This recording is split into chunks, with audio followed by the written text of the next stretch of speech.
ਜਿਸ ਮਹਿ ਅੰਮ੍ਰਿਤ ਗਿਆਨ ਹੈ। ਮਾਨਕ ਭਗਤ ਵੈਰਾਗ ਗੁਰੂ ਗ੍ਰੰਥ ਸਾਹਿਬ ਉਦਦ ਬੰਦੋਂ ਕਰ ਅਨੁਰਾਗ। ਸ੍ਰੀ ਸਤਿਗੁਰ ਸ਼ਬਦ ਕਮਾਏ ਜਿਨ ਜੀਤੇ ਪੰਜ ਵਿਕਾਰ। ਤਿਨ ਸੰਤਨ ਕੋ ਬੰਦਨਾ ਸਿਰ ਚਰਨਨ ਪਗ ਧਾਰ। ਦੋਹਰਾ ਸਿੰਘ ਬਾਹਨੀ ਮਾਤ ਜਗ ਅਸ਼ਟਭੁਜੀ ਖਲ ਕਾਲ। ਨਮਸਕਾਰ ਤਿਹ ਚਰਨ ਕੋ ਉਚਰੋਂ ਕਥਾ ਰਸਾਲ। ਵਾਹਿਗੁਰੂ ਜੀ ਕਾ ਖਾਲਸਾ ਵਾਹਿਗੁਰੂ ਜੀ ਕੀ ਫਤਿਹ। ਦੋਹਰਾ ਸਿੰਘ ਬਾਹਨੀ ਮਾਤ ਜਗ ਅਸ਼ਟਭੁਜੀ ਖਲ ਕਾਲ। ਸ੍ਰੀ ਨਾਨਕ ਪ੍ਰਕਾਸ਼ ਗ੍ਰੰਥ ਅਧਿਆਏ ਛੇਵਾਂ ਉਤਰਾਰਧ। ਕਵੀ ਸੰਤੋਖ ਸਿੰਘ ਜੀ ਜੋ ਇਸ ਸੰਸਾਰ ਦੀ ਸ਼ਕਤੀ ਰੂਪ ਹੋ ਕੇ ਜੋ ਦੇਵੀ ਰੂਪ ਜੋ ਮਾਇਆ ਮਹਾਰਾਜ ਨੇ ਇਸ ਸੰਸਾਰ ਵਿੱਚ ਵਰਤਾਈ ਹੈ, ਉਸ ਦੀ ਸ਼ਕਤੀ ਰੂਪ ਦਾ ਮੰਗਲ ਕਰਦੇ ਹਨ ਕਿ ਸਿੰਘ ਬਾਹਣੀ ਤੂੰ ਸ਼ੇਰ ਤੇ ਸਵਾਰੀ ਕਰਨ ਵਾਲੀ ਹੈ। ਤੂੰ ਇਸ ਸੰਸਾਰ ਦੀ ਜਗਤ ਮਾਤਾ ਅਖਵਾਉਂਦੀ ਹੈ। ਅਸ਼ਟ ਭੁਜੀ ਖਲ ਕਾਲ ਕਿ ਤੂੰ ਅਸ਼ਟ ਭੁਜਾਂ ਅਸ਼ਟ ਦਿਸ਼ਾ ਜਿਹੜੀਆਂ ਹਨ ਸਾਰੀਆਂ ਹੀ ਤੇਰੇ ਜਿਹੜੀਆਂ ਹਨ ਤੇਰੇ ਕੰਟਰੋਲ ਵਿੱਚ ਹਨ। ਤੂੰ ਆਪ ਇਹ ਅੱਠਾਂ ਦਿਸ਼ਾ ਨੂੰ ਜਿਹੜਾ ਹੈ ਆਪਣੇ ਵੱਸ ਵਿੱਚ ਕਰਦੀ ਹੈ। ਇਸ ਕਰਕੇ ਜਿਹੜਾ ਹੈ ਜਦੋਂ ਤੂੰ ਆਪਣੀ ਸ਼ਕਤੀ ਨੂੰ ਧਾਰਨ ਕਰਕੇ ਸ਼ਕਤੀ ਨੂੰ ਪ੍ਰਗਟ ਕਰਦੀ ਹੈ ਤਾਂ ਉਸ ਵੇਲੇ ਮੂਰਖਾਂ ਦਾ ਨਾਸ਼ ਕਰਦੀ ਹੈ। ਨਮਸਕਾਰ ਤਿਹ ਚਰਨ ਕੋ ਉਚਰੋਂ ਕਥਾ ਰਸਾਲ। ਉਸ ਪਰਮੇਸ਼ਰ ਜਿਸ ਨੇ ਤੈਨੂੰ ਬਣਾਇਆ ਹੈ, ਮੈਂ ਉਹਨਾਂ ਦੇ ਚਰਨਾਂ ਤੇ ਨਮਸਕਾਰ ਕਰਦਾ ਹਾਂ।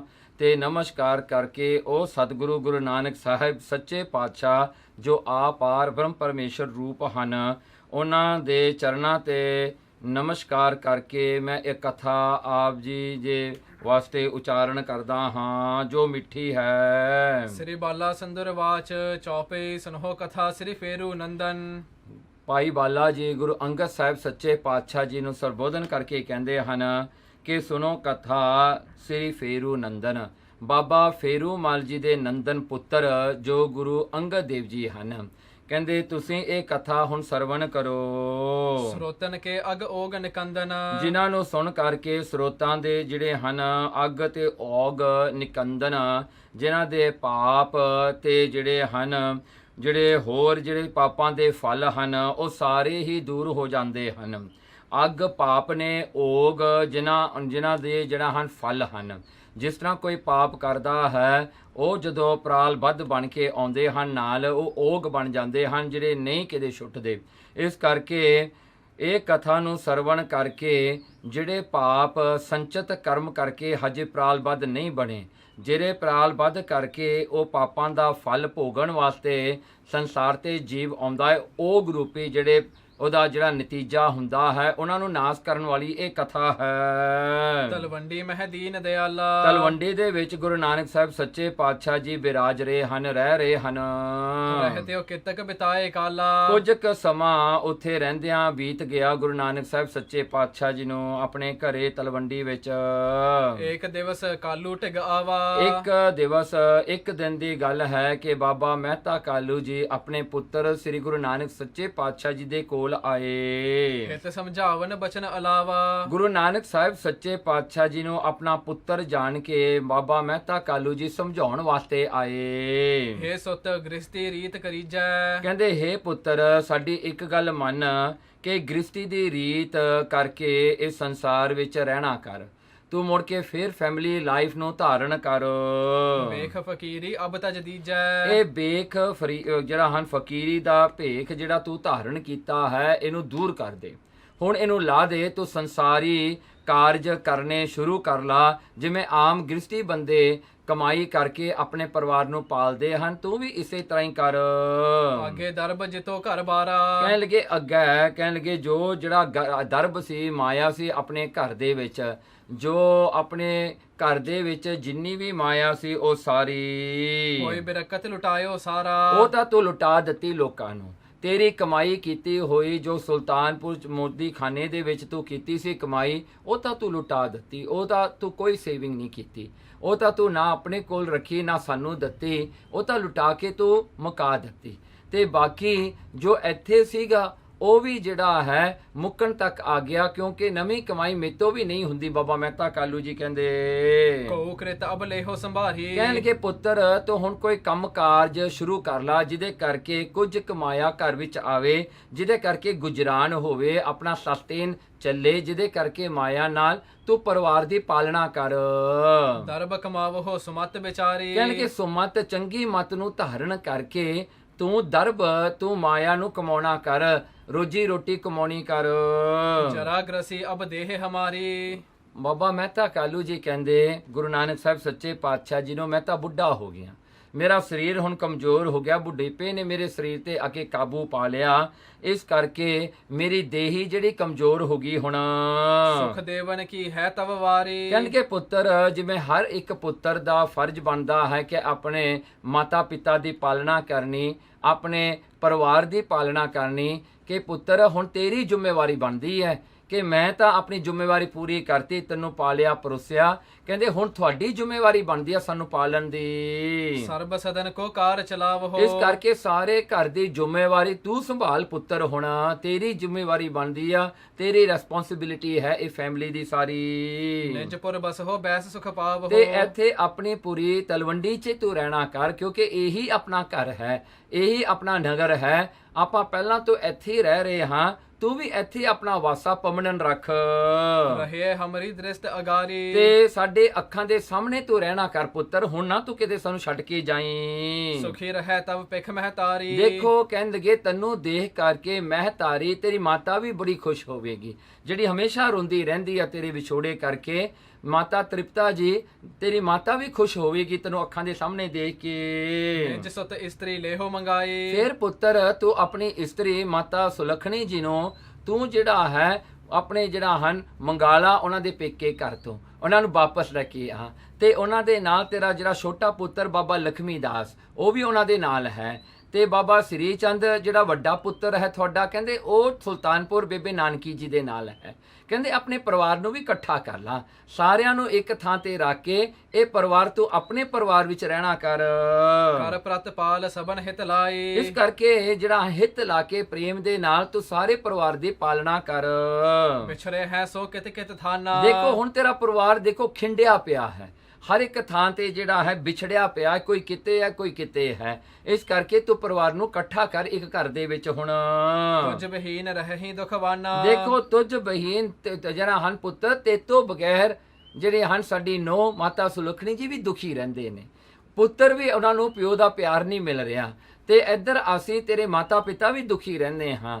ਜੇ ਤੂੰ ਸਾਰਿਆਂ ਨੂੰ ਇਕੱਠੇ ਕਰਕੇ ਇੱਕ ਘਰ ਵਿੱਚ ਲੈ ਕੇ ਆ ਜਾਵੇਂ ਤਾਂ ਅਸੀਂ ਸਾਰੇ ਆਨੰਦ ਨਾਲ ਰਹਿ ਸਕਦੇ ਹਾਂ। ਇਸ ਬਿਦ ਕੇ ਸੁਣ ਕੇ ਬਚਤਾਤਾ। ਜਦੋਂ ਇਸ ਤਰ੍ਹਾਂ ਦੇ ਬਚਨ ਆਪਣੇ ਪਿਤਾ ਬਾਬਾ ਮਹਿਤਾ ਕਾਲੂ ਜੀ ਤੋਂ ਗੁਰੂ ਨਾਨਕ ਸਾਹਿਬ ਸੱਚੇ ਪਾਤਸ਼ਾਹ ਜੀ ਨੇ ਸੁਣੇ, ਬੋਲੇ ਪ੍ਰਭੂ ਗਿਆਨ ਸੁਖ ਦਾਤਾ। ਦੇਖੋ ਗੁਰੂ ਨਾਨਕ ਸੱਚੇ ਪਾਤਸ਼ਾਹ ਜੀ ਜੋ ਕਿ ਗਿਆਨ ਨੂੰ ਦੇਣ ਵਾਲੇ, ਸੁੱਖਾਂ ਨੂੰ ਦੇਣ ਵਾਲੇ ਜੋ ਦਾਤੇ ਹਨ, ਸਤਿਗੁਰਾਂ ਨੇ ਫਿਰ ਆਪਣੇ ਪਿਤਾ ਨੂੰ ਉਪਦੇਸ਼ ਦੇਣ ਵਾਸਤੇ ਨਾ ਸਤਿਗੁਰਾਂ ਨੇ ਬਚਨ ਕੀਤੇ। ਸੁਣ ਪਿਤ ਇਹ ਮਤ ਨੌਕਾ ਨਹੀਂ ਆਈ। ਦੇਖੋ ਕਹਿੰਦੇ ਪਿਤਾ ਜੀ ਸਾਡੀ ਇੱਕ ਗੱਲ ਸੁਣੋ, ਕਹਿੰਦੇ ਇਹ ਜਿਹੜਾ ਸਾਰਾ ਹੀ ਜਿਹੜਾ ਹੈ ਇਹ ਜਿਹੜਾ ਵਾਤਾਵਰਨ ਚੱਲ ਰਿਹਾ ਹੈ, ਇਹ ਜਿਹੜਾ ਫੈਮਿਲੀ ਹੁੰਦੀ ਆ ਨਾ, ਕਹਿੰਦੇ ਇਹ ਇੱਕ ਸ਼ਿਪ ਹੈ, ਇੱਕ ਬੋਟ ਕਹਿ ਲਈਏ, ਇੱਕ ਸ਼ਿਪ ਕਹਿ ਲਈਏ ਜਿਹੜੀ ਪਾਣੀ ਤੇ ਤਰਦੀ ਹੈ। ਦਰਬ ਮੋਹ ਜਲ ਸਰਤਾ ਧਾਈ। ਦੇਖੋ ਦਰਬ ਮੋਹ ਜਲ ਸਰਤਾ ਧਾਈ, ਇਹ ਸ਼ਿਪ ਜਿਹੜੀ ਹੈ ਕਿਹੜੇ ਪਾਣੀ ਉੱਤੇ ਚੱਲਦੀ ਹੈ? ਕਹਿੰਦੇ ਇਹ ਮਾਇਆ ਦਾ ਮੋਹ ਜਿਹੜਾ ਹੈ ਨਾ, ਇਹ ਨਦੀ ਦਾ ਪਾਣੀ ਹੈ,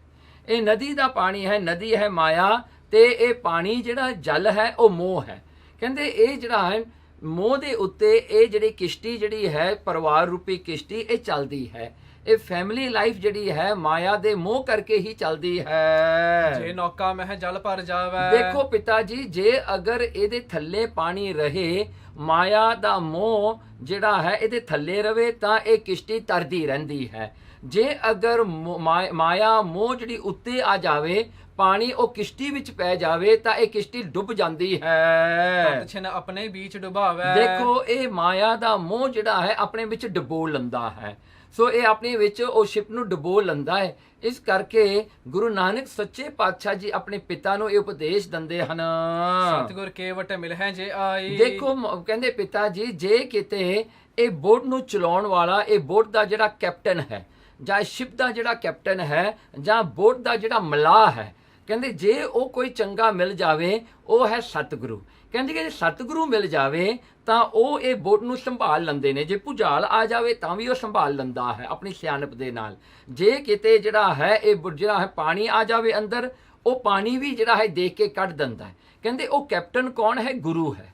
ਜਿਨ੍ਹਾਂ ਨੂੰ ਸੱਚਾ ਗੁਰੂ ਮਿਲ ਜਾਂਦਾ ਹੈ, ਇਹ ਗ੍ਰਸਤੀ ਰੂਪੀ ਜਿਹੜੀ ਕਿਸ਼ਤੀ ਹੈ ਮਾਇਆ ਦੇ ਮੋਹ ਰੂਪੀ ਪਾਣੀ ਉੱਤੇ ਫਿਰ ਤਰਦੀ ਰਹਿੰਦੀ ਹੈ। ਜੇ ਇਹ ਗੁਰੂ ਦਾ ਗਿਆਨ ਨਾ ਹੋਵੇ ਤਾਂ ਫਿਰ ਇਹ ਮਾਇਆ ਦੇ ਵਿੱਚ ਡੁੱਬ ਜਾਂਦੀ ਹੈ। ਮਤ ਨੌਕਾ ਪਰ ਹੋਇਆ ਚੁਕਸਾਈ। ਇਸ ਕਰਕੇ ਜਿਹੜਾ ਮਤ ਨੌਕਾ ਪਰ ਜਿਹੜਾ ਹੈ ਗੁਰੂ ਜਿਹੜੇ ਹਨ, ਉਹ ਗੁਰੂ ਕੌਣ ਹੁੰਦਾ ਹੈ? ਜੋ ਹਰ ਵੇਲੇ ਆਪਣੇ ਸਿੱਖ ਨੂੰ ਗਾਈਡ ਕਰਦਾ ਹੈ ਵੀ ਇਹ ਤੂੰ ਸਮੇਂ ਵਿੱਚ ਤੂੰ ਇਸ ਤਰ੍ਹਾਂ ਕਰਨਾ ਹੈ, ਇਹ ਸਮੇਂ ਵਿੱਚ ਤੂੰ ਇਸ ਤਰ੍ਹਾਂ ਕਰਨਾ ਹੈ। ਜੇ ਤੈਨੂੰ ਦੁੱਖ ਮਿਲੇ ਤਾਂ ਤੂੰ ਕੀ ਕਰਨਾ ਹੈ, ਜੇ ਤੈਨੂੰ ਸੁੱਖ ਮਿਲੇ ਆਪਣੀ ਪ੍ਰਾਲਬੱਧ ਦੇ ਰਾਹੀਂ ਤਾਂ ਤੂੰ ਉਸ ਸੁੱਖ ਨੂੰ ਕਿਵੇਂ ਸੰਭਾਲਣਾ ਹੈ, ਇਹ ਸਾਰਾ ਗੁਰੂ ਹੀ ਸਮਝਾਉਂਦਾ ਹੈ। ਜੇ ਗੁਰੂ ਇਹ ਗੱਲ ਦੱਸੇਗਾ ਤਾਂ ਹੀ ਤਾਂ ਇਹ ਕਿਸ਼ਤੀ ਤਰਦੀ ਰਹੇਗੀ। ਮੋਹ ਦਰਬ ਤੇ ਉਰਦ ਚਲਾਵੇ। ਦੇਖੋ ਮੋਹ ਦਰਬ ਤੇ ਉਰਦ ਚਲਾਵੇ, ਕਹਿਣ ਲੱਗੇ ਇਹ ਜਿਹੜਾ ਹੈ ਗੁਰੂ ਸਤਿਗੁਰੂ ਜਿਹੜਾ ਕੈਪਟਨ ਹੈ ਨਾ ਇਹ ਸ਼ਿਪ ਦਾ, ਉਹ ਸਿਆਣਾ ਜਿਹੜਾ ਗੁਰੂ ਹੁੰਦਾ ਹੈ ਨਾ, ਕਹਿੰਦੇ ਉਹ ਮੇਕ ਸ਼ੋਰ ਕਰਦਾ ਹੈ ਕਿ ਇਹ ਜਿਹੜੀ ਕਿਸ਼ਤੀ ਹੈ ਪਾਣੀ ਦੇ ਉੱਤੇ ਰਹੇ, ਪਾਣੀ ਹਮੇਸ਼ਾ ਇਹਦੇ ਥੱਲੇ ਹੀ ਰਵੇ। ਸੋ ਮਾਇਆ ਦਾ ਮੋਹ ਜਿਹੜਾ ਹੈ ਇਹ ਸਸਟੇਨਸ ਹੈ। ਸਸਟੇਨ ਕਰਨ ਵਾਸਤੇ ਮਾਇਆ ਦੀ ਲੋੜ ਹੈ, ਪਰ ਮਾਇਆ ਨੂੰ ਆਪਣਾ ਮਾਸਟਰ ਬਣਾਉਣਾ ਇਹ ਗਲਤ ਹੈ। ਮਾਇਆ ਨੂੰ ਆਪਣਾ ਪ੍ਰਯੋਜਨ ਬਣਾਉਣਾ ਇਹ ਗਲਤ ਹੈ। ਮਾਇਆ ਨੂੰ ਆਪਣਾ ਡੈਸਟੀਨੇਸ਼ਨ ਜਾਣਨਾ ਇਹ ਗਲਤ ਹੈ। ਮਾਇਆ ਨੂੰ ਰੱਖਣਾ, ਮਾਇਆ ਨੂੰ ਵਰਤਣਾ ਆਪਣੇ ਜੀਵਨ ਦੀ ਕਿਸ਼ਤੀ ਦੇ ਥੱਲੇ ਪਰਿਵਾਰ ਦੇ ਪਾਲਣ ਵਾਸਤੇ ਇਹ ਠੀਕ ਹੈ। ਇਸ ਕਰਕੇ ਮਾਇਆ ਬਿਨਾ ਕਿਸ਼ਤੀ ਜਿਹੜੀ ਹੈ ਇਹ ਵੀ ਨਹੀਂ ਚੱਲਦੀ। ਇਹ ਵੀ ਗੱਲ ਸੱਚੀ ਹੈ, ਮਾਇਆ ਨਹੀਂ ਹੋਗੀ ਤਾਂ ਪਰਿਵਾਰ ਕਿਵੇਂ ਚੱਲੇਗਾ। ਪਰ ਕਹਿੰਦੇ ਇਹ ਮਾਇਆ ਨੂੰ ਮਾਇਆ ਦੇ ਥਾਂ ਰੱਖੋ, ਇਹ ਕਿਸ਼ਤੀ ਨੂੰ ਜਿਹੜਾ ਹੈ ਇਹ ਸਮਝੋ ਕਿ ਪਰਿਵਾਰ ਦਾ ਜਿਹੜਾ ਹੈ ਡੈਸਟੀਨੇਸ਼ਨ ਕਿੱਥੇ ਹੈ, ਪਰਮਾਤਮਾ ਤੱਕ ਪਹੁੰਚਣਾ ਹੈ। ਤੇ ਜੇ ਮਾਇਆ ਵਿੱਚ ਡੁੱਬ ਗਿਆ ਤਾਂ ਫਿਰ ਪਰਮਾਤਮਾ ਤੱਕ ਨਹੀਂ ਪਹੁੰਚੇਗੀ ਇਹ ਜਿਹੜੀ ਹਨ ਪਰਿਵਾਰ ਰੂਪੀ ਕਿਸ਼ਤੀ। ਖੇਵਨ ਕਰ ਹੈ ਗਿਆਨ ਸੁਣਾਵੇ। ਦੇਖੋ ਜਿਹਨੇ ਖੇਵਨ, ਇਹਨੂੰ ਚਲਾਉਣ ਵਾਲਾ ਜਿਹੜਾ ਕੈਪਟਨ ਹੈ ਇਹ ਸ਼ਿਪ ਦਾ ਜਾਂ ਜਿਹੜਾ ਮਲਾਹ ਹੈ ਇਹ ਜਿਹੜਾ ਬੋਟ ਦਾ, ਕਹਿੰਦੇ ਖੇਵਨ ਕਰ ਹੈ ਗਿਆਨ ਸੁਣਾਵੇ। ਕਹਿੰਦੇ ਆਪਣਾ ਗਿਆਨ ਸੁਣਾ ਕੇ ਹਮੇਸ਼ਾ ਹੀ ਆਪਣੀ ਬਿਰਤੀ ਨੂੰ ਮਾਇਆ ਤੋਂ ਉੱਤੇ ਰੱਖਦੇ ਹਨ। ਕਿਉਂਕਿ ਜੇ ਮਾਇਆ ਜਿਹੜੀ ਹੈ ਬੜੀ ਪ੍ਰਭਾਵਸ਼ਾਲੀ ਹੈ, ਮਾਇਆ ਮੈਸਮਰਾਈਜ਼ ਕਰ ਦਿੰਦੀ ਆ ਬੰਦੇ ਨੂੰ। ਚਾਹੇ ਮਾਇਆ ਨੂੰ ਧਾਰਨ ਕਰ ਲਈਏ ਤਾਂ ਵੀ ਨਹੀਂ ਛੱਡਦੀ, ਜੇ ਮਾਇਆ ਨੂੰ ਤਿਆਗ ਦਈਏ ਤਾਂ ਵੀ ਨਹੀਂ ਛੱਡਦੀ। ਦੋਵੇਂ ਪਾਸਿਆਂ ਤੋਂ ਇਹ ਘੇਰ ਲੈਂਦੀ ਹੈ। ਇਹ ਮਾਇਆ ਜਿਹੜੀ ਹੈ ਬੜੀ ਪ੍ਰਬਲ ਹੈ। ਆਤਮ ਲਖਣੋ ਪਾਰ ਕਿਨਾਰਾ। ਦੇਖੋ ਇਹ ਸ਼ਿਪ ਨੂੰ ਹੁਣ ਕਿਨਾਰੇ ਲਾਉਣਾ। ਉਹ ਕਿਨਾਰਾ ਕਿਹੜੀ ਆ? ਆਤਮ ਲਖਣੋ, ਆਪਣਾ ਆਤਮਾ ਦਾ ਸਰੂਪ ਜਾਣਨਾ, ਆਪਣਾ ਰੀਅਲ ਸੈਲਫ ਦੀ ਜਿਹੜੀ ਰੀਅਲਾਈਜੇਸ਼ਨ ਹੈ, ਜਿਹੜੀ ਐਨਲਾਈਟਮੈਂਟ ਹੈ, ਉਹ ਹੈ ਇਸ ਦਾ ਕਿਨਾਰਾ। ਇਹ ਸ਼ਿਪ ਜਿਹੜੀ ਹੈ ਪਰਿਵਾਰ ਰੂਪੀ ਸ਼ਿਪ, ਇਹ ਪਹੁੰਚਣੀ ਹੈ ਕਿਨਾਰੇ ਤੇ ਜਿੱਥੇ ਆਤਮ ਦਾ ਗਿਆਨ ਹੋਣਾ, ਜਿੱਥੇ ਆਪਾਂ ਨੂੰ ਇਹ ਗਿਆਨ ਮਿਲਣਾ ਕਿ ਮੈਂ ਸਰੀਰ ਨਹੀਂ ਹਾਂ, ਮੈਂ ਆਤਮਾ ਹਾਂ। ਸੋ ਇਹ ਆਤਮਾ ਦੀ ਪਹਿਚਾਣ ਵਾਸਤੇ ਹੈ। ਪਹੁੰਚੈ ਤਹ ਤਬ ਹੋਏ ਸੁਖਾਰਾ। ਕਹਿਣਗੇ ਜੇ ਕਿਨਾਰੇ ਤੇ ਪਹੁੰਚੇਗੀ, ਜਦੋਂ ਆਤਮ ਗਿਆਨ ਦੀ ਪ੍ਰਾਪਤੀ ਹੋਵੇਗੀ ਜੀਵਨ ਕਾਲ ਦੇ ਵਿੱਚ, ਤਾਂ ਹੀ ਸੁੱਖ ਮਿਲੇਗਾ। ਉਹੀ ਤਾਂ ਜੀਵਨ ਦਾ ਆਦਰਸ਼ ਹੈ। that is the main reason why we took birth into this world। ਆਪਣਾ ਜਿਹੜਾ ਕੰਮ ਕੀ ਕਰਨਾ, ਆਪਾਂ ਆਪਣੇ ਆਪ ਨੂੰ ਪਹਿਚਾਨਣਾ, ਆਪਣੇ ਪਰਮਾਤਮਾ ਨਾਲ ਮਰਜ ਹੋਣਾ, ਇਹੀ ਤਾਂ ਆਪਣਾ ਕਾਰਜ ਹੈ। ਭਈ ਪ੍ਰਾਪਤ ਮਾਨੁਖ ਦੇਹ ਹੁਰੀਆ, ਗੋਬਿੰਦ ਮਿਲਨ ਕੀ ਇਹ ਤੇਰੀ ਬਰੀਆ। ਸੋ ਗੋਬਿੰਦ ਨਾਲ ਮਿਲਣ ਦੀ ਇਹ ਜਿਹੜੀ ਹਨ ਇਹ ਵਾਰੀ ਹੈ। ਨਾ ਤਾਂ ਇਹ ਜਨਮ ਮਰਨ ਦੁਖ ਭਾਰੀ। ਦੇਖੋ ਜੇ ਐਸਾ ਨਾ ਹੋਇਆ ਜੀਵਨ ਕਾਲ ਦੇ ਵਿੱਚ, ਜੇ ਇਹ ਕਿਸ਼ਤੀ ਮੋਹ ਦੇ ਪਾਣੀ ਵਿੱਚ ਡੁੱਬ ਗਈ ਤਾਂ ਫਿਰ ਕੀ ਹੁੰਦਾ ਹੈ? ਕਹਿੰਦੇ ਫਿਰ ਆਉਣਾ ਜਾਣਾ ਬਣ ਜਾਂਦਾ ਹੈ।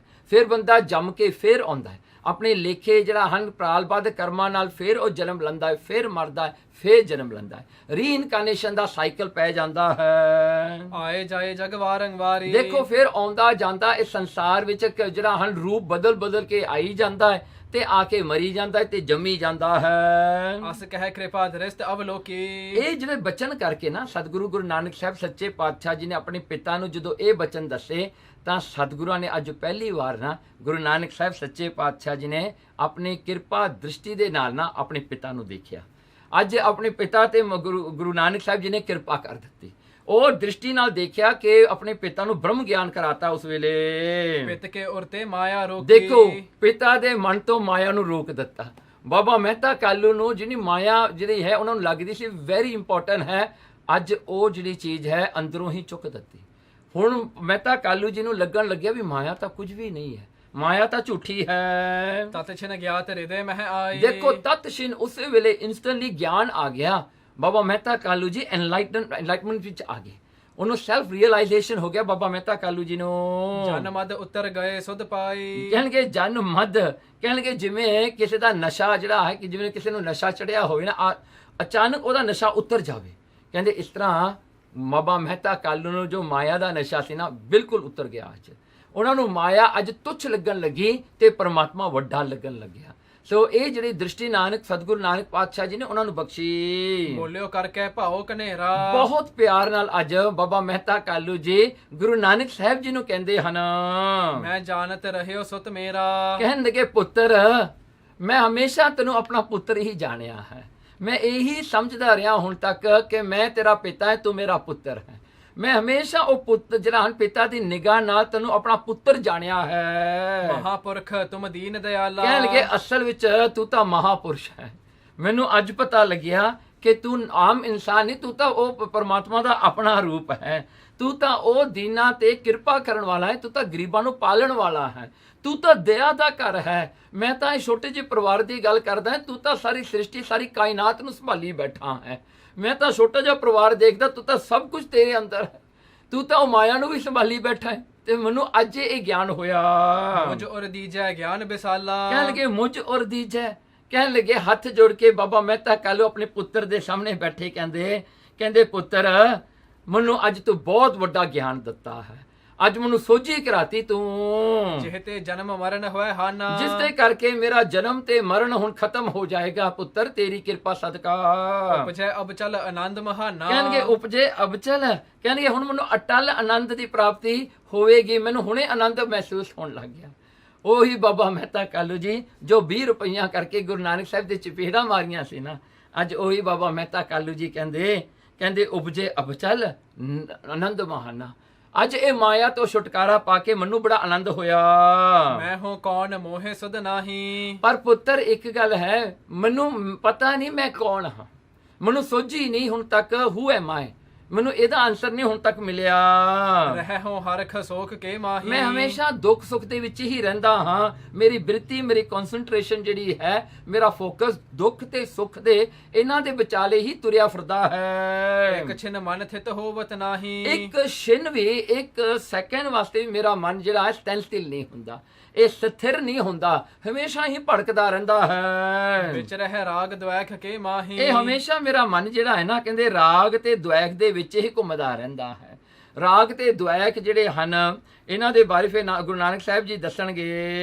ਇਸ ਪ੍ਰਕਾਰ ਲਖ ਪਿਤ ਜਗਿਆਸਾ। ਕਹਿੰਦੇ ਇਸ ਜਿਹੜਾ ਹਨ ਗੁਰੂ ਨਾਨਕ ਸਾਹਿਬ ਮਹਾਰਾਜ ਨੇ ਜਿਹੜਾ ਹਨ ਦੇਖਿਆ ਵੀ ਸਾਡੇ ਪਿਤਾ ਦੇ ਵਿੱਚ ਹੁਣ ਜਗਿਆਸਾ ਜਾਗ ਪਈ।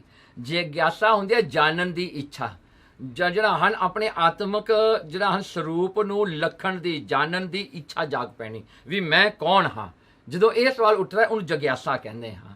ਸੋ ਇਹ ਜਗਿਆਸਾ ਉੱਠੀ ਅੱਜ ਬਾਬਾ ਮਹਿਤਾ ਕਾਲੂ ਜੀ ਦੇ ਅੰਦਰ।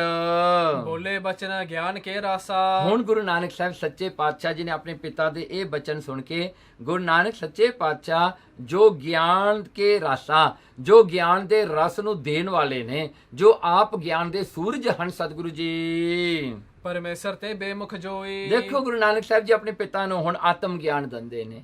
ਕਹਿੰਦੇ ਪਿਤਾ ਜੀ ਪਰਮੇਸ਼ਰ ਤੇ ਬੇਮੁਖ ਜੋਈ, ਜੋ ਪਰਮੇਸ਼ਰ ਤੋਂ ਬੇਮੁਖ ਹੋ ਕੇ ਰਹਿੰਦੇ ਨੇ, ਜੋ ਪਰਮੇਸ਼ਰ ਤੋਂ ਪਿੱਠ ਕਰਕੇ ਰਹਿੰਦੇ ਨੇ, ਜੋ ਪਰਮੇਸ਼ਰ ਤੋਂ ਵੱਧ ਮਾਇਆ ਵੱਲ ਮੂੰਹ ਕਰਦੇ ਨੇ ਤੇ ਪਰਮੇਸ਼ਰ ਵੱਲ ਪਿੱਠ ਕਰਦੇ ਨੇ, ਜੋ ਮਾਇਆ ਨੂੰ ਵੱਡੀ ਜਾਣਦੇ ਹਨ ਤੇ ਮਾਇਆ ਨੂੰ ਵੱਡੀ ਜਾਣਦੇ, ਪਰਮਾਤਮਾ ਨੂੰ ਛੋਟਾ ਜਾਣਦੇ ਨੇ, ਜੋ ਮਾਇਆ ਦੀ ਜ਼ਰੂਰਤ ਨੂੰ ਜ਼ਿਆਦਾ ਦੇਖਦੇ ਹਨ, ਪਰਮਾਤਮਾ ਨੂੰ ਨਹੀਂ ਦੇਖਦੇ, ਪਰਮਾਤਮਾ ਦੀ ਉਹਨਾਂ ਨੂੰ ਜ਼ਰੂਰਤ ਮਹਿਸੂਸ ਨਹੀਂ ਹੁੰਦੀ। ਐਸੇ ਜਿਹੜੇ ਬੇਮੁਖ ਹਨ, ਜਿਹੜਾ ਪਰਮਾਤਮਾ ਉਹਨਾਂ ਨੂੰ ਸਭ ਕੁਝ ਦਿੰਦਾ ਹੈ, ਉਹਦਾ ਕਿਤੇ ਧੰਨਵਾਦ ਉਹ ਨਹੀਂ ਕਰਦੇ। ਦਾਤ ਪਿਆਰੀ ਵਿਸਰਿਆ ਦਾਤਾਰਾ, ਉਹ ਦਾਤਾਂ ਜ਼ਰੂਰ ਲੈਂਦੇ ਨੇ ਪਰਮਾਤਮਾ ਤੋਂ, ਪਰ ਪਰਮਾਤਮਾ ਨੂੰ ਕਿਤੇ ਪਰਮਾਤਮਾ ਦਾ ਧੰਨਵਾਦ ਨਹੀਂ ਕਰਦੇ। ਉਹ ਕਹਿੰਦੇ ਹਨ ਮੇਰੀ ਹਿੰਮਤ ਨਾਲ ਮੈਨੂੰ ਮਿਲਿਆ ਹੈ, ਇਹ ਮੈਂ ਕਮਾਇਆ ਹੈ।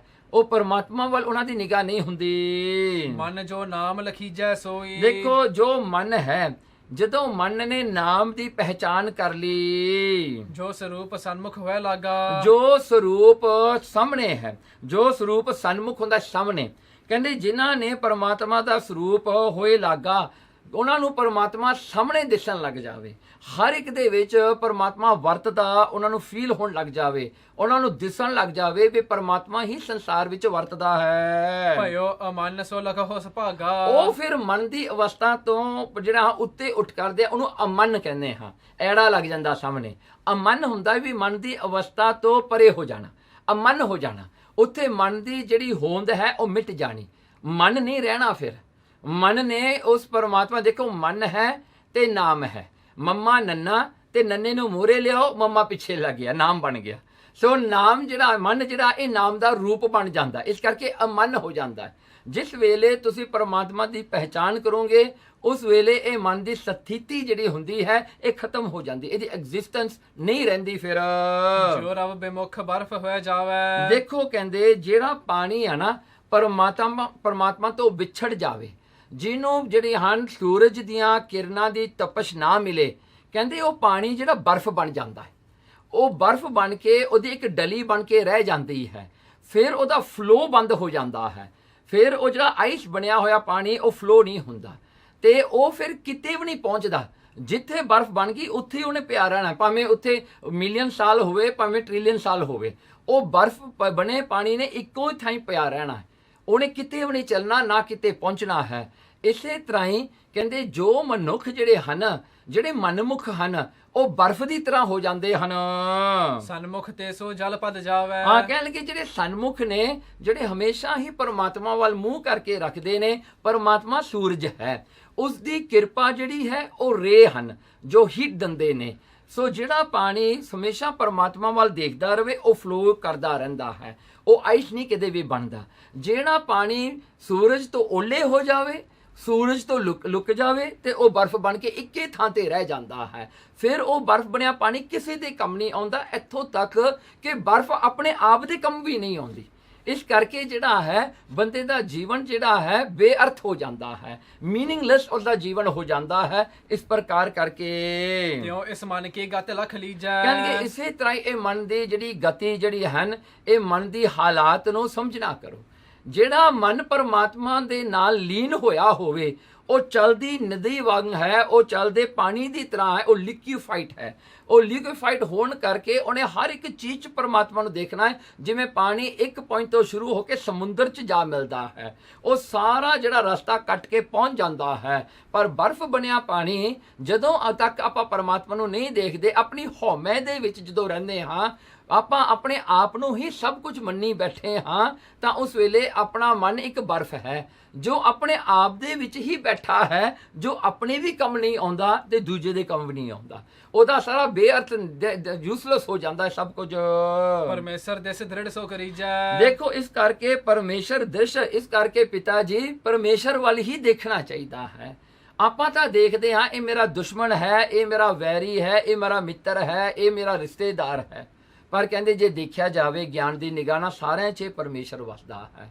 ਜੇ ਉਹ ਪਰਮੇਸ਼ਰ ਨੂੰ ਦੇਖਿਆ ਜਾਵੇ ਤਾਂ ਦੁਨੀਆ ਵਿੱਚ ਫਰਕ ਮੁੱਕ ਜਾਂਦੇ ਨੇ, ਫਿਰ ਉੱਥੇ ਕੋਈ ਨਹੀਂ ਫਰਕ ਰਹਿੰਦਾ। ਪਰਮੇਸ਼ਰ ਦ੍ਰਿਸ਼ ਜੋ ਕੀ ਜਾਏ, ਇਸ ਕਰਕੇ ਪਰਮੇਸ਼ਰ ਤੇ ਦ੍ਰਿਸ਼ਟੀ ਰੱਖੇ। ਆਪਾਂ ਨੂੰ ਸੁੱਖ ਤੇ ਦੁੱਖ 'ਚ ਫਰਕ ਕਿਉਂ ਲੱਗਦਾ ਹੈ? ਕਿਉਂਕਿ ਇੱਕ ਪਾਸੇ ਆਪਾਂ ਇਹਦੇ ਵਿੱਚ ਡਿਫਰੈਂਸ ਦੇਖਦੇ ਹਾਂ। ਦੇਖੋ, ਨਾ ਸੁੱਖ ਹੈ ਨਾ ਦੁੱਖ ਹੈ। ਇਹ ਸੁੱਖ ਤੇ ਦੁੱਖ ਨੂੰ ਕੌਣ ਕ੍ਰੀਏਟ ਕਰਦਾ? ਉਹ ਡਿਸਟੈਂਸ ਜਿਹੜਾ ਆਪਾਂ ਵਿੱਚ ਪਾ ਦਿੰਦੇ ਹਾਂ ਵੀ ਇਹ ਸੁੱਖ ਹੈ, ਇਹ ਦੁੱਖ ਹੈ। ਆਪਣੀ ਜਿਹੜਾ ਮਨ ਹੈ ਨਾ ਵਿਚਾਲੇ ਬੈਠਾ, ਇਹੀ ਦੱਸ ਰਿਹਾ ਸੁੱਖ ਹੈ, ਇਹ ਦੁੱਖ ਹੈ। ਸੋ ਜੇ ਸੁੱਖ ਹੁੰਦਾ ਹੈ ਬੰਦੇ ਨੂੰ ਆਪੇ ਤੋਂ ਬਾਹਰ ਕਰ ਦਿੰਦਾ, ਜੇ ਕਿਤੇ ਦੁੱਖ ਹੋਵੇ ਤਾਂ ਉਹਨੂੰ ਜਿਹੜਾ ਸਟ੍ਰੈਸ ਵਿੱਚ ਲੈ ਕੇ ਆ ਜਾਂਦਾ ਹੈ। ਇਹ ਜਿਹੜਾ ਮਨ ਹੀ ਸਭ ਕੁਝ ਕਰਦਾ ਹੈ, ਇਹ ਮਨ ਦਾ ਹੀ ਖੇਡ ਹੈ ਸਾਰਾ। ਹਰਖ ਸੋਕ ਪੁਨ ਰਾਗ ਜੋ ਦੁਐਖਾ। ਹੁਣ ਜਿਹੜਾ ਸੁੱਖ ਤੇ ਦੁੱਖ ਹੈ, ਸੁੱਖ ਤੇ ਦੁੱਖ ਜਿਹੜਾ ਇਹ ਵੀ ਮਨ ਕਰਕੇ ਹੀ ਮਹਿਸੂਸ ਹੁੰਦਾ ਹੈ। ਦੂਜਾ ਜਿਹੜਾ ਰਾਗ ਤੇ ਦੁਐਖ ਹੈ, ਇਹ ਰਾਗ ਤੇ ਦੁਐਖ ਦੇ ਬਾਰੇ ਜਿਹੜਾ ਹੈ ਗਿਆਨ ਰਤਨਾਵਲੀ ਦੇ ਵਿੱਚ ਇੱਕ ਬੜਾ ਸੋਹਣਾ ਪ੍ਰਸੰਗ ਲਿਖਿਆ ਸ਼ਹੀਦ ਭਾਈ ਮਨੀ ਸਿੰਘ ਜੀ ਨੇ। ਸੋ ਭਾਈ ਸ਼ਹੀਦ ਭਾਈ ਮਨੀ ਸਿੰਘ ਜੀ ਲਿਖਦੇ ਹਨ ਤੇ ਉਹ ਦੱਸਦੇ ਹਨ ਕਿ ਦੇਖੋ, ਜਦੋਂ ਗੁਰੂ ਨਾਨਕ ਸਾਹਿਬ ਮਹਾਰਾਜ ਕੋਲ ਭਾਈ ਮਨਸੁਖ ਜੀ ਆਏ ਨਾ ਮਿਲਣ ਵਾਸਤੇ, ਭਾਈ ਮਨਸੁਖ ਜੀ ਨੂੰ ਗੁਰੂ ਨਾਨਕ ਸਾਹਿਬ ਜੀ ਪੁੱਛਦੇ ਹਨ ਤੇਰਾ ਨਾਂ ਕੀ ਹੈ? ਭਾਈ ਮਨਸੁਖ ਜੀ ਕਹਿੰਦੇ ਹਨ ਮੇਰਾ ਨਾਮ ਮਨਸੁਖ ਹੈ। ਸੋ ਮਹਾਰਾਜ ਜੀ ਉਸ ਵੇਲੇ ਭਾਈ ਮਨਸੁਖ ਜੀ ਨੂੰ ਕਹਿੰਦੇ ਹਨ, ਕਹਿੰਦੇ ਦੇਖ, ਮਨ ਵਿੱਚ ਸੁੱਖ ਤਾਂ ਹੀ ਹੋਵੇਗਾ ਨਾ ਜੇ ਕਿਤੇ ਅੰਦਰੋਂ ਰਾਗ ਤੇ ਦੁਐਖ ਅੰਦਰ ਮੁੱਕ ਜਾਵੇ। ਰਾਗ ਤੇ ਦੁਆਇਕ ਮੁੱਕਣ ਨਾਲ ਹੀ ਮਨ ਵਿੱਚ ਸੁੱਖ ਆਉਂਦਾ ਹੈ, ਪਰਮੇਸ਼ਰ ਵਸਦਾ ਹੈ। ਕਹਿੰਦੇ ਤੇਰਾ ਨਾਮ ਮਨ ਸੁੱਖ ਹੈ, ਤੇਰੇ ਮਨ 'ਚ ਸੁੱਖ ਹੈਗਾ ਕਿ ਨਹੀਂ ਹੈਗਾ? ਤੇ ਉਹ ਕਹਿੰਦਾ ਵੀ ਕਿਵੇਂ ਹੋਵੇ? ਮਹਾਰਾਜ ਕਹਿੰਦੇ ਜਦੋਂ ਰਾਗ ਤੇ ਦੁਆਇਕ ਇਹ ਦੋ ਚੀਜ਼ਾਂ ਤੂੰ ਅੰਦਰੋਂ ਕੱਢ ਦੇ ਤਾਂ ਤੈਨੂੰ ਇਹ ਸੁੱਖ ਹੋਣਾ ਹੈ। ਉਸ ਵੇਲੇ ਭਾਈ ਮਨਸੁਖ ਜੀ ਪੁੱਛਦੇ ਹਨ ਕਿ ਮਹਾਰਾਜ ਇਹ ਤਾਂ ਦੱਸੋ ਵੀ ਇਹ ਜਿਹੜਾ ਰਾਗ ਤੇ ਦੁਆਇਕ ਹੁੰਦਾ ਕੀ ਹੈ? ਤਾਂ ਉਸ ਵੇਲੇ ਮਹਾਰਾਜ ਜੀ ਕਹਿੰਦੇ ਜਿਹੜਾ ਚੰਗੀ ਚੀਜ਼ ਦੀ ਪ੍ਰਾਪਤੀ ਹੋਇਆ ਮਨ ਪ੍ਰਸੰਨ ਹੋਣਾ ਹੋਵੇ, ਜਿਹਦੇ ਕਰਕੇ ਜਿਹੜੀ ਚੀਜ਼ ਆਪਾਂ ਨੂੰ ਮਿਲੇ ਆਪਣਾ ਮਨ ਖੁਸ਼ ਹੋਵੇ, ਉਹਨੂੰ ਰਾਗ ਕਹਿੰਦੇ ਹਾਂ। ਜੇ ਕੋਈ ਜਿਹੜੀ ਆਪਾਂ ਨੂੰ ਪਿਆਰੀ ਚੀਜ਼ ਹੈ, ਆਪਣੀ ਸਮਝੀ ਹੋਈ ਚੀਜ਼ ਆਪਾਂ ਤੋਂ ਖੁੱਸ ਜਾਵੇ, ਆਪਾਂ ਤੋਂ ਗਵਾਚ ਜਾਵੇ, ਆਪਾਂ ਦੇ ਹੱਥੋਂ ਛੁੱਟ ਜਾਵੇ, ਉਹਨੂੰ ਕਹਿੰਦੇ ਹਾਂ ਦੁਆਇਕ। ਉਹਦਾ ਦੁੱਖ ਜਿਹੜਾ ਦੁਆਇਕ ਹੈ। ਫਿਰ ਇਹਦਾ ਅਰਥ ਹੋਰ ਵੀ ਕਰਦੇ ਨੇ, ਕਹਿੰਦੇ ਜਿਵੇਂ ਉਸਤਤ ਸੁਣਨ ਦੇ ਨਾਲ ਬੰਦੇ ਨੂੰ ਖੁਸ਼ੀ ਹੁੰਦੀ ਹੈ, ਉਹ ਰਾਗ ਹੈ। ਆਪਣੀ ਨਿੰਦਿਆ, ਆਪਣੀ ਬੁਰੀਾਈ, ਕਿਸੇ ਦੇ ਮੂੰਹੋਂ ਸੁਣਦਿਆਂ ਦੁੱਖ ਹੁੰਦਾ ਹੈ, ਉਹ ਦੁਆਇਕ ਹੈ। ਉਹਦਾ ਅਰਥ ਹੋਰ ਵੀ ਕਰਦੇ ਨੇ, ਕਹਿੰਦੇ ਜਿਹੜਾ ਚੰਗੀ ਵਸਤੂ ਮਨ ਨੂੰ ਚੰਗੀ ਲੱਗੇ, ਕਹਿੰਦੇ ਉਹ ਰਾਗ ਹੈ। ਜਿਹੜੀ ਮੰਦੀ ਲੱਗੇ, ਨਹੀਂ ਚੰਗੀ ਲੱਗਦੀ, ਉਹ ਦੁਆਇਕ ਹੈ। ਸੋ ਇਹ ਜਿਹੜਾ ਹੈ ਕਹਿੰਦੇ ਇਸ ਵੇਲੇ ਕਹਿੰਦੇ ਇਹ ਰਾਗ ਤੇ ਦੁਆਇਕ ਜਿਹੜਾ ਹੈ ਕਿਸ ਤਰ੍ਹਾਂ ਫਿਰ ਦੂਰ ਹੋਵੇ? ਭਾਈ ਮਨਸੁਖ ਜੀ ਕਹਿੰਦੇ ਇਹਨੂੰ ਤਿਆਗਿਆ ਕਿਵੇਂ ਜਾਵੇ? ਇਹ ਰਾਗ ਤੇ ਦੁਆਇਕ ਦੀ ਅਵਸਥਾ ਤੋਂ ਕਿਵੇਂ ਉੱਤੇ ਉੱਠਿਆ ਜਾਵੇ? ਤਾਂ ਉਸ ਵੇਲੇ ਗੁਰੂ ਨਾਨਕ ਸਾਹਿਬ ਸੱਚੇ ਪਾਤਸ਼ਾਹ ਜੀ ਸਮਝਾਉਂਦੇ ਹਨ, ਕਹਿੰਦੇ ਦੇਖੋ ਨਾ, ਇੱਕ ਐਗਜ਼ਾਮਪਲ ਲੈ ਲਓ, ਅੱਖਾਂ ਦੇਖਦੀਆਂ ਹਨ। ਅੱਖਾਂ ਨੇ ਦੇਖ ਕੇ ਕੋਈ ਚੀਜ਼ ਉਸ ਨੂੰ ਚੰਗੀ ਲੱਗੀ। ਹੁਣ ਦੇਖੋ ਇਹ ਅੱਖਾਂ ਨੂੰ ਪ੍ਰੇਰਨਾ ਕਿਹਨੇ ਦਿੱਤੀ? ਮਨ ਨੇ।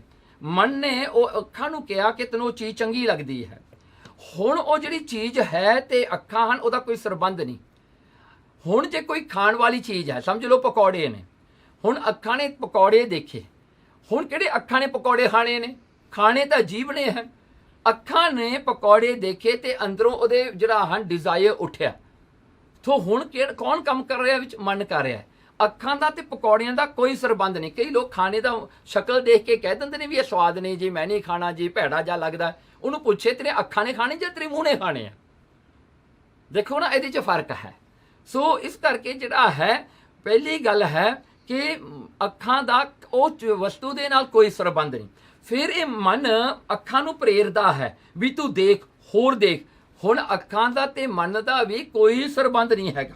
ਕੀ ਸੰਬੰਧ ਹੈ? ਮਨ ਆਪਣੇ ਥਾਂ ਤੇ, ਅੱਖਾਂ ਆਪਣੇ ਥਾਂ ਤੇ ਨੇ। ਸੋ ਇਸ ਕਰਕੇ ਜਿਹੜਾ ਹੈ, ਕਿਉਂਕਿ ਕਹਿੰਦੇ ਇਹ ਮਨ ਜਿਹੜਾ ਹੈ, ਇਹਦਾ ਜਿਹੜਾ ਹੈ ਇਹਨੂੰ ਸ਼ਕਤੀ ਦੇਣ ਵਾਲਾ, ਇਹ ਅੱਖਾਂ ਨੂੰ ਸ਼ਕਤੀ ਦੇਣ ਵਾਲਾ, ਇਹ ਇੰਦਰੀਆਂ ਨੂੰ ਸਾਰਿਆਂ ਨੂੰ ਸ਼ਕਤੀ ਦੇਣ ਵਾਲੀ ਆਤਮਾ ਹੈ। ਆਤਮਾ ਦੇ ਕਰਕੇ ਇਹ ਸਾਰੀ ਸ਼ਕਤੀ ਨੂੰ ਮਿਲਦੀ ਹੈ। ਹੁਣ ਦੇਖੋ ਮਨ ਤੇ ਆਤਮਾ ਦਾ ਕੋਈ ਸੰਬੰਧ ਨਹੀਂ, ਪਰ ਮਨ ਜਿਉਂਦਾ ਆਤਮਾ ਕਰਕੇ ਹੈ। ਸੋ ਇਸ ਕਰਕੇ ਜਿਹੜਾ ਹੈ ਇੱਥੇ ਮਹਾਰਾਜ ਨੇ ਹੁਣ ਇੱਕ ਜਿਹੜਾ ਹੈ ਇੱਕ ਅੰਡਰਸਟੈਂਡਿੰਗ ਬਣਾਈ। ਕਹਿੰਦੇ ਦੇਖੋ, ਕਹਿੰਦੇ ਇਹ ਪਦਾਰਥਾਂ ਨੂੰ ਜੋ ਚਾਹੁੰਦਾ ਹੈ, ਉਹ ਪਦਾਰਥ ਜਿਹੜੇ ਚੰਗੇ ਤੇ ਮੰਦੇ ਨੇ, ਉਹ ਸਾਰੇ ਅਨਿਤ ਨੇ, ਝੂਠੇ ਨੇ। ਭਾਵੇਂ ਅੱਖਾਂ ਨੂੰ ਚੰਗੇ ਲੱਗੇ, ਭਾਵੇਂ ਮਨ ਨੂੰ ਚੰਗੇ ਲੱਗੇ, ਭਾਵੇਂ ਜੋ ਮਰਜ਼ੀ ਹੋਏ, ਪਰ ਹੈ ਤਾਂ ਝੂਠੇ ਨਾ। ਸੋ ਜਦੋਂ ਤੱਕ ਇਹ ਪਦਾਰਥਾਂ ਨੂੰ ਆਪਾਂ ਝੂਠੇ ਨਹੀਂ ਮੰਨਦੇ, ਉਦੋਂ ਤੱਕ ਆਪਾਂ ਇਹਨਾਂ ਨਾਲ ਪ੍ਰੇਮ ਕਰਦੇ, ਆਪਾਂ ਇਹਨਾਂ ਨੂੰ ਚਾਹੁੰਦੇ ਹਾਂ। ਪਰ ਜਿਸ ਵੇਲੇ ਆਪਾਂ ਨੂੰ ਗਿਆਨ ਪ੍ਰਾਪਤ ਹੁੰਦਾ ਹੈ ਵੀ ਇਹ ਚੀਜ਼ਾਂ ਤਾਂ ਅਨਿਤ ਨੇ, ਇਹ ਝੂਠੀਆਂ ਨੇ, ਇਹਨਾਂ ਨੂੰ ਝੂਠੀਆਂ ਜਾਣ ਕੇ ਫਿਰ ਇਹਨਾਂ ਦੇ ਮਿਲਣ ਦੀ ਖੁਸ਼ੀ ਨਹੀਂ, ਇਹਨਾਂ ਦੇ ਗਿਆਨ ਦਾ ਆਪਾਂ ਨੂੰ ਦੁੱਖ ਨਹੀਂ। ਇਸ ਕਰਕੇ ਫਿਰ ਰਾਗ ਤੇ ਦੁਆਇਕ ਤੋਂ ਬੰਦਾ ਛੁੱਟਦਾ ਹੈ। ਸੋ ਇਹ ਗਿਆਨ ਜਿਹੜਾ ਹੈ, ਇਹ ਗਿਆਨ ਰਤਨਾਵਲੀ ਦੇ ਵਿੱਚ ਜਿਹੜਾ ਹਨ ਸ਼ਹੀਦ ਭਾਈ ਮਨੀ ਸਿੰਘ ਜੀ ਨੇ ਬੜਾ ਸੁੰਦਰ ਲਿਖਿਆ ਹੈ। ਤਿਨ ਤੇ ਹੋਇਆ ਹੈ ਸਥਿਤ ਬਿਸੇਖਾ। ਇਸ ਕਰਕੇ ਜਿਹੜਾ ਹੈ ਤਿੰਨ ਤੇ ਕਹਿਣ ਲੱਗੇ ਇਹ ਜਿਹੜਾ ਹਨ ਹਰਖ, ਸੋਕ ਤੇ ਰਾਗ ਤੇ ਦੁਆਇਕ ਤੋਂ ਉੱਚਾ ਉੱਠ ਕਰਕੇ ਇੱਕ ਪਰਮਨੈਂਟ ਅਵਸਥਾ ਵਿੱਚ ਰਹਿਣਾ ਚਾਹੀਦਾ ਹੈ। ਇੱਕ ਐਸੀ ਅਵਸਥਾ ਜਿਹੜੀ ਕਿ ਨਾ ਖੁਸ਼ੀ ਉਹਨੂੰ ਖੁਸ਼ ਕਰ ਸਕਦੀ ਹੈ, ਨਾ ਦੁੱਖ ਉਹਨੂੰ ਦੁਖੀ ਕਰ ਸਕਦਾ ਹੈ। ਇੱਕ ਕੰਸਿਸਟੈਂਟ ਅਵਸਥਾ ਵਿੱਚ ਉਹ ਵਿਚਰਨ ਲੱਗ ਜਾਂਦਾ ਹੈ। ਸਰਬ ਥਾਨ ਸਭ ਜੀਵਨ ਮਾਹੀ। ਕਹਿਣਗੇ ਸਾਰੇ ਥਾਵਾਂ ਤੇ ਸਾਰੇ ਜੀਵਾਂ ਦੇ ਵਿੱਚ ਉਹੀ ਆਤਮਾ ਸਰੂਪ ਪਰਮਾਤਮਾ ਵਸਦਾ ਹੈ। ਪਰਮੇਸ਼ਰ ਬਿਨ ਦੂਜੋ ਨਾਹੀ। ਹੁਣ ਪਰਮੇਸ਼ਰ ਤੋਂ ਬਗੈਰ ਕੌਣ ਹੈ? ਪਰਮੇਸ਼ਰ ਤੋਂ ਬਗੈਰ ਤਾਂ ਕੋਈ ਵੀ ਨਹੀਂ ਹੈ। ਪਰਮੇਸ਼ਰ ਤੋਂ ਬਗੈਰ ਤਾਂ ਜੀਵਨ ਵੀ ਨਹੀਂ ਹੈ, ਲਾਈਫ ਵੀ ਨਹੀਂ ਹੈ। ਤੇ ਪਰਮੇਸ਼ਰ ਬਿਨਾ ਹੈ ਕੀ ਫਿਰ ਇੱਥੇ? ਧਰਨੀ ਸਰਬ ਵਿਖੇ ਜਲ ਜੈਸੇ। ਦੇਖੋ ਕਹਿੰਦੇ ਧਰਤੀ, ਹੁਣ ਮਹਾਰਾਜ ਇੱਕ ਹੋਰ ਐਗਜ਼ਾਮਪਲ ਦਿੰਦੇ ਨੇ ਗੁਰੂ ਨਾਨਕ ਸਾਹਿਬ ਜੀ।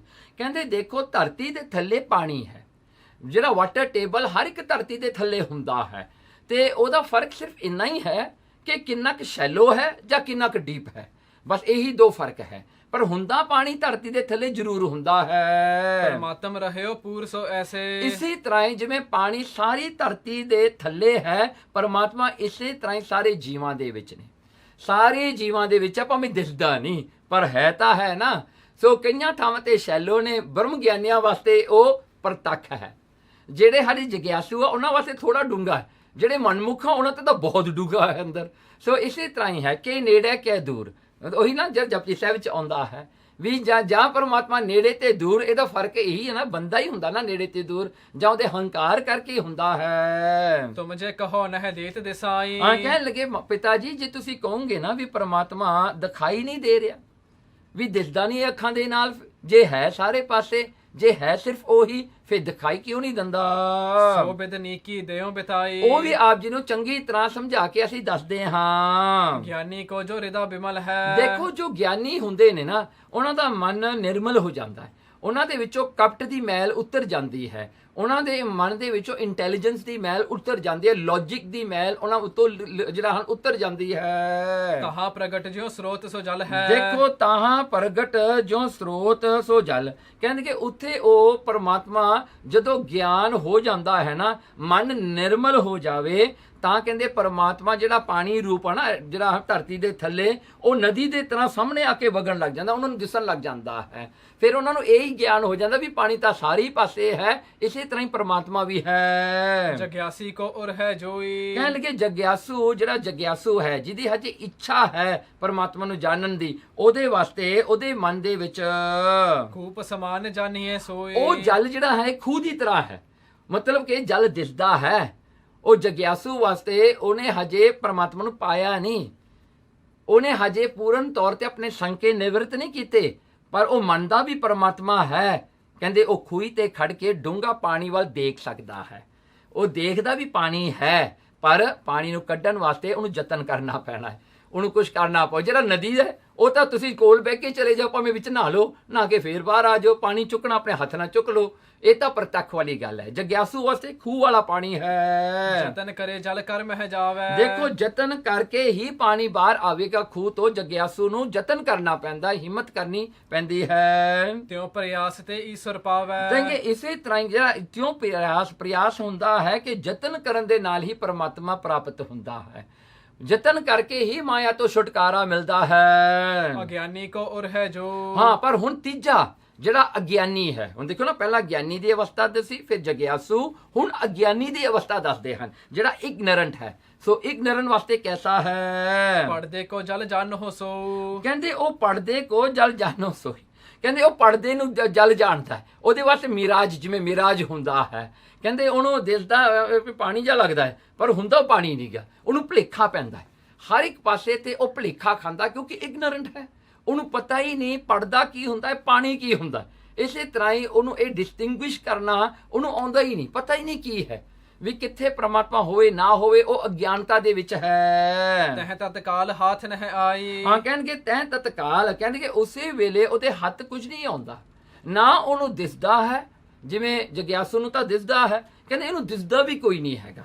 ਇਹਦਾ ਐਸਾ ਪੜਦਾ ਪਿਆ ਕਿ ਇਹ ਪਰਮਾਤਮਾ ਦੇ ਵੱਲ ਜਾਂ ਪਰਮਾਤਮਾ ਦੀ ਹਸਤੀ ਨੂੰ ਐਕਨੋਲੇਜ ਹੀ ਨਹੀਂ ਕਰ ਰਿਹਾ। ਪਰ ਚਿਤ ਮੈਂ ਜਲ ਹੈ ਸਭ ਥਾਈ। ਦੇਖੋ, ਪਰ ਫਿਰ ਵੀ ਕੋਈ ਮੰਨੇ ਚਾਹੇ ਕੋਈ ਨਾ ਮੰਨੇ, ਭਾਵੇਂ ਕੋਈ ਗਿਆਨੀ ਹੋਵੇ, ਅਗਿਆਨੀ ਜਿਹੜਾ ਹਨ, ਭਾਵੇਂ ਕੋਈ ਜਗਿਆਸੂ ਹੋਵੇ, ਭਾਵੇਂ ਅਗਿਆਨੀ ਹੋਵੇ, ਪਰ ਉਹ ਫੈਕਟ ਜਿਹੜਾ ਹੈ ਕਿ ਧਰਤੀ ਦੇ ਥੱਲੇ ਪਾਣੀ ਹੈ, ਇਹ ਕੋਈ ਨਹੀਂ ਚੇਂਜ ਕਰ ਸਕਦਾ। ਕਹਿੰਦੇ ਪਿਤਾ ਜੀ ਇਸੇ ਕਰਾਈਆਂ। ਹੁਣ ਪਰਮਾਤਮਾ ਤਾਂ ਹੈ ਜਿੱਥੇ ਹੈ, ਫਰਕ ਕਿਹਨੂੰ ਪੈਂਦਾ? ਪਰਮਾਤਮਾ ਨੂੰ ਤਾਂ ਨਹੀਂ ਪੈਂਦਾ, ਜੇ ਤੁਸੀਂ ਉਹਨੂੰ ਮੰਨੋ ਚਾਹੇ ਨਾ ਮੰਨੋ। ਜਿਵੇਂ ਪਾਣੀ ਤਾਂ ਧਰਤੀ ਦੇ ਥੱਲੇ ਹੈਗਾ ਹੀ ਹੈ, ਹੁਣ ਫਰਕ ਕਿਹਨੂੰ ਪੈਂਦਾ? ਆਪਾਂ ਨੂੰ ਪੈਂਦਾ ਹੈ, ਮੰਨਣ ਵਾਲਿਆਂ ਨੂੰ। ਜੇ ਆਪਾਂ ਨਹੀਂ ਮੰਨਾਂਗੇ ਤਾਂ ਆਪਾਂ ਹੀ ਘਾਟੇ ਵਿੱਚ ਹਾਂ। ਹਾਂਜੀ, ਜਿਵੇਂ ਕੋਈ ਕਵੇ ਇਹ ਨਦੀ ਹੈ, ਮੈਂ 100 ਕਿਲੋਮੀਟਰ ਦੂਰ ਜਾ ਕੇ ਨਦੀ ਤੋਂ ਰਹਿਣਾ ਹੈ, ਤੇ ਫਿਰ 100 ਕਿਲੋਮੀਟਰ ਦੂਰ ਜਾ ਕੇ ਪਾਣੀ ਨੂੰ ਰੋਈ ਜਾਵੇ। ਉਹ ਹਾਲਾਤ ਜਿਹੜੇ ਹਨ ਅਗਿਆਨੀਆਂ ਦੇ ਹੁੰਦੇ ਹਨ। ਤਿਉ ਪਰਮੇਸ਼ਰ ਹੈ ਸਭ ਮਾਹੀ। ਇਸੇ ਪ੍ਰਕਾਰ ਪਰਮੇਸ਼ਰ ਸਾਰਿਆਂ ਦੇ ਅੰਦਰ ਹੈ। ਪ੍ਰਗਟਨ ਦੁਰਨ ਕਹੀ ਬਿਦ ਯਾਹੀ। ਹਾਂ, ਕਹਿਣ ਲੱਗੇ ਉਹਨੂੰ ਪ੍ਰਗਟ ਤੇ ਉਹਨੂੰ ਛਪਣ ਦੀ, ਉਹਨੂੰ ਜਿਹੜਾ ਹਿਡਨ ਜਾਂ ਉਹ ਜਿਹੜਾ ਹੈ ਓਬਵੀਅਸ ਹੋ ਕੇ ਪਰਮਾਤਮਾ ਨੂੰ ਜਿਹੜਾ ਦੇਖਣਾ ਹੈ, ਕਹਿੰਦਾ ਫਰਕ ਉਹੀ ਹੈ। ਗੁਰੂ ਨਾਨਕ ਸਾਹਿਬ ਜੀ ਕਹਿੰਦੇ ਕਈਆਂ ਵਾਸਤੇ ਹਿਡਨ ਹੋ ਜਾਂਦਾ, ਕਈਆਂ ਵਾਸਤੇ ਓਬਵੀਅਸ ਹੋ ਜਾਂਦਾ ਹੈ। ਇਹ ਜੋ ਜਗਤ ਬਣਾਓ ਬਣਿਓ ਹੈ, ਦੇਖੋ ਇਹ ਜਗਤ ਦਾ ਜਿਹੜਾ ਬਣਾਵਟ ਬਣਾਈ ਹੈ ਪਰਮਾਤਮਾ ਨੇ, ਪਰਮਾਤਮ ਬਿਨ ਕੌਣ ਗੁਣਿਓ ਹੈ। ਇਹਦਾ ਵਿਚਾਰ, ਇਹਦਾ ਜਿਹੜਾ ਹੈ ਕਹਿੰਦੇ ਕਿਹੜਾ ਵਿਚਾਰਿਆ ਜਾਵੇ ਪਰਮਾਤਮਾ ਤੋਂ ਬਗੈਰ। ਜੇ ਕਿਤੇ ਬੰਦਾ ਸਾਇੰਟੀਫਿਕ ਤੌਰ ਤੇ ਵੀ ਸੋਚੇ ਵੀ ਇਹ ਚੀਜ਼ ਕਿਵੇਂ ਬਣੀ, ਇਹ ਚੀਜ਼ ਕਿਵੇਂ ਬਣੀ, ਬਣੀ ਤੋਂ ਬਾਅਦ ਇੱਕ ਲੈਵਲ ਤੇ ਜਾਊਗਾ ਆਹ ਚੀਜ਼ ਕਿਵੇਂ ਬਣੀ। ਹੁਣ ਦੇਖੋ ਪਾਣੀ ਹੈ, ਕਹਿੰਦੇ ਪਾਣੀ ਤੋਂ ਪੈਦਾਇਸ਼ ਹੋਈ, ਹੁਣ ਪਾਣੀ ਕਿਹਨੇ ਬਣਾਇਆ? ਕਹਿੰਦੇ ਮਿਸਤ ਤੋਂ। ਮਿਸਤ ਕਿਹਨੇ ਬਣਾਈ? ਉਹ ਕਿਵੇਂ ਹੋਈ? ਉਹ ਹੀਟ ਤੇ ਠੰਡ ਦਾ ਮਿਲਾਪ ਕਿਵੇਂ ਹੋਇਆ? ਸੋ ਇਹ ਗੱਲਾਂ ਕਰਕੇ ਜਿਹੜਾ ਹੈ ਗਾਂ ਦੀ ਗਾਂ ਜਾ ਕੇ ਇੱਕ ਜਿਹੜਾ ਪੁਆਇੰਟ ਆਵੇਗਾ ਜਿੱਥੇ ਪਰਮਾਤਮਾ ਨੂੰ ਮੰਨਣਾ ਹੀ ਪਊਗਾ ਵੀ ਹੈ ਕੁਝ ਜਿਹੜਾ ਕਿ ਇਹਨੂੰ ਬਣਾਉਂਦਾ ਹੈ ਜਾਂ ਇਹਨੂੰ ਪ੍ਰਗਟ ਕਰਦਾ ਹੈ। ਜੋ ਨਿਜ ਰੂਪ ਬੀਜ ਵੱਡ ਧਾਰਤ। ਹਾਂ, ਕਹਿੰਦੇ ਹੁਣ ਇੱਕ ਹੋਰ ਐਗਜ਼ਾਮਪਲ ਦਿੰਦੇ ਨੇ, ਕਹਿੰਦੇ ਜੋ ਨਿਜ ਰੂਪ ਬੀਜ ਵੱਡ ਧਾਰਤ। ਕਹਿੰਦੇ ਦੇਖੋ ਨਾ, ਇੱਕ ਦਰਖਤ ਹੈ, ਉਹ ਦਰਖਤ ਇੱਕ ਬੀਜ ਤੋਂ ਲੱਗਦਾ ਹੈ, ਉਹ ਬੀਜ ਮੁੜ ਕੇ ਦਰਖਤ ਉੱਗ ਕੇ ਫਿਰ ਫਲ ਦੇ ਵਿੱਚ ਫਿਰ ਬੀਜ ਆਉਂਦਾ ਹੈ, ਤੇ ਬੀਜ ਹੁੰਦਾ ਹੈ ਲੁਕਿਆ ਹੋਇਆ, ਉਹ ਫਲ ਦੇ ਅੰਦਰ ਬੀਜ ਹੁੰਦਾ ਹੈ, ਆਪਣੇ ਆਪ ਨੂੰ ਪ੍ਰਗਟ ਨਹੀਂ ਕਰਦਾ, ਉਹ ਦਰਖਤ ਬਣ ਜਾਂਦਾ ਹੈ। ਬੀਜ ਆਪਣੇ ਆਪ ਨੂੰ ਨਹੀਂ ਦਿਖਾਉਂਦਾ ਕਿ ਮੈਂ ਦਰਖਤ ਬਣਿਆ, ਉਹ ਤਾਂ ਧਰਤੀ ਥੱਲੇ ਹੀ ਰਹਿ ਜਾਂਦਾ, ਗਲ ਜਾਂਦਾ ਹੈ, ਤਾਂ ਉਹਦੇ ਨਾਲ ਟਰੀ ਖੜਾ ਹੋ ਜਾਂਦਾ ਹੈ। ਸੋ ਟਰੀ ਦਿਸਦਾ ਹੈ, ਬੀਜ ਨਹੀਂ ਦਿਸਦਾ। ਹੋਇਆ ਕਰ ਬਿਟ ਭਲੇ ਵਿਸਤਾਰਤ। ਦੇਖੋ ਉਹੀ ਬੀਜ ਵੱਡਾ ਦਰਖਤ ਬਣ ਕੇ ਫੈਲ ਜਾਂਦਾ ਹਰ ਪਾਸੇ। ਇਹ ਬੀਰਜ ਕੋ ਖੋਜੈ ਕੋ। ਹੁਣ ਜੇ ਉਹ ਬੀਜ ਨੂੰ ਕੋਈ ਕਿਸੇ ਨੇ ਲੱਭਣਾ ਹੋਵੇ, ਦੇਖੋ ਉਹ ਬੀਜ ਜਿਹੜਾ ਹੈ ਗਲ ਕੇ ਉਹ ਜਿਹੜਾ ਟਰੀ ਬਣ ਗਿਆ, ਹੁਣ ਜੋ ਟਰੀ ਬਣੇ ਹੋਏ ਨੂੰ ਹੁਣ ਉਹ ਬੀਜ ਕਿੱਥੇ ਗਿਆ? ਉਹ ਜਿਹੜਾ ਓਰੀਜਨਲ ਬੀਜ ਸੀ ਜਿਹਦੇ ਨਾਲ ਟਰੀ ਬਣਿਆ, ਹੁਣ ਤੁਸੀਂ ਕਿੱਥੇ ਲੱਭੋਗੇ? ਉਹ ਤਾਂ ਨਹੀਂ ਨਾ ਲੱਭਣਾ ਹੁਣ। ਤਾਂ ਫਿਰ ਜਿਹੜਾ ਹੈ ਉਹ ਬੀਜ ਨੂੰ ਜੇ ਕੋਈ ਲੱਭਣਾ ਚਾਹੇ ਤਾਂ ਫਿਰ ਕਾਠ ਪੱਤਰ ਪੁਸ਼ਪਾਦਿਕ ਜੋ। ਹਾਂ, ਤੋ ਕਾਠ ਉਹਦੇ ਟਰੰਕ ਵਿੱਚ ਲੱਭੋ, ਬੀਜ ਨਹੀਂ ਲੱਭੇਗਾ। ਉਹਦੀਆਂ ਟਾਹਣੀਆਂ ਵਿੱਚ ਬੀਜ ਲੱਭੋ, ਨਹੀਂ ਲੱਭੇਗਾ। ਉਹਦੇ ਲੀਫ ਦੇ ਵਿੱਚ ਜਾਓ ਤੇ ਵੀ ਦੇਖੋ ਇਹਦੇ ਵਿੱਚ ਬੀਜ ਹੋਏਗਾ, ਨਹੀਂ ਹੈਗਾ। ਫਿਰ ਤਹਤੇ ਹੱਥ ਨਾ ਆਵਹਿ ਕਬ ਹੀ। ਹਾਂ, ਦੇਖੋ ਹੱਥ ਨਹੀਂ ਆਏਗਾ ਵੀ, ਕਿਤੋਂ ਨਹੀਂ ਬੀਜ ਮਿਲਣਾ ਜੀ ਦਰਖਤ ਤੋਂ ਸਿਵਾ। ਖੋਜਤ ਰਹਿ ਆਰ ਬਲ ਸਭ ਹੀ। ਭਾਵੇਂ ਸਾਰੀ ਉਮਰ ਕੋਈ ਲੱਭਦਾ ਰਹੇ ਵੀ ਮੈਨੂੰ ਉਹ ਬੀਜ ਚਾਹੀਦਾ ਹੈ। ਹੁਣ ਅੰਬ ਦੇ ਬੀਜ ਤੋਂ ਅੰਬ ਦਾ ਦਰਖਤ ਲੱਗਿਆ, ਕੋਈ ਕਵੇ ਮੈਨੂੰ ਅੰਬ ਦਾ ਬੀਜ ਚਾਹੀਦਾ ਹੈ, ਉਹ ਟਾਹਣਿਆਂ ਨੂੰ ਤੋੜੀ ਜਾਵੇ, ਜਿਹੜਾ ਹਨ ਪੱਤਿਆਂ ਨੂੰ ਤੋੜੀ ਜਾਵੇ, ਲੱਭੀ ਜਾਵੇ ਵਿੱਚੋਂ, ਉਹ ਟਰੰਕ ਨੂੰ ਤੋੜ ਦੇਵੇ, ਕੱਟ ਦੇਵੇ ਵੀ ਮੈਨੂੰ ਉਹ ਬੀਜ ਚਾਹੀਦਾ ਹੈ, ਉਹ ਬੀਜ ਨਹੀਂ ਮਿਲੂਗਾ। ਜੇ ਫਲ ਕੋ ਖੋਜ ਹੈ ਭਲ ਭਾਂਤੀ। ਪਰ ਜੇ ਉਹਦੇ ਫਲ ਨੂੰ ਦੇਖੇ, ਜੇ ਉਹ ਅੰਬ ਤੋੜ ਕੇ ਦੇਖੇ ਤਾਂ ਉਹਨੂੰ ਬੀਜ ਮਿਲਣਾ ਹੈ, ਉਹਦੇ ਵਿੱਚੋਂ ਬੀਜ ਚਲਿਆ ਗਿਆ। ਸੋ ਹੁਣ ਉਹ ਬੀਜ ਹੋ ਗਿਆ, ਉਹਨੂੰ ਫਲ ਤੱਕ ਪਹੁੰਚਣਾ ਪਵੇਗਾ ਤਾਂ ਉਹਨੂੰ ਬੀਜ ਲੱਭੇਗਾ। ਇਸੇ ਤਰ੍ਹਾਂ ਹੀ ਪਾਏ ਬੀਜ ਹੋਇਆ ਸੀਤਲ ਛਾਤੀ। ਕਹਿਣਗੇ ਪਾਏ ਬੀਜ, ਫਿਰ ਉਹਨੂੰ ਠੰਡ ਪਵੇਗੀ, ਹਾਂ ਮੈਂ ਬੀਜ ਲੱਭ ਲਿਆ, ਹੁਣ ਅੰਬ ਦਾ ਬੀਜ ਮੇਰੇ ਕੋਲ ਆ ਗਿਆ, ਹੁਣ ਫਿਰ ਉਹ ਤਾਂ ਠੰਡ ਪਵੇਗੀ ਛਾਤੀ ਵਿੱਚ। ਕਿਉਂ ਪਰਮੇਸ਼ਰ ਖੋਜਣ ਵਾਲੇ। ਇਸੇ ਤਰ੍ਹਾਂ ਹੀ ਜਿਹੜੇ ਪਰਮਾਤਮਾ ਨੂੰ ਖੋਜਣ ਵਾਲੇ ਨੇ, ਜੋ ਪਰਮਾਤਮਾ ਦੀ ਸਰਚ ਕਰਦੇ ਨੇ, ਉਹ ਕਿਵੇਂ ਡਿਸਕਵਰ ਕਰਦੇ ਹਨ? ਕਾਠ ਤਾਮਸੀ ਜੀਓ ਨਿਹਾਰੇ। ਹੁਣ ਮਹਾਰਾਜ ਜੀ ਦੇਖੋ ਕਿੱਡਾ ਸੋਹਣਾ ਐਗਜ਼ਾਮਪਲ ਦਿੰਦੇ ਨੇ। ਕਹਿੰਦੇ ਇੱਕ ਹੁਣ ਮਾਇਆ ਦੇ 3 ਗੁਣ ਨਾ, ਰਾਜਸੀ, ਤਾਮਸੀ ਤੇ ਸਾਂਤਕੀ। ਸੋ ਆਪਾਂ ਨੂੰ ਜਿਹੜਾ ਹੈ ਕਹਿੰਦੇ ਮਾਇਆ ਦੇ 3 ਗੁਣ ਹਨ। ਪਹਿਲਾ ਜਿਹੜਾ ਹੈ ਕਹਿੰਦੇ ਤਾਮਸੀ ਲੋਕ ਜਿਹੜੇ ਨੇ ਉਹ ਬੀਜ, ਪਰਮਾਤਮਾ ਰੂਪੀ ਬੀਜ ਨੂੰ ਲੱਭਦੇ ਨੇ ਟਰੰਕ ਵਿੱਚੋਂ। ਉਹ ਟਰੰਕ ਨੂੰ ਦੇਖਦੇ ਨੇ ਦਰਖਤ ਦੇ ਨੇ ਵੀ ਇਹਦੇ ਵਿੱਚ ਬੀਜ ਹੋਵੇਗਾ। ਬਚਨ ਕਠੋਰ ਕਹਿਨ ਹੈ ਜੋ। ਉਹ ਜਿਹੜੇ ਤਾਮਸੀ ਲੋਕ ਨੇ ਉਹ ਜਿਹੜਾ ਹਨ ਉਹਨਾਂ ਦੇ ਕਠੋਰ ਬਚਨ ਹੁੰਦੇ ਨੇ, ਉਹ ਭੈੜਾ ਬੋਲਦੇ ਨੇ, ਆਕੜਦੇ ਨੇ, ਲੋਕਾਂ ਨੂੰ ਪੁੱਠਾ ਹੀ ਬੋਲਦੇ ਨੇ, ਕੌੜਾ ਬੋਲਦੇ ਨੇ, ਲੋਕਾਂ ਨੂੰ ਉਹ ਬੋਲਦੇ ਨੇ ਜਿਹਦਾ ਸੁਣ ਕੇ ਲੋਕਾਂ ਦਾ ਮਨ ਦੁੱਖ ਜਾਂਦਾ ਹੈ। ਤੁਸੀਂ ਵੀ ਦੇਖੇ ਹੋਣੇ ਕਈ ਐਸੇ ਜਿਹੜੇ ਹਨ ਨੰਗੇ ਸਾਧ ਨੇ ਜਾਂ ਸ਼ਿਵ ਜੀ ਦੇ ਜਿਹੜੇ ਪੁਜਾਰੀ ਨੇ, ਉਹਨਾਂ ਨੂੰ ਛੇੜ ਦੋ ਗਾਲਾਂ ਕੱਢਣ ਲੱਗ ਜਾਂਦੇ ਨੇ। ਭਸਮ ਮਲੀ ਹੁੰਦੀ ਆ, ਬੈਠੇ ਹੁੰਦੇ ਹਨ ਜਿਵੇਂ ਪਦਮਾਸਨ ਲਾ ਕੇ, ਪਰ ਜਦੋਂ ਉਹਨਾਂ ਨੂੰ ਛੇੜਦੇ ਇਹੋ ਜਿਹੀਆਂ ਗਾਲਾਂ ਕੱਢਦੇ ਨੇ ਜਿਹੜੇ ਬੰਦੇ ਨੇ ਕਿਤੇ ਸੁਣੀਆਂ ਨਹੀਂ ਹੁੰਦੀਆਂ ਆਪਣੀ ਜ਼ਿੰਦਗੀ ਵਿੱਚ। ਕਹਿੰਦੇ ਅੰਦਰੋਂ ਕਠੋਰਤਾ ਹੈ ਉਹਨਾਂ ਦੇ। ਲੱਖ ਕਠੋਰਪਨ ਤਾਮ ਹੈ ਸੋ। ਹਾਂ, ਕਹਿੰਦੇ ਲੱਖਾਂ ਹੀ ਕਠੋਰਤਾ ਹੈ ਉਹਦੇ ਵਿੱਚ। ਉਹਨਾਂ ਨੂੰ ਕਿਸੇ ਤੇ ਤਰਸ ਨਹੀਂ ਆਉਂਦਾ, ਕਿਸੇ ਤੇ ਦਇਆ ਨਹੀਂ ਉਹਨਾਂ ਨੂੰ ਆਉਂਦੀ। ਤਹਤੇ ਈਸ਼ਰ ਹੱਥ ਨਾ ਆਵੇ। ਇਸ ਕਰਕੇ ਉਹ ਤਾਮਸੀ ਜਿਹੜੇ ਐਸੇ ਯੋਗੀ ਨੇ, ਐਸੇ ਜਿਹੜੇ ਨੇ ਉਹ ਸ਼ਿਵ ਜੀ ਦੇ ਪੁਜਾਰੀ, ਉਹਨਾਂ ਦੇ ਹੱਥ ਪਰਮਾਤਮਾ ਨਹੀਂ ਲੱਗਦਾ। ਜਿਉਂ ਸਿਕਤਾ ਤੇ ਤੇਲ ਨਾ ਪਾਵੇ। ਜਿਵੇਂ ਕੋਈ ਮਿੱਟੀ ਰੇਤੇ ਨੂੰ ਕੱਢ ਕੇ ਉਹਨੂੰ ਪੀਣਾ ਸ਼ੁਰੂ ਕਰ ਦੇਵੇ, ਕਿਹੜੇ ਰੇਤੇ ਤੋਂ ਤੇਲ ਨਿਕਲ ਆਉਣਾ ਹੈ? ਤੇਲ ਨਹੀਂ ਆਉਣਾ ਭਾਈ। ਪਸਮ ਮਲ ਮੁਲ ਕੇ, ਲੋਕਾਂ ਨੂੰ ਕੌੜਾ ਮੋਲ ਕੇ, ਨੰਗੇ ਰਹਿ ਕੇ ਉਹ ਕਹਿੰਦੇ ਸਾਨੂੰ ਰੱਬ ਮਿਲ ਜਾਣਾ ਭਾਈ। ਇਸ ਤਰ੍ਹਾਂ ਨਹੀਂ ਮਿਲਦਾ। ਰੇਤੇ ਨੂੰ ਕਰੀ ਜਾਓ ਮਧਾਣੀ ਚ ਪਾ ਕੇ, ਜਿੰਨਾ ਮਰਜ਼ੀ ਕਰ ਲਓ, ਉਹਦੇ ਵਿੱਚੋਂ ਨਹੀਂ ਤੇਲ ਨਿਕਲਣਾ। ਹੈ ਰਾਜਸੀ ਪੱਤਰ ਸਮਾਨਾ। ਓਕੇ, ਹੁਣ ਦੂਸਰੇ ਤਰ੍ਹਾਂ ਦੇ ਨੇ ਰਾਜਸੀ, ਜੋ ਰਜੋ ਗੁਣ ਹੈ। ਕਹਿੰਦੇ ਜੋ ਰਾਜਸੀ ਨੇ ਉਹ ਜਿਹੜੇ ਹਨ ਪੱਤਿਆਂ ਵਰਗੇ ਨੇ, ਜਿਵੇਂ ਦਰਖਤ ਦੇ ਪੱਤੇ ਹੁੰਦੇ ਨਾ, ਉਹ ਉਸ ਤਰ੍ਹਾਂ ਦੇ ਹਨ।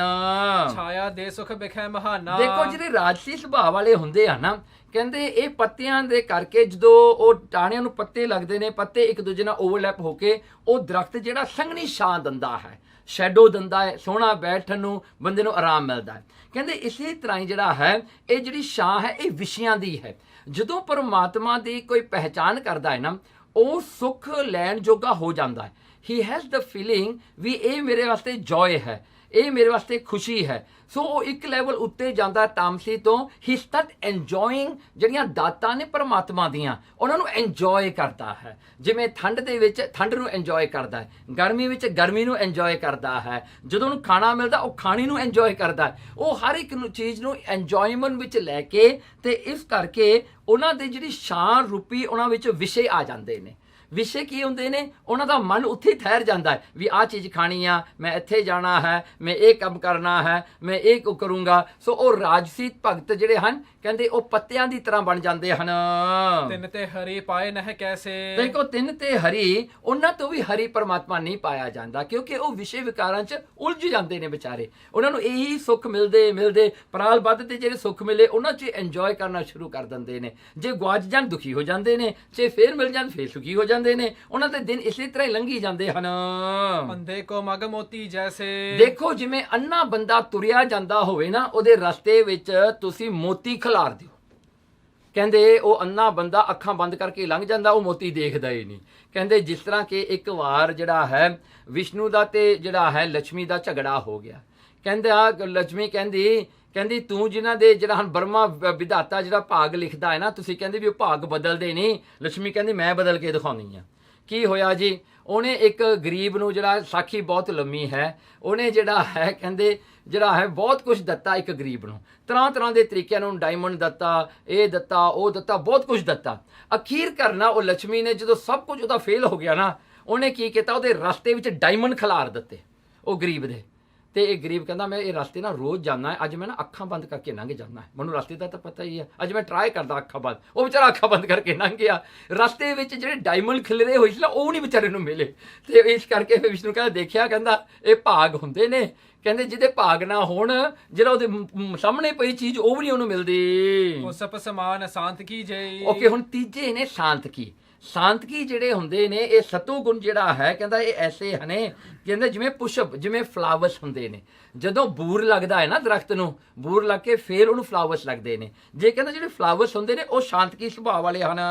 ਮਧੁਰ ਬਚਨ ਗੰਧ ਧਾਰ ਹੈ ਤੇ। ਕਹਿੰਦੇ ਮਧੁਰ ਬਚਨ, ਕਹਿੰਦੇ ਉਹ ਮਧੁਰ ਬਚਨ, ਮਿੱਠੇ ਬਚਨ, ਕਹਿੰਦੇ ਉਹ ਜਿਹੜੇ ਹਨ ਗੰਧ, ਉਹਨਾਂ ਵਿੱਚ ਸੁਗੰਧੀ ਆਉਂਦੀ ਹੈ। ਕਹਿੰਦੇ ਇਸ ਤਰ੍ਹਾਂ ਉਹ ਮਿੱਠੇ ਵੀ ਹੁੰਦੇ ਨੇ ਤੇ ਉਹਦੇ ਵਿੱਚ ਸੁਗੰਧੀ ਵੀ ਆਉਂਦੀ ਹੈ। ਉਹ ਬੂਰ ਨੂੰ ਸੁੰਘ ਕੇ ਪਤਾ ਲੱਗ ਜਾ ਇਹਨੂੰ ਅੰਬ ਲੱਗਣੇ ਨੇ, ਇਹਨੂੰ ਇਹ ਲੱਗਣਾ ਹੈ। ਸੋ ਇਸ ਕਰਕੇ ਕਹਿੰਦੇ ਉਹਨਾਂ ਵਿੱਚ ਉਹ ਫਲ ਦੀ ਸੁਗੰਧੀ ਆ ਜਾਂਦੀ ਹੈ। ਤਿੰਨ ਤੇ ਕੁਛਕ ਹੋਤ ਸਦਕਾਰਾ। ਕਹਿੰਦੇ ਇਸ ਕਰਕੇ ਜਿਹੜਾ ਮਧੁਰ ਬਚਨ ਗੰਧ ਧਾਰ ਹੈ। ਜਿਵੇਂ ਕਹਿੰਦੇ ਉਹ ਜਿਹੜੀ ਹਨ ਵਾਸ਼ਨਾ ਆਉਂਦੀ, ਉਹ ਬਚਨ ਵੀ ਮਿੱਠੇ ਬੋਲਦੇ ਨੇ। ਉਹ ਹਰ ਇੱਕ ਨਾਲ ਮਿੱਠਾ ਪੋਲਾਈਟਲੀ ਬੋਲਦੇ ਨੇ, ਜਿਹੜੇ ਸ਼ਾਂਤਕੀ ਸੁਭਾਅ ਵਾਲੇ ਹੁੰਦੇ ਹਨ। ਤਿੰਨ ਤੇ ਕੁਛਕ ਹੋਤ ਸਦਕਾਰਾ। ਕਹਿਣ ਲੱਗੇ ਉਹਨਾਂ ਤੋਂ ਅੱਗੇ ਜਿਹੜਾ ਥੋੜੇ ਜਿਹੇ ਹੋਰ ਸੁੱਧ ਹੋ ਜਾਣ, ਜੇ ਸਵਾਰੇ ਜਾਣ, ਜਾਂ ਉਹਨਾਂ ਦੇ ਵਿੱਚ ਪਰਮਾਤਮਾ ਦੀ ਭਗਤੀ ਆ ਜਾਵੇ। ਨਹਿ ਪਾਇਤ ਹੈ ਪ੍ਰਭੂ ਅਪਾਰਾ। ਪਰ ਕਹਿੰਦੇ ਇਹਨਾਂ ਤੋਂ ਨਹੀਂ ਪਰਮਾਤਮਾ ਪਾਇਆ ਜਾਂਦਾ, ਕਿਉਂਕਿ ਇਹ ਸ਼ਾਂਤਕੀ ਸੁਭਾਅ ਵਾਲੇ ਆਪਣੇ ਉਹਦੇ ਵਿੱਚ ਫਸ ਜਾਂਦੇ ਨੇ। ਉਹ ਜਿਹੜਾ ਹਨ ਫਲ ਦੇ ਰਸ ਲੈਣ ਵਿੱਚ ਫਸ ਜਾਂਦੇ ਨੇ, ਤੇ ਫਿਰ ਵੀ ਪਰਮਾਤਮਾ ਨੂੰ ਨਹੀਂ ਪਾਉਂਦੇ। ਗਿਆਨੀ ਹੈ ਫਲ ਕੇਰ ਸਮਾਨਾ। ਦੇਖੋ ਗਿਆਨੀ ਜਿਹੜੇ ਨੇ ਉਹ ਹੈ ਜਿਹੜੇ ਹਨ, ਉਹ ਕੌਣ ਨੇ? ਉਹ ਫਲ ਸਮਾਨਾ ਹੈ। ਦੇਖੋ ਸ਼ਾਂਤਕੀ ਵਾਲੇ ਉਹ ਜਿਹੜਾ ਬੂਰ ਤੱਕ ਪਹੁੰਚ ਗਏ, ਫਲਾਵਰ ਤੱਕ ਪਹੁੰਚ ਗਏ, ਸੋ ਉਹਦੀ ਸੁਗੰਧੀ ਲੈ ਲਈ, ਕੋਮਲਤਾ ਉਹਨਾਂ ਦੇ ਵਿੱਚ ਆ ਗਈ, ਪਰ ਫਿਰ ਵੀ ਫਲ ਤੱਕ ਨਹੀਂ ਪਹੁੰਚੇ। ਫਰੂਟ ਤੱਕ ਇੱਕੋ ਹੀ ਬੰਦੇ ਪਹੁੰਚਦੇ ਨੇ, ਗਿਆਨੀ ਪੁਰਸ਼। ਗਿਆਨੀ ਜਿਹੜੇ ਹੁੰਦੇ ਨੇ ਜਿਨ੍ਹਾਂ ਨੇ ਮਾਇਆ ਨੂੰ ਪਾਸੇ ਕਰਕੇ ਪਰਮਾਤਮਾ ਨੂੰ ਦੇਖ ਲਿਆ। ਸੋ ਕਹਿੰਦੇ ਉਹ ਗਿਆਨੀ ਪੁਰਸ਼ ਹੀ ਫਲ ਤੱਕ ਪਹੁੰਚਦੇ ਹਨ। ਬੀਜ ਰੂਪਤ ਹੈ ਪ੍ਰਭੂ ਮਿਲਾਨਾ। ਫਿਰ ਉਹ ਫਲ ਦੇ ਵਿੱਚ ਜਿਹੜਾ ਬੀਜ ਹੁੰਦਾ, ਬੀਜ ਰੂਪ ਪਰਮਾਤਮਾ ਨੂੰ ਪਾ ਲੈਂਦੇ ਨੇ। ਉਹਨਾਂ ਨੂੰ ਫਿਰ ਪਰਮਾਤਮਾ ਰੂਪ ਬੀਜ ਮਿਲ ਜਾਂਦਾ। ਹੁਣ ਦੇਖੋ ਨਾ, ਇਹ ਬੀਜ ਨੇ ਦਰਖਤ ਬਣਾਇਆ। ਦਰਖਤ ਦੀ ਓਰੀਜਨੈਲਿਟੀ ਜਿਹੜੀ ਹੈ, ਦਰਖਤ ਕਿੱਥੋਂ ਪੈਦਾਇਸ਼ ਹੋਇਆ, ਉਹਨਾਂ ਦੇ ਹੱਥ ਲੱਗ ਗਿਆ। ਤੇ ਕਿ ਗਿਆਨੀਓ ਹੀ ਹਨ ਜਿਹੜੇ ਪਰਮਾਤਮਾ ਨੂੰ ਫਿਰ ਪਾ ਲੈਂਦੇ ਹਨ। ਅਪਰ ਸਥਾਨ ਸੋ ਪਾਵਤ ਨਾਹੀ, ਕਹਿਣ ਲੱਗੇ ਹੋਰ ਕੋਈ ਥਾਂ ਤੋਂ ਪਰਮਾਤਮਾ ਦੀ ਪ੍ਰਾਪਤੀ ਨਹੀਂ ਹੁੰਦੀ। ਬਸ ਹੈ ਸਦਾ ਸਤ ਸੰਗਤ ਮਾਹੀ। ਇਸ ਕਰਕੇ ਹਮੇਸ਼ਾ ਹੀ ਆਪਾਂ ਨੂੰ ਸਤ ਸੰਗਤ ਵਿੱਚ ਹੀ ਰਹਿਣਾ ਚਾਹੀਦਾ ਹੈ। ਹੇ ਪਿਤ ਇੱਕ ਪਰਮਾਤਮ ਸਾਰੇ, ਹੇ ਪਿਤਾ ਜੀ, ਗੁਰੂ ਨਾਨਕ ਸਾਹਿਬ ਜੀ ਕਹਿੰਦੇ ਇੱਕੋ ਹੀ ਪਰਮਾਤਮਾ ਹੈ ਜਿਹੜਾ ਸਾਰੇ ਪਾਸੇ ਵਰਤਦਾ ਹੈ। ਰਾਗ ਦ્વੈਖ ਕਿਉਂ ਕਰੋ ਵਿਚਾਰੇ, ਇਸ ਕਰਕੇ ਰਾਗ ਤੇ ਦੁਆਇਖ ਦੀ ਕਿਉਂ ਵਿਚਾਰ ਕਰਨੀ ਹੈ। ਅਪਰ ਕਲਪਨਾ ਤੇ ਮਨ ਰੋਕੋ, ਹੋਰ ਵੀ ਕਲਪਨਾ ਤੋਂ ਆਪਣੇ ਮਨ ਨੂੰ ਰੋਕਣਾ ਚਾਹੀਦਾ ਹੈ। ਸਰਬ ਸਥਾਨ ਏਕ ਅਵਲੋਕ ਹੋ, ਦੇਖੋ ਸਾਰੇ ਥਾਵਾਂ ਤੇ ਇੱਕੋ ਹੀ ਪਰਮਾਤਮਾ ਨੂੰ ਨਜ਼ਰੀ ਲੈਣਾ ਚਾਹੀਦਾ ਹੈ, ਨਜ਼ਰ ਵਿੱਚ ਲੈ ਕੇ ਆਉਣਾ ਚਾਹੀਦਾ ਹੈ, ਉਹੀ ਪਰਮਾਤਮਾ ਨੂੰ ਦੇਖਣਾ ਚਾਹੀਦਾ ਹੈ। ਜਗਤ ਮੋਹਨੀ ਜੋ ਇਹ ਮਾਇਆ, ਦੇਖੋ ਜਗਤ ਨੂੰ ਮੋਹਣ ਵਾਲੀ, ਜਗਤ ਨੂੰ ਮੈਸਮਰਾਈਜ਼ ਕਰਨ ਵਾਲੀ, ਜਗਤ ਨੂੰ ਆਪਣੇ ਇਨਫਲੂਐਂਸ ਵਿੱਚ ਫਸਾਉਣ ਵਾਲੀ ਜਿਹੜਾ ਹਨ ਇਹ ਮਾਇਆ ਹੈ। ਇਸ ਬਿਦ ਜਾਣੋ ਜਿਉ ਤਨ ਛਾਇਆ, ਕਹਿਣ ਲੱਗੇ ਇਹਨੂੰ ਇਸ ਤਰ੍ਹਾਂ ਜਾਣੋ ਜਿਵੇਂ ਸਰੀਰ ਤੇ ਸ਼ੈਡੋ ਹੁੰਦਾ ਹੈ। ਦੇਖੋ ਪਰ ਜਿਹੜਾ ਹਨ ਇਹ ਜਿਹੜੀ ਹਨ ਮਾਇਆ ਇੱਕ ਸ਼ੈਡੋ ਦੀ ਤਰ੍ਹਾਂ ਹੈ, ਇੱਕ ਛਾਇਆ ਹੈ, ਇਹ ਸ਼ੈਡੋ ਹੈ। ਇਹ ਸ਼ੈਡੋ ਜਿਹੜੀ ਹੁੰਦੀ ਹੈ ਮਾਇਆ, ਸ੍ਰੀ ਕਰਤਾਰ ਸੋ ਭਾਨ ਸਮਾਨ, ਪਰਮਾਤਮਾ ਜਿਹੜੇ ਨੇ ਉਹ ਸੂਰਜ ਹਨ, ਉਹ ਸੂਰਜ ਨੇ ਤੇ ਜਿਹੜੀ ਮਾਇਆ ਹੈ ਇਹ ਛਾਇਆ ਹੈ, ਇਹ ਇੱਕ ਸ਼ੈਡੋ ਹੈ। ਸੋ ਇਸ ਕਰਕੇ ਕਵੀ ਸੰਤੋਖ ਸਿੰਘ ਜੀ ਇੱਥੇ ਬਹੁਤ ਸੋਹਣਾ ਐਗਜ਼ਾਮਪਲ ਦਿੰਦੇ ਨੇ। ਇੱਕ ਐਗਜ਼ਾਮਪਲ ਦੇ ਵਿੱਚ ਪਰਮਾਤਮਾ ਤੇ ਮਾਇਆ ਤੇ ਜੀਵ ਦਾ ਰਿਲੇਸ਼ਨਸ਼ਿਪ ਬਣ ਦਿੰਦੇ ਨੇ। ਹੁਣ ਦੇਖੋ ਕਿੰਨਾ ਸੋਹਣਾ ਐਗਜ਼ਾਮਪਲ ਦਿੰਦੇ ਹਨ। ਜਬ ਇਹ ਨਰ ਸਨਮੁਖ ਤੇ ਧਿਆਨਾ, ਦੇਖੋ ਜੇ ਅਗਰ ਇਹ ਜੀਵ ਜਿਹੜੇ ਨੇ ਇਹ ਸੂਰਜ ਵੱਲ ਦੇਖਣ, ਸੂਰਜ ਇਹਨਾਂ ਦੇ ਸਾਹਮਣੇ ਹੋਵੇ, ਸਨ ਇਹਨਾਂ ਦੇ ਸਾਹਮਣੇ ਹੋਵੇ ਤੇ ਇਹ ਮੂੰਹ ਕਰਕੇ ਸਨ ਵੱਲ ਦੇਖਣ ਤਾਂ ਇਹਨਾਂ ਦਾ ਸ਼ੈਡੋ ਕਿੱਥੇ ਹੁੰਦਾ ਹੈ? ਪਿੱਛੇ ਹੁੰਦਾ ਹੈ। ਸੋ ਮਤਲਬ ਕਿ ਜੇ ਜੀਵ ਪਰਮਾਤਮਾ ਨੂੰ ਸਾਖਸ਼ਾਤ ਕਰਕੇ ਸਾਰੇ ਸੰਸਾਰ ਵਿੱਚ ਦੇਖਣ ਤਾਂ ਮਾਇਆ ਇਹਨਾਂ ਦੇ ਪਿੱਛੇ ਹੁੰਦੀ ਹੈ। ਮਾਇਆ ਇਹਨਾਂ ਦੇ ਪਿੱਛੇ ਪਿੱਛੇ ਭੱਜਦੀ ਹੈ ਵੀ ਮੈਨੂੰ ਵਰਤ ਲਾ, ਮੈਨੂੰ ਲੈ ਲਾ, ਰਿੱਧੀਆਂ ਸਿੱਧੀਆਂ ਇਹਦੇ ਪਿੱਛੇ ਹੁੰਦੀਆਂ ਨੇ। ਉਹ ਛਾਇਆ ਬਣ ਕੇ ਨਾਲ ਨਾਲ ਰਹਿੰਦੀਆਂ ਨੇ, ਜਿੱਥੇ ਵੀ ਜਾਂਦਾ ਉਹ ਛਾਇਆ ਨਾਲੇ ਰਹਿੰਦੀ ਹੈ ਵੀ ਮੈਂ ਇਹਦੇ ਨਾਲੇ ਰਹਿਣਾ। ਉਹ ਮਾਇਆ ਪਿੱਛੇ ਪਿੱਛੇ ਤੁਰੀ ਫਿਰਦੀ ਆ, ਤਰਲੇ ਲੈਂਦੀ। ਛਾਇਆ ਸਮ ਤੇ ਪਿੱਛੇ ਲਾਗੀ, ਹਾਂ ਦੇਖੋ ਛਾਇਆ ਦੀ ਤਰ੍ਹਾਂ ਉਹ ਪਿੱਛੇ ਲੱਗੀ ਤੁਰੀ ਫਿਰਦੀ ਰਹਿੰਦੀ ਹੈ। ਉਹ ਖਹਿੜਾ ਨਹੀਂ ਛੱਡਦੀ ਫਿਰ ਮਾਇਆ ਕਿ ਲੈ ਲਾ ਜੀ ਲੈ ਲਾ, ਮੈਂ ਤੈਨੂੰ ਦੰਦੀਆਂ ਹੋਰ ਲੈ ਲਾ। ਉਹ ਮਾਇਆ ਜਿਹੜੀ ਹੈ ਉਹ ਪਿੱਛੇ, ਤੇ ਜੇ ਆਪਣਾ ਮੂੰਹ ਪਰਮਾਤਮਾ ਵੱਲ ਹੋਵੇ ਤਾਂ ਮਾਇਆ ਨੇ ਤਾਂ ਪਿੱਛੇ ਪਿੱਛੇ ਆਉਣਾ ਹੀ ਆਉਣਾ ਹੈ। ਪੁੰਨ ਨਾ ਆਦਰੈ ਹਰ ਅਨੁਰਾਗੀ, ਹਾਂ ਕਹਿਣ ਲੱਗੇ ਪੁੰਨ ਨਾ ਆਦਰ ਹੈ ਹਰ ਅਨੁਰਾਗੀ। ਪਰਮੇਸ਼ਰ ਦੇ ਪਿਆਰੇ ਨੂੰ ਜਿਹੜਾ ਹੈ ਉਹ ਫੇਰ ਵੀ ਨਹੀਂ ਆਦਰ ਦਿੰਦੇ, ਫੇਰ ਵੀ ਨਹੀਂ ਮਾਇਆ ਨੂੰ ਮੂੰਹ ਲਾਉਂਦੇ। ਕਹਿੰਦੇ ਮਾਇਆ ਮੈਂ ਤੇਤੋਂ ਕੀ ਲੈਣਾ ਹੈ, ਤੈਨੂੰ ਬਣਾਉਣ ਵਾਲਾ ਤੇਰਾ ਮਾਸਟਰ ਤਾਂ ਉਹਨੂੰ ਮੈਂ ਉਹਦੀ ਮੈਂ ਭਗਤੀ ਕਰਦਾ, ਮੈਂ ਤਾਂ ਉਹ ਲੈਣਾ, ਮੈਂ ਤੈਨੂੰ ਨਹੀਂ ਲੈਣਾ, ਮੈਂ ਤੇਤੋਂ ਕੀ ਕਰਾਉਣਾ। ਜਿਵੇਂ ਕਹਿੰਦੇ ਇੱਕ ਵਾਰ ਜਿਹੜਾ ਹੈ ਇਸੇ ਤਰ੍ਹਾਂ ਹੀ ਜਿਹੜਾ ਹੈ ਲక్ష్ਮੀ ਤੇ ਵਿਸ਼ਨੂੰ ਦਾ ਫੇਰ ਉਪਾਦ ਹੋਇਆ। ਕਹਿੰਦੇ ਵਿਸ਼ਨੂੰ ਕਹਿੰਦਾ ਮੇਰੇ ਭਗਤ ਜਿਹੜੇ ਹੁੰਦੇ ਨਾ ਉਹ ਮਾਇਆ ਤੋਂ ਪਰੇ ਹੁੰਦੇ ਨੇ। ਲక్ష్ਮੀ ਕਹਿੰਦੀ ਦੇਖ ਲਈ ਮੈਂ ਤੇਰੇ ਭਗਤਾਂ ਨੂੰ ਠੀਕ ਕਰਦੀ ਆ। ਕੀ ਹੋਇਆ, ਇੱਕ ਉੱਥੇ ਜਿਹੜਾ ਗ੍ਰਸਤੀ ਸੀਗਾ ਜਿਹੜਾ ਬਹੁਤ ਸੰਤਾਂ ਸਾਧਾਂ ਦੀ ਸੇਵਾ ਕਰਿਆ ਕਰਦਾ ਸੀ, ਤੇ ਇੱਕ ਵਾਰ ਵਿਸ਼ਨੂੰ ਜਿਹੜਾ ਇੱਕ ਬੁੱਢਾ ਸਾਧ ਬਣ ਕੇ ਉਹਦੇ ਘਰ ਪਹੁੰਚ ਗਿਆ। ਉਹਨੂੰ ਭਰੋਸਾ ਸੀ ਵਿਸ਼ਨੂੰ ਨੂੰ ਵੀ ਇਹ ਬੰਦਾ ਬਹੁਤ ਚੰਗਾ ਹੈ, ਹਮੇਸ਼ਾ ਸੇਵਾ ਕਰਦਾ, ਨਿਸ਼ਕਾਮ ਹੈ। ਤੇ ਬੁੱਢਾ ਬਣ ਕੇ ਇੱਕ ਜਿਹੜਾ ਬੁੱਢਾ ਹੋ ਕੇ ਆਪਣਾ ਰੂਪ ਧਾਰਨ ਕੀਤਾ ਬੁੱਢੇ ਦਾ, ਵਿਸ਼ਨੂੰ ਨੇ ਉਹਦੇ ਘਰ ਚਲਿਆ ਗਿਆ। ਕਹਿੰਦਾ ਵੀ ਭਾਈ ਮੈਂ ਇੱਥੇ ਆਇਆ ਤੇਰੇ ਘਰੇ, ਮੈਨੂੰ ਇੱਕ ਕਮਰਾ ਦੇ ਦੇ, ਮੈਂ ਭਗਤੀ ਕਰਨੀ ਹੈ। ਉਹ ਜਿਹੜਾ ਘਰ ਦਾ ਜਿਹੜਾ ਸੇਵਾਦਾਰ ਸੀਗਾ, ਜਿਹੜਾ ਸੇਵਾ ਕਰਿਆ ਕਰਦਾ ਸੀ ਉਹ ਮਾਲਕ, ਉਹ ਕਹਿੰਦਾ ਹਾਂਜੀ ਹਾਂਜੀ ਸੰਤ ਜੀ ਤੂੰ ਮੇਰਾ ਘਰ ਪਵਿੱਤਰ ਕਰਤਾ, ਤੂੰ ਬਹੁਤ ਚੰਗਾ ਕੀਤਾ, ਮੈਂ ਤੇਰੀ ਸੇਵਾ ਕਰੂੰਗਾ, ਦੱਸੋ ਮੈਂ ਹੋਰ ਕੀ ਕਰਾਂ ਤੁਹਾਡੇ ਵਾਸਤੇ। ਉਹਨੇ ਇੱਕ ਕਮਰਾ ਉਹਨੂੰ ਦੇ ਦਿੱਤਾ। ਕਹਿੰਦੇ ਸੰਤ ਜੀ ਮੈਂ ਤੁਹਾਨੂੰ ਭੋਜਨ ਮੈਂ ਦੇ ਦਿਆ ਕਰੂੰਗਾ, ਜੋ ਸੇਵਾ ਮੈਨੂੰ ਦੱਸਿਓ। ਬਹੁਤ ਸ਼ਰਧਾਲੂ ਜੀ ਗਲ ਵਿੱਚ ਪੱਲਾ ਪਾ ਕੇ ਪਿੱਛੇ ਪਿੱਛੇ ਭੱਜਿਆ ਫਿਰੇ।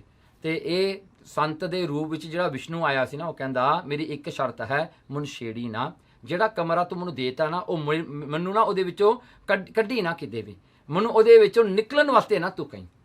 ਤੇ ਕਹਿੰਦਾ ਠੀਕ ਹੈ ਜੀ, 7 ਬਚਨ। ਕੀ ਹੋਇਆ ਜੀ, ਮਾਇਆ ਜਿਹੜੀ ਲక్ష్ਮੀ ਸੀ ਨਾ ਉਹ ਮਾਇਆ ਬਣ ਕੇ ਆ ਗਈ। ਸੋ ਉਹ ਮਾਇਆ ਬਣ ਕੇ ਆਈ ਜਿਵੇਂ ਇੱਕ ਵੱਡੀ ਕੁਈਨ ਹੁੰਦੀ ਹੈ। ਕਹਿੰਦੇ ਉਹ ਵੱਡਾ ਆਪਣਾ ਸਾਜ ਬਾਜ ਲੈ ਕੇ ਆਈ, ਉਹਦੀਆਂ ਨੌਕਰ ਸ਼ਾਕਰਾਂ ਤੁਰੀਆਂ ਫਿਰੇ। ਕਹਿੰਦੇ ਉਹ ਆਈ ਇਹਦੇ ਘਰ 'ਚ, ਕਹਿੰਦੀ ਮੈਂ ਤੇਰੇ ਘਰ 'ਚ ਇੱਕ ਰਾਤ ਰਹਿਣਾ। ਤੇ ਕਹਿੰਦੀ ਮੈਂ ਜਿੱਥੇ ਵੀ ਜਾਂਦੀ ਆ ਨਾ ਮੈਂ ਸੋਨੇ ਦੇ ਭਾਂਡਿਆਂ ਵਿੱਚ ਖਾਂਦੀ ਆ, ਖਾ ਕੇ ਮੈਂ ਭਾਂਡੇ ਧੋਂਦੀ ਨਹੀਂ, ਮੈਂ ਛੱਡ ਦਿੰਦੀ ਆ ਸੋਨੇ ਦੇ। ਕਹਿੰਦੇ ਜਿੱਥੇ ਮੈਂ ਰਹੂੰਗੀ ਭਾਂਡੇ ਵੀ ਉਹਨਾਂ ਦੇ ਹੋਣਗੇ। ਤੇ ਇਹ ਜਿਹੜੇ ਹੀਰੇ ਮੋਤੀ ਆ ਕਹਿੰਦੀ ਮੈਂ ਇੱਕ ਵਾਰੀ ਪਾਉਂਦੀ ਆ, ਪਾ ਕੇ ਮੈਂ ਛੱਡ ਦਿੰਦੀ ਆ, ਮੈਂ ਦੂਜੇ ਦਿਨ ਨਵਾਂ ਲੈਂਦੀ ਆ। ਮੇਰੇ ਕੱਪੜੇ ਕਹਿੰਦੀ ਇਹਨਾਂ ਵਿੱਚ ਵੀ ਮੋਤੀ ਜੜੇ ਹੋਏ ਨੇ ਬਹੁਤ ਕੁਝ, ਕਹਿੰਦੀ ਮੈਂ ਇੱਕ ਵਾਰੀ ਉਹ ਪਾਉਂਦੀ ਆ ਕੱਪੜਾ, ਮੈਂ ਲਾ ਕੇ ਛੱਡ ਦਿੰਦੀ ਆ, ਫਿਰ ਨਹੀਂ ਮੈਂ ਮੌਕੇ ਪਾਉਂਦੀ। ਜਿੱਥੇ ਮੈਂ ਰਹੂੰਗੀ ਇਹ ਉਹਨਾਂ ਦਾ ਹੋਵੇਗਾ। ਇਹਨੂੰ ਤਾਂ ਚਾਅ ਚੜ ਗਿਆ ਘਰ ਦੇ ਨੂੰ, ਵਿਚਾਰਾ ਰੁੜ ਗਿਆ। ਵੱਡਾ ਭਗਤ ਸੀਗਾ ਉਹ, ਪਰ ਰੁੜ ਗਿਆ। ਹੁਣ ਕਹਿੰਦੀ ਜਾ ਕੇ ਉਹ ਜਿੱਥੇ ਉਹ ਸੰਤ ਬੈਠਾ ਸੀ ਨਾ, ਵਿਸ਼ਨੂੰ ਬੈਠਾ ਸੀਗਾ, ਕਹਿੰਦੀ ਮੈਨੂੰ ਇਹੀ ਕਮਰਾ ਚਾਹੀਦਾ ਹੈ, ਇਹ ਜਿਹੜਾ ਹੈ ਇਹ ਗਿਆ ਜਾ ਕੇ ਜਿਹੜਾ ਹਨ ਸੰਤ ਬਣ ਕੇ ਜਿਹੜਾ ਵਿਸ਼ਨੂੰ ਬੈਠਾ ਸੀਗਾ ਇਹਦਾ ਟੈਸਟ ਲੈਣ ਵਾਸਤੇ, ਕਹਿੰਦਾ ਬਾਬਾ ਜੀ ਸੰਤ ਜੀ ਤੁਸੀਂ ਨਿਕਲ ਜਾਓ ਇੱਥੋਂ, ਥੋੜਾ ਕਮਰਾ ਮੈਂ ਇਹਨਾਂ ਨੂੰ ਦੇਣਾ, ਤੁਹਾਨੂੰ ਮੈਂ ਹੋਰ ਕਮਰਾ ਦੇ ਦਿੰਦਾ ਹੈ। ਤੇ ਉਹ ਕਹਿੰਦਾ ਭਾਈ ਤੂੰ ਤਾਂ ਮੇਰੇ ਨਾਲ ਵਾਅਦਾ ਕੀਤਾ ਸੀਗਾ ਵੀ ਮੈਨੂੰ ਨਹੀਂ ਕੱਢੂੰਗਾ ਤੂੰ ਇੱਥੋਂ। ਕਹਿੰਦਾ ਨਹੀਂ ਬਾਬਾ ਜੀ ਹੁਣ ਜਿਹੜਾ ਹੈ ਕੋਈ ਗੱਲ ਨਹੀਂ, ਇੱਕ ਦਿਨ ਉੱਥੇ ਰਹਿ ਪਓ, ਕੋਈ ਨਹੀਂ ਇੱਕ ਰਾਤ ਦੀ ਗੱਲ ਆ, ਤੁਸੀਂ ਐਂ ਕਰ ਲਓ, ਤੁਹਾਨੂੰ ਵਧੀਆ ਕਮਰਾ ਦੇਵਾਂਗਾ, ਐਂ ਕਰਨ ਲੱਗ ਗਿਆ। ਸੋ ਕੀ ਕੀਤਾ ਜੀ, ਅਖੀਰਕਾਰ ਜਿਹੜਾ ਹੈ ਉਹ ਜਿਹੜਾ ਸੰਤ ਰੂਪ ਹੋ ਕੇ ਵਿਸ਼ਨੂੰ ਬੈਠਾ ਸੀ ਨਾ ਉਹ ਨਾ ਮੰਨਿਆ, ਇਹਨੇ ਬੰਦੇ ਲਿਆਂਦੇ ਚੱਕ ਕੇ ਵਿਚਾਰੇ ਨੂੰ ਬਾਹਰ ਛੱਡਿਆ, ਕਹਿੰਦਾ ਤੇਰੀ ਲੋੜ ਏ ਨਹੀਂ। ਉਹ ਜਿਹੜਾ ਹਨ ਉਹਦੀ ਘਰ ਜਿਹੜੀ ਵਿਸ਼ਨੂੰ ਜਿਹੜੀ ਲక్ష్ਮੀ ਆ ਉਹਨੂੰ ਦੇਤਾ ਜੀ ਕਮਰਾ। ਸੋ ਕੀ ਹੋਇਆ ਜੀ, ਉਹਨੂੰ ਦੇਤਾ ਤੇ ਇਹ ਖੁਸ਼ ਹੋਇਆ ਫਿਰ ਵੀ ਮੈਨੂੰ ਤਾਂ ਸੋਨੇ ਦੇ ਆਹ ਮਿਲ ਜਾਣੇ, ਮੈਨੂੰ ਉਹ ਮਿਲ ਜਾਣੇ। ਕੀ ਹੋਇਆ ਜਦੋਂ ਇਹਨੇ ਵਿਸ਼ਨੂੰ ਨੂੰ ਬਾਹਰ ਕੱਢ ਕੇ ਸੱਟਿਆ ਨਾ, ਮਾਇਆ ਵੀ ਅਲੋਪ ਹੋ ਗਈ, ਮਾਇਆ ਬਣੀ ਰਹੀ, ਉਹ ਰਹਿ ਗਿਆ ਵਿਚਾਰਾ ਜੇ ਜਾਏਗਾ ਸੀਗਾ ਰੋਂਦਾ ਪਿੱਟਦਾ ਰਹਿ ਗਿਆ। ਤੇ ਫਿਰ ਲక్ష్ਮੀ ਕਹਿੰਦੀ ਦੇਖਿਆ ਤੇਰਾ ਭਗਤ, ਕਹਿੰਦੀ ਸਾਰੇ ਮਾਇਆ ਦੇ ਪਿੱਛੇ ਨੇ, ਭਗਤ ਭੁਗਤ ਕਿਹੜੇ ਨੇ ਕਿਸੇ ਦੇ, ਕਹਿੰਦੇ ਸਾਰੇ ਮਾਇਆ ਦੇ ਪੁਜਾਰੀ ਨੇ। ਸੋ ਜਦੋਂ ਮਾਇਆ ਮੂਹਰੇ ਚੱਲ ਜਾਵੇ ਨਾ, ਕਹਿੰਦੇ ਬੰਦੇ ਨੂੰ ਖਰੀਦਣਾ ਤਾਂ ਖਰੀਦਣਾ ਹੀ ਹੁੰਦਾ ਹੈ, ਕੀਮਤ ਇਹ ਵੱਖਰੀ ਹੁੰਦੀ ਆ ਵੀ ਕਿਹੜੀ ਕੀਮਤ ਕੋਈ ਵਿਕ ਜਾਂਦਾ ਹੈ। ਹਾਂਜੀ, ਪਰ ਕਹਿੰਦੇ ਐਵਰੀਵਨ ਹੈਜ਼ ਅ ਪ੍ਰਾਈਸ, ਕਹਿੰਦੇ ਸਾਰਿਆਂ ਦਾ ਪ੍ਰਾਈਸ ਹੁੰਦਾ ਹੈ। ਸੋ ਇਸ ਕਰਕੇ ਜਿਹੜੀ ਮਾਇਆ ਐਸੀ ਚੀਜ਼ ਹੈ, ਹਰ ਤੇ ਪੀਠ ਜੋ ਫੇਰ ਪਿਆ ਨਾ। ਦੇਖੋ ਜਿਹੜਾ ਕੋਈ ਪਰਮਾਤਮਾ ਰੂਪੀ ਸੂਰਜ ਨਾਲੋਂ ਪਿੱਠ ਕਰ ਲਵੇ ਤੇ ਫਿਰ ਜੋ ਉਹ ਪਿੱਠ ਕਰ ਲੈਂਦਾ ਉਹਦੀ ਛਾਇਆ, ਉਹਦੀ ਸ਼ੈਡੋ ਉਹਦੇ ਸਾਹਮਣੇ ਆ ਜਾਂਦੀ ਹੈ, ਕਿਉਂਕਿ ਇੱਥੇ ਸੂਰਜ ਹੈ ਉਹਨੇ ਪਿੱਠ ਹੋ ਗਈ। ਸੋ ਉਹਦੀ ਛਾਇਆ ਉਹਦੇ ਸਾਹਮਣੇ ਆ ਗਈ, ਬੰਦਾ ਹੁਣ ਉਹ ਛਾਇਆ ਵੱਲ ਦੇਖ ਲਿਆ, ਪਰਮਾਤਮਾ ਵੱਲ ਪਿੱਠ ਕਰ ਰਿਹਾ ਹੈ। ਤੇ ਕੀ ਹੁੰਦਾ ਹੈ ਜੀ ਫਿਰ, ਮਾਇਆ ਗਹਿਨ ਚਾਹੇ ਨਰ ਆਨਾ। ਤੇ ਫਿਰ ਇਹ ਜੀਵ ਮਾਇਆ ਨੂੰ ਪਕੜਦਾ ਹੈ, ਮਾਇਆ ਅੱਗੇ ਅੱਗੇ ਹੈ।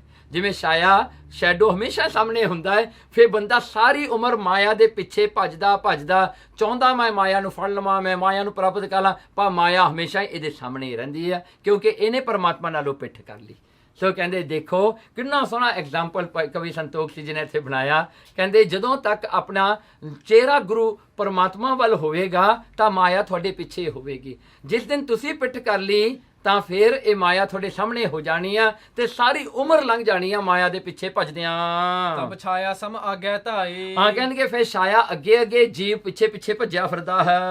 ਕਰੈ ਜਤਨ ਬਹੁ ਕਰਨ ਹੈ ਆਈ। ਦੇਖੋ ਜਿੰਨੇ ਮਰਜੀ ਫਿਰ ਯਤਨ ਕਰ ਲੋ ਇਹ ਛਾਇਆ ਹੱਥ ਨਹੀਂ ਆਉਂਦੀ। ਯਾ ਤੇ ਸਭ ਕੋ ਜੋ ਹੈ ਮੂਲਾ। ਦੇਖੋ ਇਸ ਕਰਕੇ ਜੋ ਸਾਰਿਆਂ ਦਾ ਮੂਲ ਰੂਪ ਪਰਮਾਤਮਾ ਹੈ। ਸਿਮਰੋ ਪ੍ਰਭੂ ਹੋਏ ਅਨਕੂਲਾ। ਇਸ ਕਰਕੇ ਪਰਮਾਤਮਾ ਦੇ ਅਨਸਾਰੀ ਹੋ ਕੇ ਪਰਮਾਤਮਾ ਨੂੰ ਹੀ ਐਕਨੋਲੇਜ ਕਰੋ, ਪਰਮਾਤਮਾ ਨੂੰ ਹੀ ਪੂਜਨਾ ਕਰੋ, ਪਰਮਾਤਮਾ ਦੀ ਹੀ ਪੂਜਾ ਭਗਤੀ ਕਰੋ। ਬਚਨਨ ਕੀ ਰਚਨਾ ਸੁਨ ਕਾਲੂ। ਜਦੋਂ ਬਾਬਾ ਮਹਿਤਾ ਕਾਲੂ ਜੀ ਨੇ ਇਸ ਪ੍ਰਕਾਰ ਕਰਕੇ ਗੁਰੂ ਨਾਨਕ ਸਾਹਿਬ ਜੀ ਦੇ ਇਹ ਬਚਨਾਂ ਦੀ ਰਚਨਾ ਸੁਣੀ, ਇਹ ਜਿਹੜੇ ਐਸੇ ਗਿਆਨ ਵਾਲੇ ਬਚਨ ਸੁਣੇ, ਤਜੇ ਬਾਰ ਇੱਕ ਜਗਤ ਜੰਜਾਲੂ। ਕਹਿਣਗੇ ਇੱਕ ਵਾਰ ਬਸ ਅੱਜ ਬਾਬਾ ਮਹਿਤਾ ਕਾਲੂ ਨੇ ਬ੍ਰਹਮ ਗਿਆਨ ਧਾਰਨ ਕਰ ਲਿਆ, ਉਹਨੇ ਛੱਡ ਦਿੱਤਾ ਹੁਣ ਮਾਇਆ ਨੂੰ ਪਿੱਛੇ। ਨਿਰਮਲ ਮਨ ਹੋਇਆ ਸਿਮਰਨ ਲਾਗਾ। ਕਹਿਣਗੇ ਮਨ ਨਿਰਮਲ ਹੋ ਗਿਆ, ਹੁਣ ਆਪ ਮੁਹਾਰੇ ਬਾਬਾ ਮਹਿਤਾ ਕਾਲੂ ਜੀ ਦੀ ਬਿਰਤੀ ਸਿਮਰਨ ਵਿੱਚ ਲੱਗ ਗਈ। ਉਪਜੋ ਗਿਆਨ ਮੋਹ ਤਮ ਭਾਗਾ। ਦੇਖੋ ਉਹਨਾਂ ਦੇ ਅੰਦਰ ਬ੍ਰਹਮ ਗਿਆਨ ਜਿਹੜਾ ਹਨ ਪ੍ਰਕਾਸ਼ ਕਰ ਗਿਆ ਤੇ ਕੀ ਹੋਇਆ ਤੇ ਸਿਮਰਨ ਵਿੱਚ ਮਨ ਲੱਗ ਗਿਆ ਪੂਰਾ। ਇਸ ਬਾਸੁਰ ਹਰ ਸੋ ਲਿਵ ਲਾਗੀ। ਤੇ ਅੰਦਰੋਂ ਮੋਹ ਦਾ ਜਿਹੜਾ ਹਨੇਰਾ ਸੀ ਉਹ ਵੀ ਦੂਰ ਹੋ ਗਿਆ। ਇਸ ਬਾਸੁਰ ਹਰ ਸੋ ਲਿਵ ਲਾਗੀ। ਸੋ ਰਾਤ ਦਿਨ ਹੁਣ ਬਾਬਾ ਮਹਿਤਾ ਕਾਲੂ ਜੀ ਦੀ ਬਿਰਤੀ ਜਿਹੜੀ ਪਰਮਾਤਮਾ ਵਿੱਚ ਲੀਨ ਹੋ ਗਈ, ਜੁੜੀ ਰਹਿੰਦੀ ਹੈ। ਹਿਰਦੈ ਦ્વੈਤ ਜੇਤੀ ਸਭ ਭਾਗੀ। ਹਿਰਦੈ ਦੀ ਦ્વੈਤ ਜਾਂ ਡਾਊਟ ਜਿਹੜੇ ਹਿਰਦੈ ਦੇ ਵਿੱਚ ਸੀਗੇ, ਜਿਹੜਾ ਕੋਈ ਜਿਹੜੇ ਹਨ ਡਾਊਟ ਸੀਗਾ ਵੀ ਪਰਮਾਤਮਾ ਹੈ ਕਿ ਨਹੀਂ ਹੈ, ਮਾਇਆ ਹੈ ਨਹੀਂ ਹੈ, ਇਹ ਸਾਰੇ ਦੂਰ ਹੋ ਗਏ, ਖਤਮ ਹੋ ਗਏ। ਹੁਣ ਇੱਕ ਲਖਿਓ ਪਰਮਾਤਮ ਸਾਰੇ। ਬਸ ਇੱਕੋ ਹੀ ਪਰਮਾਤਮਾ ਸਾਰੇ ਪਾਸੇ ਬਾਬਾ ਮਹਿਤਾ ਕਾਲੂ ਜੀ ਨੂੰ ਦਿਸਣ ਲੱਗ ਪਿਆ। ਅਨੇਕ ਕਲਪਨਾ ਕੀਨ ਨਿਵਾਰੇ। ਸੋ ਅਨੇਕ ਕਲਪਨਾ ਜਿਹੜੀਆਂ ਉੱਠਦੀਆਂ ਸਨ, ਮੇਰਾ ਬੇਟਾ ਕੰਮ ਨਹੀਂ ਕਰਦਾ, ਇਹਦਾ ਪਰਿਵਾਰ ਖਿਲ ਰਿਹਾ ਹੋਇਆ, ਇਹ ਕੀ ਕਰੇਗਾ, ਮੈਂ ਬੁੱਢਾ ਹੋ ਗਿਆ, ਮੇਰਾ ਕੀ ਹੋ, ਇਹ ਸਾਰਾ ਇਹ ਕੰਮ ਖਤਮ। ਜਿਹੜਾ ਹੈ ਹੁਣ ਕੋਈ ਫਿਕਰ ਨਹੀਂ ਰਿਹਾ, ਬਸ ਉਹ ਪ੍ਰਮਾਤਮਾ ਦਾ ਪਾਣੀ ਵਿੱਚ ਹੀ ਆ ਗਿਆ। ਹੁਣ ਜਿਉ ਸਰਾਫ ਭੂਖਣ ਮਤ ਤਿਆਗੇ। ਕਹਿਣਗੇ ਜਿਵੇਂ ਨਾ ਕਹਿੰਦੇ ਸਰਾਫ, ਜਿਹੜੇ ਸਰਾਫ ਹੁੰਦੇ ਆ ਨਾ, ਕਹਿੰਦੇ ਜਦੋਂ ਵੀ ਉਹ ਕੋਈ ਗਹਿਣੇ ਨੂੰ ਦੇਖਦੇ ਆ ਨਾ, ਕੋਈ ਜਿਵਲਰੀ ਨੂੰ ਦੇਖਦੇ ਆ ਨਾ, ਉਹ ਜਿਵਲਰੀ ਦੇ ਡਿਜ਼ਾਈਨ ਨੂੰ ਘੱਟ ਦੇਖਦੇ ਨੇ, ਉਹਦੇ ਵਿੱਚ ਗੋਲਡ ਕੰਟੈਂਟ ਜ਼ਿਆਦਾ ਦੇਖਦੇ ਨੇ। ਉਹ ਦੇਖਦੇ ਨੇ ਵੀ ਕਿੰਨੇ ਕੈਰਟ ਹੈ, ਉਹ ਇਹ ਨਹੀਂ ਦੇਖਦੇ ਵੀ ਜਿਵਲਰੀ ਦਾ ਜਿਹੜਾ ਹੈ ਪੈਟਰਨ ਕਿਹੋ ਜਿਹਾ, ਇਹ ਕਿਵੇਂ ਆ, ਉਹ ਕਿਵੇਂ, ਉਹਨਾਂ ਨੂੰ ਉਹ ਪਰਵਾਹ ਨਹੀਂ ਹੁੰਦੀ। ਜਦੋਂ ਉਹਨਾਂ ਨੇ ਖਰੀਦਣਾ ਹੁੰਦਾ ਹੈ ਉਹ ਸਿਰਫ ਗੋਲਡ ਨੂੰ ਦੇਖਦੇ ਹਨ। ਜਦੋਂ ਉਹਨਾਂ ਨੇ ਵੇਚਣਾ ਹੈ ਉਹਨੂੰ ਵੇਚਣਗੇ ਜਿਹੜਾ ਕਿ ਪੈਟਰਨ ਦੇ ਪਿੱਛੇ ਪਵੇਗਾ। ਉਹ ਜਿਹੜਾ ਬੰਦੇ ਨੂੰ ਗੋਲ ਦਾ ਬਹੁਤਾ ਫਿਕਰ ਨਹੀਂ, ਉਹਨੂੰ ਪੈਟਰਨ ਦਾ ਫਿਕਰ, ਹਾਰ ਸੋਹਣਾ ਲੱਗਦਾ ਜੀ, ਹਾਰ ਲੰਮਾ ਹੈ ਜੀ, ਇਹਦੇ ਫੁੱਲ ਨਹੀਂ ਸੋਹਣੇ, ਉਹ ਇਹੋ ਜਿਹੀਆਂ ਗੱਲਾਂ 'ਚ ਪੈਣਗੇ ਮੁੱਲ ਲੈਣ ਵਾਲੇ। ਪਰ ਜਿਵਲਰ ਦੀ ਜਿਹੜੀ ਅੱਖ ਹੁੰਦੀ ਆ ਉਹ ਹਮੇਸ਼ਾ ਸੋਨੇ ਵੱਲ ਦੇਖਦਾ ਹੈ, ਉਹਦੇ ਕੈਰਟ ਵੱਲ ਉਹਦਾ ਧਿਆਨ ਹੁੰਦਾ ਹੈ। ਮੋਲ ਲੇਤ ਕੰਚਨ ਹਿਤ ਪਾਗੇ। ਕਹਿਣਗੇ ਉਹ ਮੁੱਲ ਵੀ ਲੰਦਾ ਹੈ, ਸੋਨੇ ਕਰਕੇ ਲੰਦਾ ਹੈ, ਉਹ ਜਿਵਲਰੀ ਕਰਕੇ ਨਹੀਂ ਲੰਦਾ।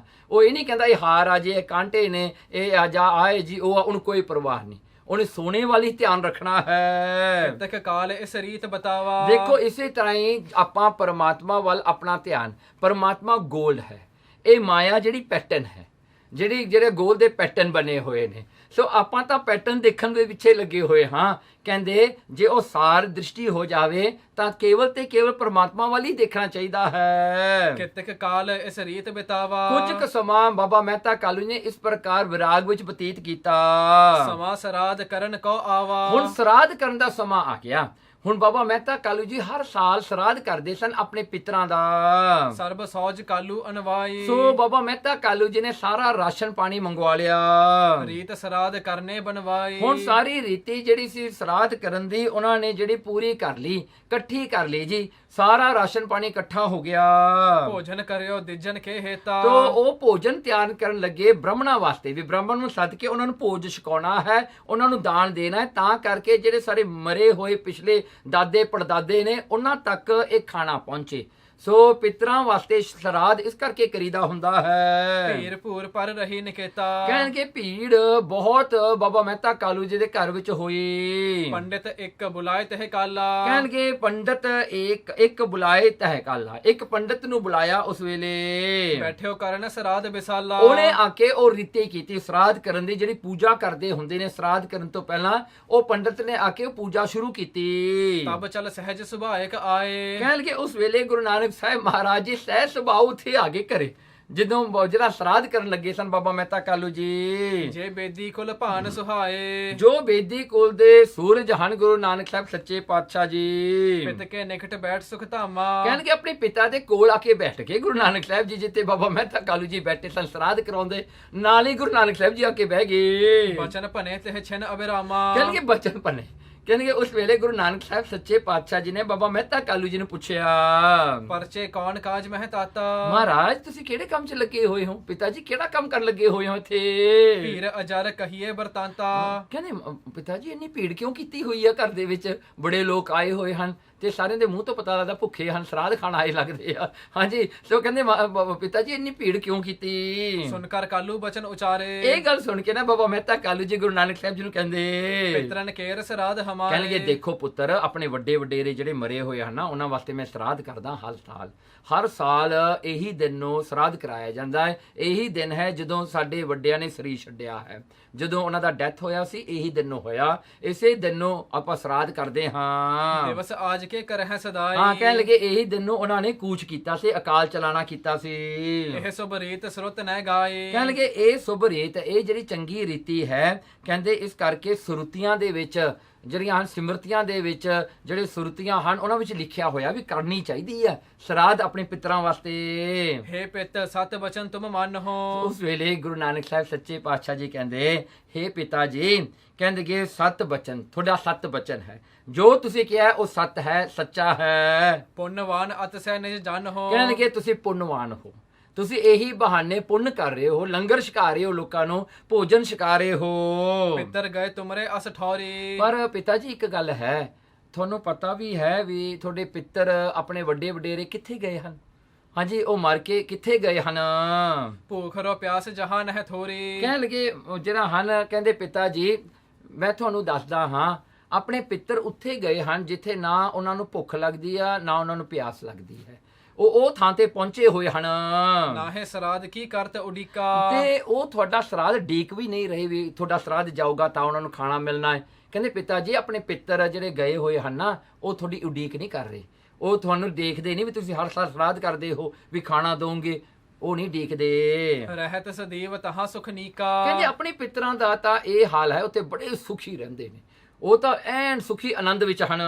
जिनके पितर असंचल चहही। ਹਾਂ, ਕਹਿਣ ਲੱਗੇ ਜਿਨ੍ਹਾਂ ਦੇ ਪਿੱਤਰ ਮਰੇ ਹੋਏ ਵਿਚਾਰੇ ਭੁੱਖੇ ਭਾਣੇ ਕਿਤੇ ਤੁਰੇ ਫਿਰਦੇ ਹੋਣੇ ਹਨ, ਕੋਈ ਜੂਨ ਚ ਪਏ ਹੋਏ ਹਨ ਵਿਚਾਰੇ ਜਿਹੜੇ ਭੁੱਖੇ ਹੁਣ, ਉਹਨਾਂ ਨੂੰ ਤਾਂ ਫਰਕ ਪੈਂਦਾ ਹੈ। करनो श्राद्ध तिन्ह को अहही। ਹਾਂ, ਕਹਿਣ ਲੱਗੇ ਉਹਨਾਂ ਨੂੰ ਸ਼ਰਾਧ ਕਰਨਾ ਚਾਹੀਦਾ ਜਿਨ੍ਹਾਂ ਦੇ ਪਿੱਤਰ ਭੁੱਖੇ ਪਾਣੀ ਤੁਰੇ ਫਿਰਦੇ ਹੋਣ, ਜਿਨ੍ਹਾਂ ਨੇ ਪਾਪ ਕਰਕੇ ਇੱਥੋਂ ਗਏ ਹਨ, ਗਾਂ ਜਾ ਕੇ ਜੂਨਾਂ ਵਿੱਚ ਫਸ ਗਏ ਜਾਂ ਕਿਤੇ ਹੋਰ ਚਲੇ ਗਏ ਜਿੱਥੇ ਭੁੱਖ ਪਿਆਸ ਉਹਨਾਂ ਨੂੰ ਲੱਗੀ ਰਹਿੰਦੀ ਹੈ। जिनके मन अभिलाखा नाही। ਕਹਿਣ ਲੱਗੇ ਆਪਣੇ ਤਾਂ ਜਿਹੜੇ ਪਿੱਤਰਾਂ ਨੂੰ ਕੋਈ ਅਬਲਾਖਾ ਨਹੀਂ, ਕੋਈ ਇੱਛਾ ਨਹੀਂ ਖਾਣ ਪੀਣ ਦੀ। करे श्राद्ध संतत क्यों ताही। ਹਾਂ, ਕਹਿਣ ਲੱਗੇ ਕਰੇ ਸ਼ਰਾਧ ਸੰਤਤ, ਕਹਿਣ ਲੱਗੇ ਜਿਹੜੇ ਹਨ ਔਲਾਦਾਂ ਜਿਹੜੀਆਂ ਨੇ, ਹਾਂਜੀ, ਜਿਹੜੀਆਂ ਪਿੱਛੇ ਜਿਉਂਦੀਆਂ ਨੇ ਤਾਂ ਉਹ ਤਾਂ ਸ਼ਰਾਧ ਕਰਦੀਆਂ ਨੇ, ਪਰ ਜੇ ਉਹਨਾਂ ਦੇ ਪਿੱਤਰਾਂ ਨੂੰ ਲੋੜ ਹੀ ਨਹੀਂ, ਫਿਰ ਆਪਾਂ ਨੂੰ ਸ਼ਰਾਧ ਕਰਨ ਦੀ ਕੀ ਲੋੜ ਹੈ ਇੱਥੇ। अब सब दिज को देहो आहारा।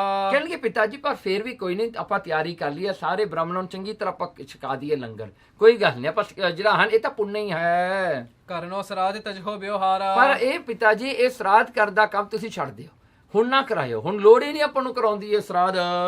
कालू कहे बिना चख देखे। ਬਾਬਾ ਕਾਲੂ ਜੀ ਕਹਿੰਦੇ ਬੇਟਾ ਮੈਂ ਜਦੋਂ ਤੱਕ ਮੈਂ ਅੱਖਾਂ ਨਾਲ ਨਾ ਦੇਖ ਲਵਾਂ ਮੇਰੇ ਪਿੱਤਰ ਕਿੱਥੇ ਨੇ, ਮੈਂ ਕਿਵੇਂ ਗੱਲ ਮੰਨ ਲਵਾਂ। मुझे प्रतीत न आए विसेखे। ਮੈਨੂੰ ਜਿਹੜਾ ਹਨ ਸੱਚ ਨਹੀਂ ਆਉਂਦਾ ਵੀ ਆਪਣੇ ਪਿੱਤਰ ਠੀਕ ਹੋਣੇ ਹਨ, ਉਹਨਾਂ ਨੂੰ ਭੁੱਖ ਪਿਆਸ ਨਹੀਂ ਲੱਗਦੀ।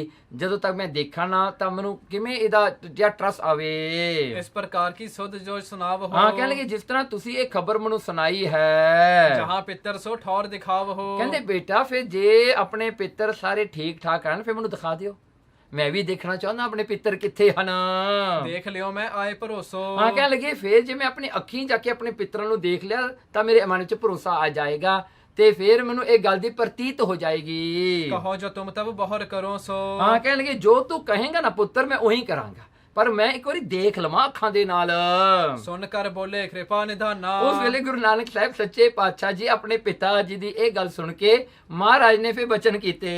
जे तुम देखियो चहो सो थाना। ਕਹਿਣਗੇ ਪਿਤਾ ਜੀ ਜੇ ਤੁਸੀਂ ਉਹ ਥਾਂ ਦੇਖਣਾ ਚਾਹੁੰਦੇ ਹੋ ਨਾ ਜਿੱਥੇ ਆਪਣੇ ਪਿੱਤਰ ਜਿਹੜੇ ਹਨ ਮਰੇ ਹੋਏ ਹਨ, ਡੈਥ ਤੋਂ ਬਾਅਦ ਉਹ ਕਿੱਥੇ ਹਨ, ਹੁਣ ਕਿੱਥੇ ਰਹਿ ਰਹੇ ਹਨ, ਤਾਂ ਫਿਰ कौन बिलोचन मूंद हो अब ही। ਕਹਿਣਗੇ ਪਿਤਾ ਜੀ ਅੱਖਾਂ ਬੰਦ ਕਰ ਲਓ, ਅੱਖਾਂ ਬੰਦ ਕਰ ਲਓ, ਤੁਹਾਨੂੰ ਦਿਖਾ ਦਿੰਦੇ ਹਾਂ। पितर बिलोक हो बैठे सब ही। ਕਹਿਣਗੇ ਤੁਸੀਂ ਇੱਥੇ ਬੈਠੇ ਬੈਠੇ ਸਾਰੇ ਪਿੱਤਰਾਂ ਨੂੰ ਤੁਸੀਂ ਦੇਖ ਲਓ ਹੁਣ। कर निश्चा मान्यो मन बचना। ਦੇਖੋ ਬਾਬਾ ਮਹਿਤਾ ਕਾਲੂ ਜੀ ਨੇ ਆਪਣੇ ਪੁੱਤਰ ਜਿਹਨੂੰ ਉਹ ਹੁਣ ਪਰਮਾਤਮਾ ਮੰਨਦੇ ਸਨ, ਉਹਨਾਂ ਦੇ ਬਚਨਾਂ ਤੇ ਭਰੋਸਾ ਕਰਕੇ ਨਿਸ਼ਚਾ ਕਰਕੇ ਨਾ ਬਾਬਾ ਮਹਿਤਾ ਕਾਲੂ ਜੀ ਨੇ ਅੱਖਾਂ ਬੰਦ ਕਰ ਲੀਆਂ। ਲੋਚਨ ਮੂੰਦ ਪਿੱਖੀ ਸੁਠ ਰਚਨਾ। ਉਹਨੇ ਅੱਖਾਂ ਬੰਦ ਕਰਦਿਆਂ ਸਾਰ ਉਹਨਾਂ ਨੇ ਇੱਕ ਸੁੰਦਰ ਰਚਨਾ ਦੇਖੀ, ਇੱਕ ਨਵੀਂ ਦੁਨੀਆ ਦੇਖੀ ਜਿਹੜੀ ਕਿਤੇ ਵੀ ਉਹਨਾਂ ਨੇ ਨਹੀਂ ਦੇਖੀ ਸੀ। ਜਹ ਬੈਕੁੰਠ ਭਗਤ ਬੜ ਬਾਸਾ। ਉੱਥੇ ਪਹੁੰਚ ਗਏ ਜਿੱਥੇ ਪਰਮਾਤਮਾ ਦੇ ਭਗਤ ਰਹਿੰਦੇ ਨੇ। ਉਹ ਬੈਕੁੰਠ ਹੈ ਜਿੱਥੇ ਸਿਰਫ ਭਗਤ ਹੀ ਪਹੁੰਚਦੇ ਹਨ। ਕੰਚਨ ਮਨ ਮੈਂ ਰੁਚਿਰ ਅਵਾਸਾ। ਦੇਖੋ ਉੱਥੇ ਸੋਨੇ ਦੇ ਮੰਦਰ ਬਣੇ ਹੋਏ ਹਨ, ਵੱਡੇ ਵੱਡੇ ਸੁੰਦਰ ਸੋਨੇ ਦੇ ਜੜਤ ਜਿਹੜੇ ਹਨ ਉਹ ਸੁੰਦਰ ਮੰਦਰ ਜਿੱਥੇ ਸ਼ੋਭਾ ਪਾ ਰਹੇ ਹਨ। ਕਹਾ ਪਿੱਤਰ ਦੇਖੇ ਸਭ ਜਾਏ। ਬਾਬਾ ਮਹਿਤਾ ਕਾਲੂ ਜੀ ਉੱਥੇ ਤੁਰੇ ਫਿਰਦੇ ਹਨ, ਅੰਦਰ ਦੇਖਦੇ ਹਨ ਕਿ ਪਿੱਤਰ ਬੈਠੇ ਹਨ ਸੋਨੇ ਦੇ ਮੰਦਰ ਵਿੱਚ। ਬਹੁਤ ਸੋਹਣਾ ਇੱਕ ਮਹਿਲ ਸੋਨੇ ਦਾ, ਉਹਦੇ ਵਿੱਚ ਪਿੱਤਰ ਜਿਹੜੇ ਹਨ ਐਨ ਚੰਗੀ ਤਰ੍ਹਾਂ ਬੈਠੇ ਹਨ। ਇਸ ਕੋ ਦੇਖ ਉੱਠੇ ਸਮੁਦਾਈ। ਕਹਿਣ ਲੱਗੇ ਉਸ ਵੇਲੇ ਜੋ ਬਾਬਾ ਮਹਿਤਾ ਕਾਲੂ ਅੰਦਰ ਗਏ ਨਾ ਉਹ ਮਹਿਲਾਂ ਦੇ, ਕਹਿੰਦੇ ਉਹ ਪਿੱਤਰ ਸਾਰੇ ਉੱਠ ਕੇ ਖੜੇ ਹੋ ਗਏ ਬਾਬਾ ਮਹਿਤਾ ਕਾਲੂ ਜੀ ਦਾ ਸਤਿਕਾਰ ਕਰਨ ਵਾਸਤੇ, ਉਹਦਾ ਰਿਸਪੈਕਟ ਕਰਨ ਵਾਸਤੇ। ਕਰ ਕਾਲੂ ਕੋ ਬਹੁਤ ਸਨਮਾਨ ਨਾ। ਕਹਿੰਦੇ ਬਾਬਾ ਕਾਲੂ ਜੀ ਦਾ ਬਹੁਤ ਸਨਮਾਨ ਕੀਤਾ ਉਹਦੇ ਵੱਡੇ ਵਡੇਰਿਆਂ ਨੇ। ਹਾਂਜੀ, ਜਿਹੜਾ ਹਨ ਬਾਬਾ ਮਹਿਤਾ ਕਾਲੂ ਜੀ ਪਿਤਾ ਜੀ, ਦਾਦਾ ਜੀ, ਪੜਦਾਦਾ ਜੀ, ਉਹਨਾਂ ਨੇ ਸਾਰਿਆਂ ਨੇ ਉੱਠ ਕੇ ਸਤਿਕਾਰ ਕੀਤਾ ਬਾਬਾ ਮਹਿਤਾ ਕਾਲੂ ਜੀ ਦਾ, ਉੱਠ ਕੇ ਆਏ ਲੈਣ ਵਾਸਤੇ। ਮ੍ਰਿਦੁਲ ਮਧੁਰ ਮੁਖ ਬਚਨ ਬਖਾਨਾ। ਬਹੁਤ ਮਿਰਦੁਲ, ਬਹੁਤ ਮਿੱਠੇ ਬਚਨਾਂ ਨਾਲ ਉਹਨਾਂ ਨੇ ਇਹ ਕਿਹਾ, ਧੰਨ ਧੰਨ ਤੁਮਾਰੀ ਕਰਤੂਤਾ। ਕਹਿਣ ਲੱਗੇ ਕਾਲੂ ਜੀ, ਕਹਿੰਦੇ ਜਿਹੜਾ ਹਨ ਧੰਨ ਮਨ ਕਰਕੇ ਸਰੀਰ ਕਰਕੇ ਧੰਨ ਹੈ, ਤੇਰੇ ਕਰਮ ਧੰਨ ਹਨ, ਤੇਰੇ ਭਾਗ ਬੜੇ ਧੰਨ ਹਨ। ਜਿਹ ਤੇ ਉਪਜਿਓ ਸਦਨ ਸਪੂਤਾ। ਕਹਿਣ ਲੱਗੇ ਜਿਹਦੇ ਕਰਮਾਂ ਦੇ ਕਰਕੇ ਜਿਹੜੇ ਹਨ ਜਿਹੜੇ ਤੂੰ ਕਮਾਈ ਕੀਤੀ ਹੈ, ਜਿਹਦੇ ਕਰਕੇ ਤੇਰੇ ਘਰ 'ਚ ਐਸਾ ਪੁੱਤਰ ਨੇ ਅਵਤਾਰ ਲਿਆ, ਐਸਾ ਪੁੱਤਰ ਨੇ ਪ੍ਰਕਾਸ਼ ਲਿਆ। ਸਭ ਪਿਤਰਨ ਕੋ ਕੀਨ ਉਧਾਰਾ। ਦੇਖੋ ਸਾਰਾ ਸਾਡਾ ਤਾਂ ਉਦਾਰ ਹੋ ਗਿਆ, ਅਸੀਂ ਤਾਂ ਇੱਥੇ ਬੈਠੇ ਆ, ਬੜੇ ਇੰਜੋਏ ਕਰ ਰਹੇ ਹਾਂ, ਕੋਈ ਗੱਲਬਾਤ ਨਹੀਂ, ਇਹ ਬੈਕੁੰਠ ਦੀ ਪ੍ਰਾਪਤੀ ਸਾਨੂੰ ਹੋ ਗਈ। ਪਹੁੰਚਾਏ ਪ੍ਰਭ ਕੇ ਦਰਬਾਰਾ। ਕਹਿਣਗੇ ਸਾਨੂੰ ਜਿਹੜਾ ਹਨ ਥੱਲੋਂ ਚੁੱਕ ਕੇ ਸਿੱਧਾ ਪਰਮਾਤਮਾ ਦੇ ਦਰਬਾਰ ਵਿੱਚ ਸਾਨੂੰ ਪਹੁੰਚਾ ਦਿੱਤਾ ਬਿਨਾਂ ਕੁਝ ਕੀਤਿਆਂ।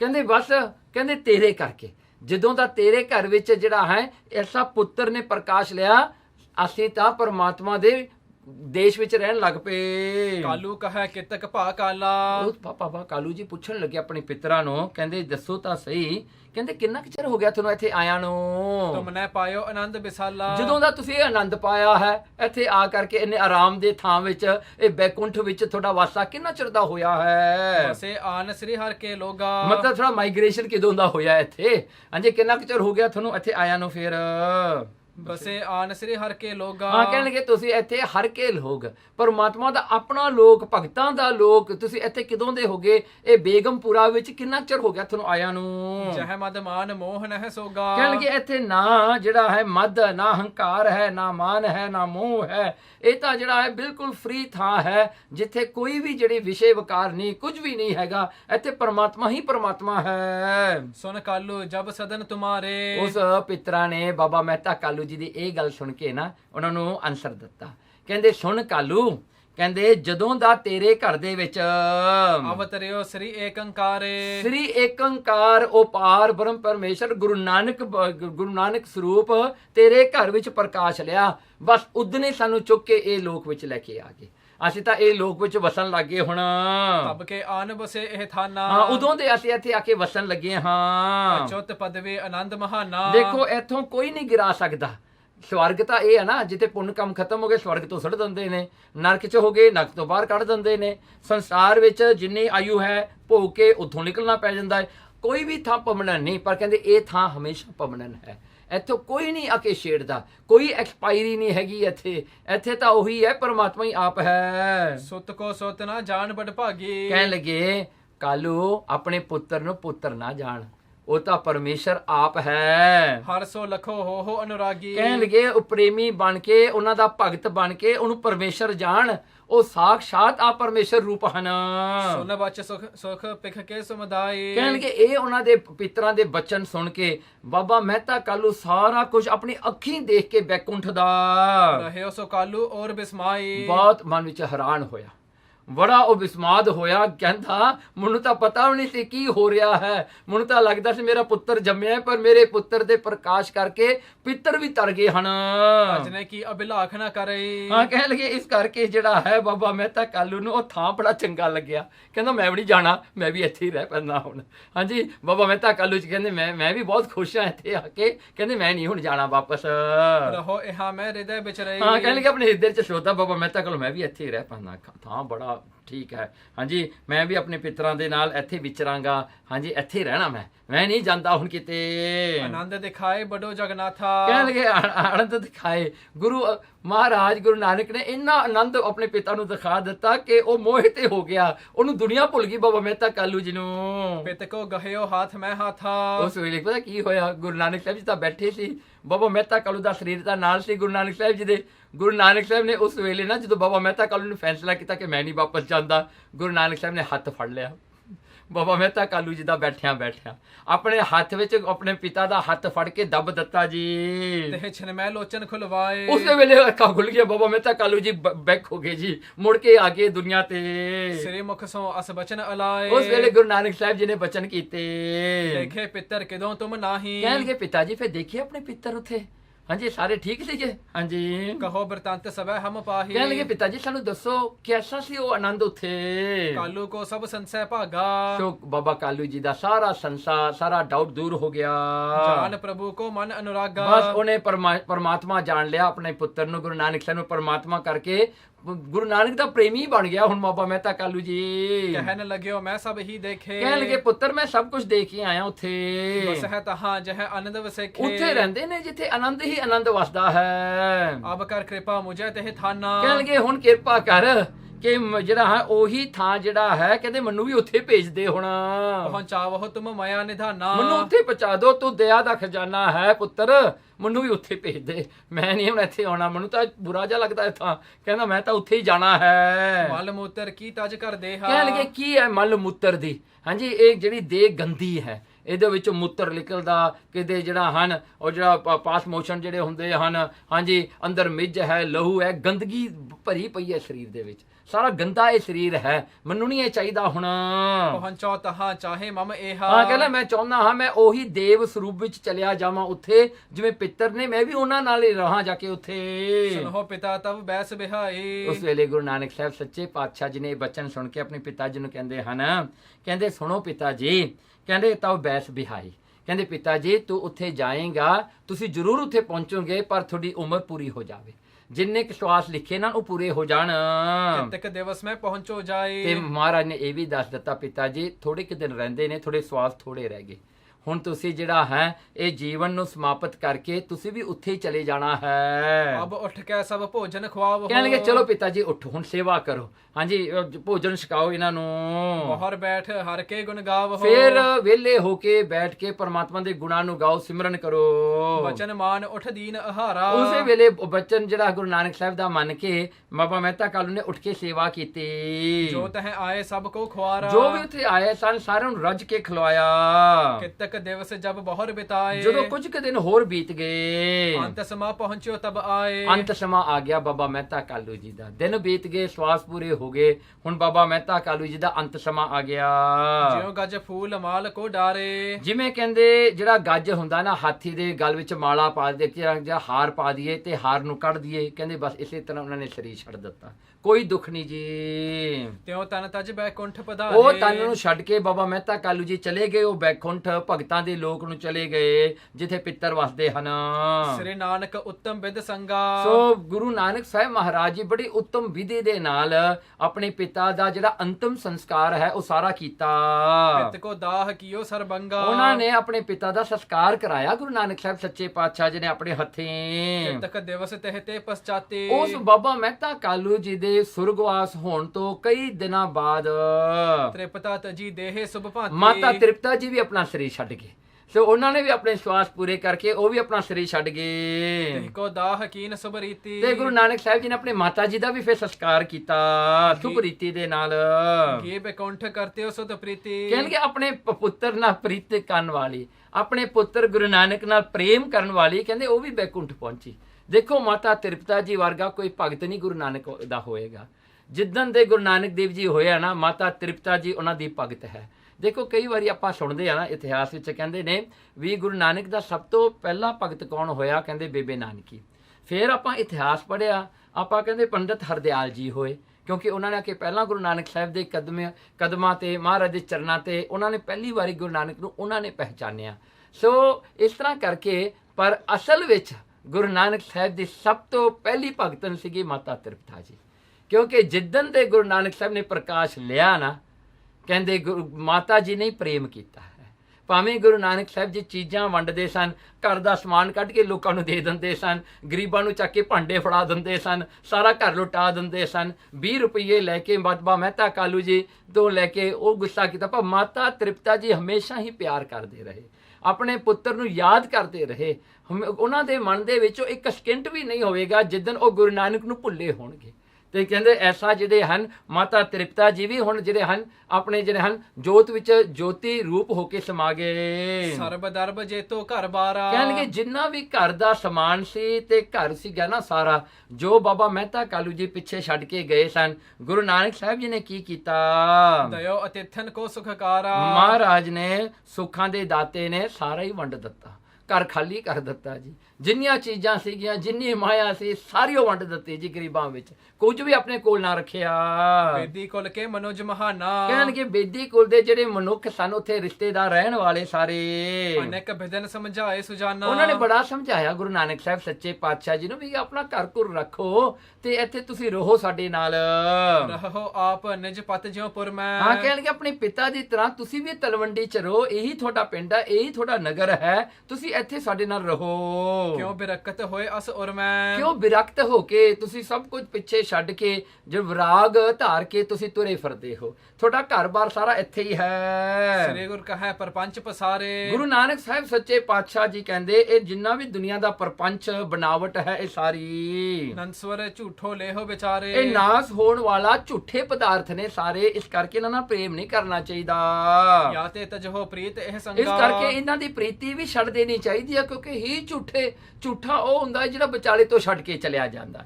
ਪਦਾਰਥਾਂ ਨਾਲ ਆਪਾਂ ਪ੍ਰੇਮ ਕਰਦੇ ਆ, ਪਦਾਰਥ ਨਹੀਂ ਆਪਣੇ ਨਾਲ ਪ੍ਰੇਮ ਕਰਦੇ। ਇਸ ਕਰਕੇ ਇਹ ਇੱਕ ਪੱਖੀ ਪ੍ਰੇਮ ਹੈ।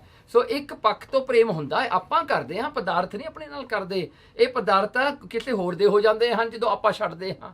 ਇਸ ਕਰਕੇ ਇਹਨਾਂ ਨਾਲ ਪ੍ਰੀਤੀ ਨਹੀਂ ਕਰਨੀ ਚਾਹੀਦੀ। ਸਤਨਾਮ ਸਿਮਰੋ ਸੋ ਉਮੰਗਾ ਇਸ ਕਰਕੇ ਸਤਨਾਮ ਦਾ ਹੀ ਸਿਮਰਨ ਕਰੋ ਤੇ ਉਹੀ ਉਮੰਗਾ ਉਹੀ ਸ੍ਰਿਸ਼ਟ ਹੈ। ਦਿਵਸ ਬਿਤਾਵ ਹੈ ਵਹਿਰ ਉਜਾਰਾ ਇਸ ਕਰਕੇ ਦਿਵਸ ਬਤਾਵੇ ਗੁਰੂ ਨਾਨਕ ਸਾਹਿਬ ਜੀ ਹਮੇਸ਼ਾ ਹੀ ਹੁਣ ਉਜਾੜਾਂ ਵਿੱਚ ਜਾ ਕੇ ਰਹਿਣ ਲੱਗ ਗਏ।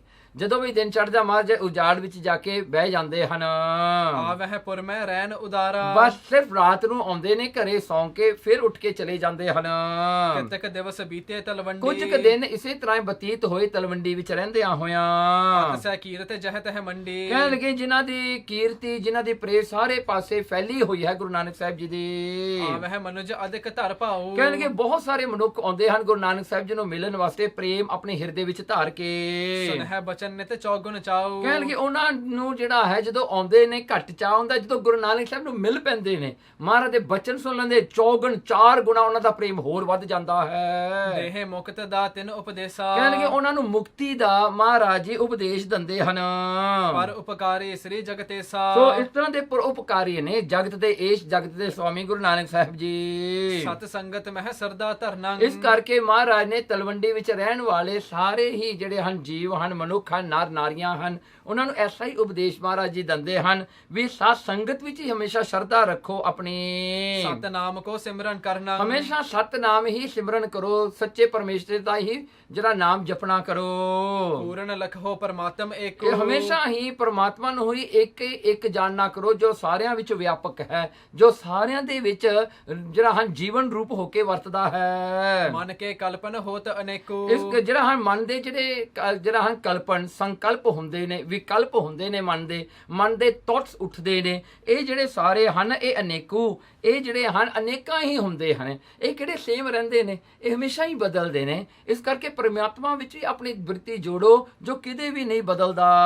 ਇਸ ਮਨ ਕੋ ਜੋ ਜੀਤਨ ਕਰਹੀ ਇਸ ਮਨ ਨੂੰ ਜੋ ਜਿੱਤ ਲੈਂਦਾ ਹੈ, ਇਸ ਮਨ ਨੂੰ ਜੋ ਕੌਂਕਰ ਕਰ ਲੈਂਦਾ ਹੈ, ਇਹ ਮਾਈਂਡ ਨੂੰ ਜੋ ਕੌਂਕਰ ਕਰਦਾ, ਇਹ ਮਾਈਂਡ ਨੂੰ ਜੋ ਜਿੱਤਦਾ ਹੈ, ਇਹ ਮਾਈਂਡ ਦੇ ਜਿਹੜੇ ਥਾਟਸ ਨੂੰ ਕੰਟਰੋਲ ਕਰ ਲੈਂਦਾ ਹੈ, ਉਹੀ ਜਿਹੜਾ ਹੈ ਸੋ ਪਰਮ ਪਦ ਕੇ ਅਨੁਸਾਰ ਹੀ ਉਹੀ ਪਰਮ ਪਦ ਨੂੰ ਪ੍ਰਾਪਤ ਕਰਦਾ ਹੈ, ਉਹੀ ਪਰਮਾਤਮਾ ਦੀ ਹਸਤੀ ਨੂੰ ਸਮਝਦਾ ਹੈ, ਉਹੀ ਪਰਮਾਤਮਾ ਨੂੰ ਪ੍ਰਾਪਤ ਕਰਦਾ ਹੈ ਜਿਹੜਾ ਆਪਣੇ ਮਨ ਦੀ ਅਵਸਥਾ ਦ ਸਟੇਟ ਆਫ ਮਾਈਂਡ ਤੋਂ ਉੱਚਾ ਉੱਠ ਕਰਦਾ ਹੈ। ਕਾਰਨ ਅਲਪ ਸੁਖਨ ਕੇ ਸਾਧੂ ਦੇਖੋ ਜਿਹੜਾ ਹਨ ਇਹ ਥੋੜੇ ਸੁੱਖਾਂ ਦੇ ਸਵਾਦ ਵਾਸਤੇ ਜੀਵ ਆਪਣਾ ਸਾਰੀ ਉਮਰ ਗਵਾ ਦਿੰਦਾ ਹੈ ਤੇ ਇਹ ਥੋੜੇ ਹੀ ਜਿਹੜਾ ਹੈ ਇਹ ਜਿਹੜੇ ਫਿੱਕੇ ਸਵਾਦ ਲੈਣ ਵਾਸਤੇ ਜੀਵ ਪਰਮਾਤਮਾ ਨੂੰ ਭੁਲਾ ਦਿੰਦਾ ਹੈ। ਇਹ ਪਰਮਾਤਮਾ ਜਿਹੜਾ ਕਿ ਅੱਜ ਵੀ ਹੈ ਭਲਕੇ ਵੀ ਹੈ, ਜੀਵਨ ਵਿੱਚ ਵੀ ਹੈ ਤੇ ਮਰਿਆਂ ਤੋਂ ਬਾਅਦ ਵੀ ਹੈ, ਉਹਨੂੰ ਭੁਲਾ ਕੇ ਇਹ ਫੋਕੇ ਸੌਦਾਂ ਵਿੱਚ ਲੱਗਿਆ ਰਹਿੰਦਾ ਵਿਸ਼ੇ ਵਿਕਾਰਾਂ ਦੇ। ਜਾਤ ਜਨਮ ਖੋਏ ਆਪਨ ਬਾਦੂ ਇਸ ਕਰਕੇ ਆਪਣਾ ਜਨਮ ਜਿਹੜਾ ਮਨੁੱਖਾ ਜਨਮ ਮਿਲਿਆ ਸੀ ਪਰਮਾਤਮਾ ਦੀ ਪ੍ਰਾਪਤੀ ਵਾਲਾ ਉਹ ਗਵਾ ਕੇ ਚਲਿਆ ਜਾਂਦਾ ਹੈ, ਉਹਨੂੰ ਲੂਜ਼ ਕਰਕੇ ਚਲਿਆ ਜਾਂਦਾ ਹੈ। ਇਹ ਜੀਵਨ ਦੀ ਜਿਹੜੀ ਬੈਟਲ ਹੈ ਉਹ ਲੂਜ਼ ਹੋ ਕੇ ਡਿਫੀਟਡ ਹੋ ਕੇ ਚਲਿਆ ਜਾਂਦਾ ਹੈ, ਉਹ ਹਾਰ ਜਾਂਦਾ ਹੈ, ਉਹ ਜਿੱਤਦਾ ਨਹੀਂ। ਇਹ ਜਿਹੜਾ ਹਨ ਜੀਵਨ ਦਾ ਜਿਹੜਾ ਲਕਸ਼ ਹੁੰਦਾ ਹੈ ਉਹਨੂੰ ਨਹੀਂ ਪ੍ਰਾਪਤ ਕਰਦਾ ਪਰਮਾਤਮਾ ਨੂੰ। ਜਿਉਂ ਕੋ ਬਨਕ ਕਰਨ ਵਿਵਹਾਰੇ ਜਿਵੇਂ ਕਹਿੰਦੇ ਕੋਈ ਬਿਜ਼ਨਸਮੈਨ ਹੁੰਦਾ ਹੈ ਬਨਕ, ਉਹ ਬਿਜ਼ਨਸ ਕਰਦਾ ਹੈ, ਲੈ ਪੂੰਜੀ ਪਰਦੇਸ ਸਿਧਾਰੇ ਉਹ ਕੈਪੀਟਲ ਲੈ ਕੇ ਜਾਂਦਾ ਹੈ ਬਿਜ਼ਨਸ ਕਰਨ ਵਾਸਤੇ। ਕਿਉ ਮਾਨੁਖ ਤਨ ਲੈ ਸਭ ਆਏ ਇਸੇ ਤਰ੍ਹਾਂ ਹੀ ਮਨੁੱਖ ਜਦੋਂ ਜਨਮ ਲੈ ਕੇ ਆਏ ਆ ਨਾ ਇਸ ਸੰਸਾਰ ਤੇ, ਉਹ ਆਪਣੀ ਪ੍ਰਾਲਬੱਧ ਕਰਮਾਂ ਰੂਪੀ ਕੈਪੀਟਲ ਰਾਸ ਨੂੰ ਲੈ ਕੇ ਆਏ ਹਨ ਨਾਲ। ਨਾਮ ਬਿਹਾਜਨ ਜੋ ਸੁਖਦਾਏ ਕਹਿਣਗੇ ਨਾਮ ਵਿਹਾਜਣ, ਜੇ ਉਹ ਜਿਹੜਾ ਹੈ ਉਹ ਜਿਹੜੀ ਪੂੰਜੀ ਲੈ ਕੇ ਆਏ ਹਨ, ਕੈਪੀਟਲ ਲੈ ਕੇ ਆਏ ਹਨ ਆਪਣੇ ਸਵਾਸਾਂ ਦਾ, ਬ੍ਰੈਥ ਦਾ ਇਸ ਸੰਸਾਰ ਤੇ, ਜੇ ਇਹ ਬ੍ਰੈਥ ਨੂੰ ਨਾਮ ਸਿਮਰਨ ਵਿੱਚ ਉਹ ਲਾਉਣਗੇ ਤਾਂ ਫਿਰ ਉਹ ਸੁੱਖ ਮਿਲੇਗਾ। ਜੇ ਸਿਰਫ ਇੱਥੇ ਆ ਕੇ ਉਹਨਾਂ ਨੇ ਆਪਣਾ ਕੈਪੀਟਲ ਖਰਚਿਆ ਹੈ, ਦੇਖੋ ਹੁਣ ਆਪਣਾ ਸੁੱਖ ਮਿਲਦਾ ਨਾ, ਆਪਾਂ ਆਪਣੇ ਕਰਮ ਜਿਹੜੇ ਚੰਗੇ ਕਰਮ ਉਹ ਖਰਚ ਰਹੇ ਹਾਂ, ਜਿਹੜਾ ਆਪਾਂ ਨੂੰ ਦੁੱਖ ਮਿਲਦਾ ਹੈ ਉਹ ਨਿਬੇੜਾ ਕਰਦੇ ਹਾਂ ਆਪਣੇ ਮਾੜੇ ਕਰਮਾਂ ਦਾ। ਸੋ ਇਸ ਕਰਕੇ ਜਿਹੜਾ ਹੈ ਇੱਥੇ ਸਾਰਾ ਸੌਦਾ ਤਾਂ ਕਰਮਾਂ ਦਾ ਹੀ ਹੁੰਦਾ ਹੈ, ਪਰ ਇਹ ਕਰਮਾਂ ਤੋਂ ਉੱਤੇ ਉੱਠ ਕਰਕੇ ਗੁਰੂ ਜਿਨ੍ਹਾਂ ਨੂੰ ਪ੍ਰਾਪਤ ਹੋ ਜਾਂਦਾ ਹੈ ਉਹ ਨਾਮ ਸਿਮਰਨ ਕਰਕੇ ਇਹੀ ਸਵਾਸਾਂ ਨੂੰ ਲੈ ਕੇ, ਇਹੀ ਪੂੰਜੀ ਨੂੰ ਲੈ ਕੇ ਉਹ ਪਰਮਾਤਮਾ ਨੂੰ ਪ੍ਰਾਪਤ ਕਰ ਲੈਂਦੇ ਹਨ।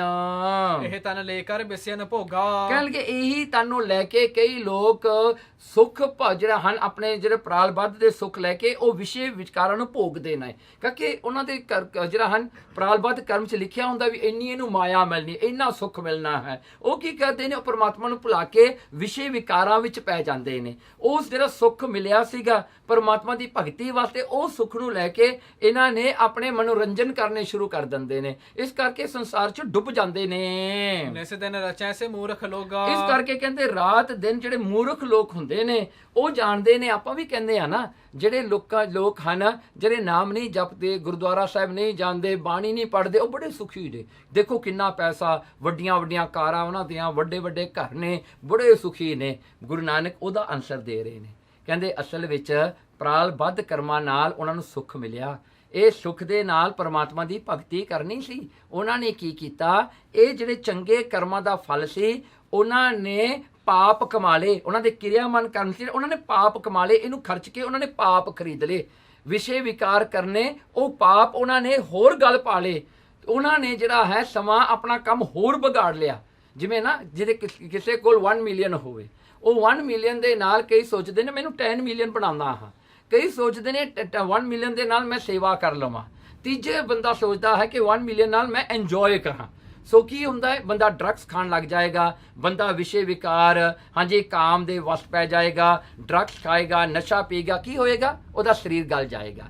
ਦੇਖੋ ਪੈਸਾ ਵੀ ਗਿਆ, ਸਰੀਰ ਵੀ ਗਿਆ, ਤੇ ਸਰੀਰ 'ਚ ਦੁੱਖ ਆ ਗਿਆ ਤੇ ਮੌਤ ਆ ਗਈ। ਕੀ ਖੱਟਿਆ ਉਹਨੇ, ਕੀ ਮਿਲਿਆ ਉਹਨੂੰ ਜੀਵਨ ਦੇ ਵਿੱਚ। ਸੋ ਇਸੇ ਤਰ੍ਹਾਂ ਮਹਾਰਾਜ ਜੀ ਸਮਝਾਉਂਦੇ ਹਨ, ਲਾਭ ਨਾ ਲਿਓ ਸੋ ਪੂੰਜੀ ਖੋਏ। ਦੇਖੋ ਇਹ ਪੂੰਜੀ ਦਾ ਇਹ ਕੈਪੀਟਲ, ਜਿਹੜੇ ਬ੍ਰੈਥ ਦਾ ਕੈਪੀਟਲ ਆਪਾਂ ਨੂੰ ਮਿਲਿਆ ਸੀ, ਜਿਹਦੇ ਕਰਕੇ ਆਪਣੀ ਲਾਈਫ ਟਾਈਮ ਆਪਾਂ ਨੂੰ ਮਿਲੀ ਹੈ, ਇਹਨੂੰ ਗਵਾ ਲਿਆ ਤੇ ਕਹਿੰਦੇ ਲਾਭ ਨਾ ਲਿਆ। ਉਹਨਾਂ ਨੇ ਬੈਨੀਫਿਟ ਨਹੀਂ ਲਈ, ਜਿਹਦੇ ਵਿੱਚੋਂ ਬੈਨੀਫਿਟ ਲੈਣੀ ਚਾਹੀਦੀ ਸੀ। ਸੈਲਫ ਰੀਅਲਾਈਜੇਸ਼ਨ ਕਰਨਾ ਚਾਹੀਦਾ ਸੀ, ਐਨਲਾਈਟਮੈਂਟ ਲੈਣਾ ਚਾਹੀਦਾ ਸੀਗਾ, ਪਰਮਾਤਮਾ ਨਾਲ ਮਿਲਾਪ ਕਰਨਾ ਚਾਹੀਦਾ ਸੀ, ਉਹ ਨਹੀਂ ਉਹਨਾਂ ਨੇ ਕੀਤਾ।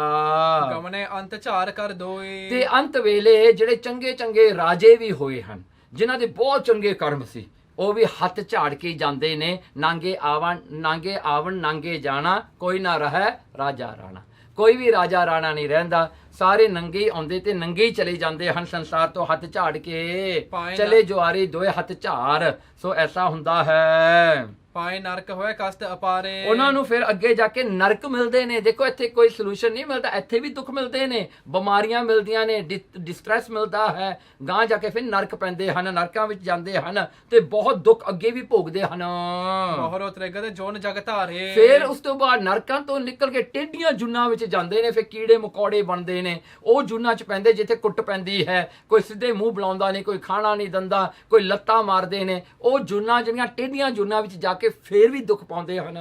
ਇੱਕ ਇਸ ਰੀਤ ਗਏ ਜਗ ਹੂੰ ਤੇ, ਇਸ ਕਰਕੇ ਕਹਿੰਦੇ ਇਸ ਰੀਤ ਕਹਿੰਦੇ ਇੱਕ ਇਸ ਰੀਤ ਗਏ ਜਗ ਹੂੰ ਤੇ, ਕਹਿੰਦੇ ਇਸੇ ਪ੍ਰਕਾਰ ਕਰਕੇ ਦੇਖੋ ਇਸ ਰੀਤੀ ਦੇ ਨਾਲ ਉਹਨਾਂ ਨੇ ਚੰਗਾ ਕਰਮ ਪਰਮਾਤਮਾ ਦਾ ਨਾਮ ਨਹੀਂ ਜਪਿਆ, ਅੱਗੇ ਜਾ ਕੇ ਉਹਨਾਂ ਨੇ ਦੁੱਖ ਹੀ ਆਪਣੇ ਗਲੇ ਹੋਰ ਪਾ ਲਏ। ਇੱਕ ਨਿਜ ਪੂੰਜੀ ਰਾਖ ਪਹੂਤੇ, ਇਸ ਕਰਕੇ ਕਹਿੰਦੇ ਇੱਕ ਉਹ ਹੁੰਦੇ ਨੇ ਜਿਹੜੇ ਆਪਣੀ ਪੂੰਜੀ ਨੂੰ ਰੱਖਦੇ ਨੇ, ਸੰਭਾਲ ਕੇ ਰੱਖਦੇ ਨੇ ਵੀ ਮੇਰੇ ਕੋਲ ਸਵਾਸ ਹੈ, ਹੁਣ ਇਹ ਸਵਾਸਾਂ ਨੂੰ ਮੈਂ ਚੰਗੀ ਤਰ੍ਹਾਂ ਨਾਮ ਜਪ ਲਵਾਂ, ਮੈਂ ਚੰਗੇ ਕਰਮ ਕਰਾਂ। ਤਾਂ ਕਰਮਾਂ ਕਰਕੇ ਦੁੱਖ ਸੁੱਖ ਆਉਂਦਾ ਹੈ, ਉਹਦਾ ਪਰਵਾਹ ਨਹੀਂ ਬਹੁਤੀ ਉਹ ਕਰਦੇ। ਉਹਨਾਂ ਦੀ ਬਿਰਤੀ ਜਿਹੜੀ ਹੈ ਉਹ ਪਰਮਾਤਮਾ ਨਾਲ ਜੁੜੀ ਰਹਿੰਦੀ ਹੈ। ਉਹ ਸਵਾਸ ਵਰਤਨੇ ਨੇ ਨਾਮ ਜਪਣ ਵਾਸਤੇ, ਉਹ ਇਨਵੈਸਟ ਕਰਦੇ ਨੇ ਆਪਣੇ ਸਵਾਸ ਪਰਮਾਤਮਾ ਦੇ ਸਿਮਰਨ ਦੇ ਵਿੱਚ, ਨਾ ਕਿ ਉਹ ਸਵਾਸਾਂ ਦੇ ਨਾਲ ਭੈੜੇ ਕੰਮ ਕਰਕੇ ਪਾਪ ਗਲ ਪਾਉਂਦੇ ਹਨ।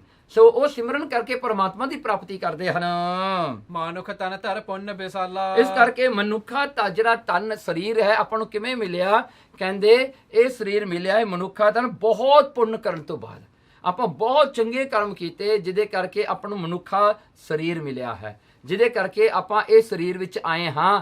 ਇਹ ਜਿਹੜਾ ਹਨ ਇਹ ਸਰੀਰ ਜਿਹੜਾ ਮਨੁੱਖਾਂ ਦਾ ਇਹ ਸਭ ਤੋਂ ਸੁਪਰੀਮ ਜਿਹੜਾ ਹੈ ਕ੍ਰੀਏਸ਼ਨ ਹੈ ਪਰਮਾਤਮਾ ਦੀ ਇਸ ਸੰਸਾਰ 'ਚ। ਬਾਕੀ ਸਾਰੇ ਜਿਹੜਾ ਅਵਰ ਜੋਨ ਤੇਰੀ ਪਨਹਾਰੀ, ਸੋ ਜਿਹੜਾ ਇਹ ਇਸ ਜਗ ਮੇਂ ਤੇਰੀ ਸਰਦਾਰੀ, ਕਹਿ ਲਗੇ ਇਹ ਜਿਹੜਾ ਹੈ ਇਸਥੋਂ ਜਿਹੜਾ ਹੈ ਇੱਥੇ ਇਹਦੀ ਸਰਦਾਰੀ ਹੁੰਦੀ ਹੈ, ਇਹ ਸਰਦਾਰ ਹੁੰਦਾ ਹੈ ਤੇ ਬਾਕੀ ਸਾਰੇ ਇਹਦੇ ਚੇਲੇ ਨੇ, ਇਹਦੇ ਸੇਵਾਦਾਰ ਨੇ। ਬਾਕੀ ਜਿਵੇਂ ਦੇਖੋ ਹਾਥੀ ਬੰਦੇ ਨਾਲੋਂ ਕਿੱਡਾ ਵੱਡਾ ਹੈ, ਸ਼ੇਰ ਕਿੰਨਾ ਤਾਕਤਵਰ ਆ ਬੰਦੇ, ਪਰ ਬੰਦਾ ਉਹਨੂੰ ਕਾਬੂ ਕਰ ਲੈਂਦਾ ਹੈ।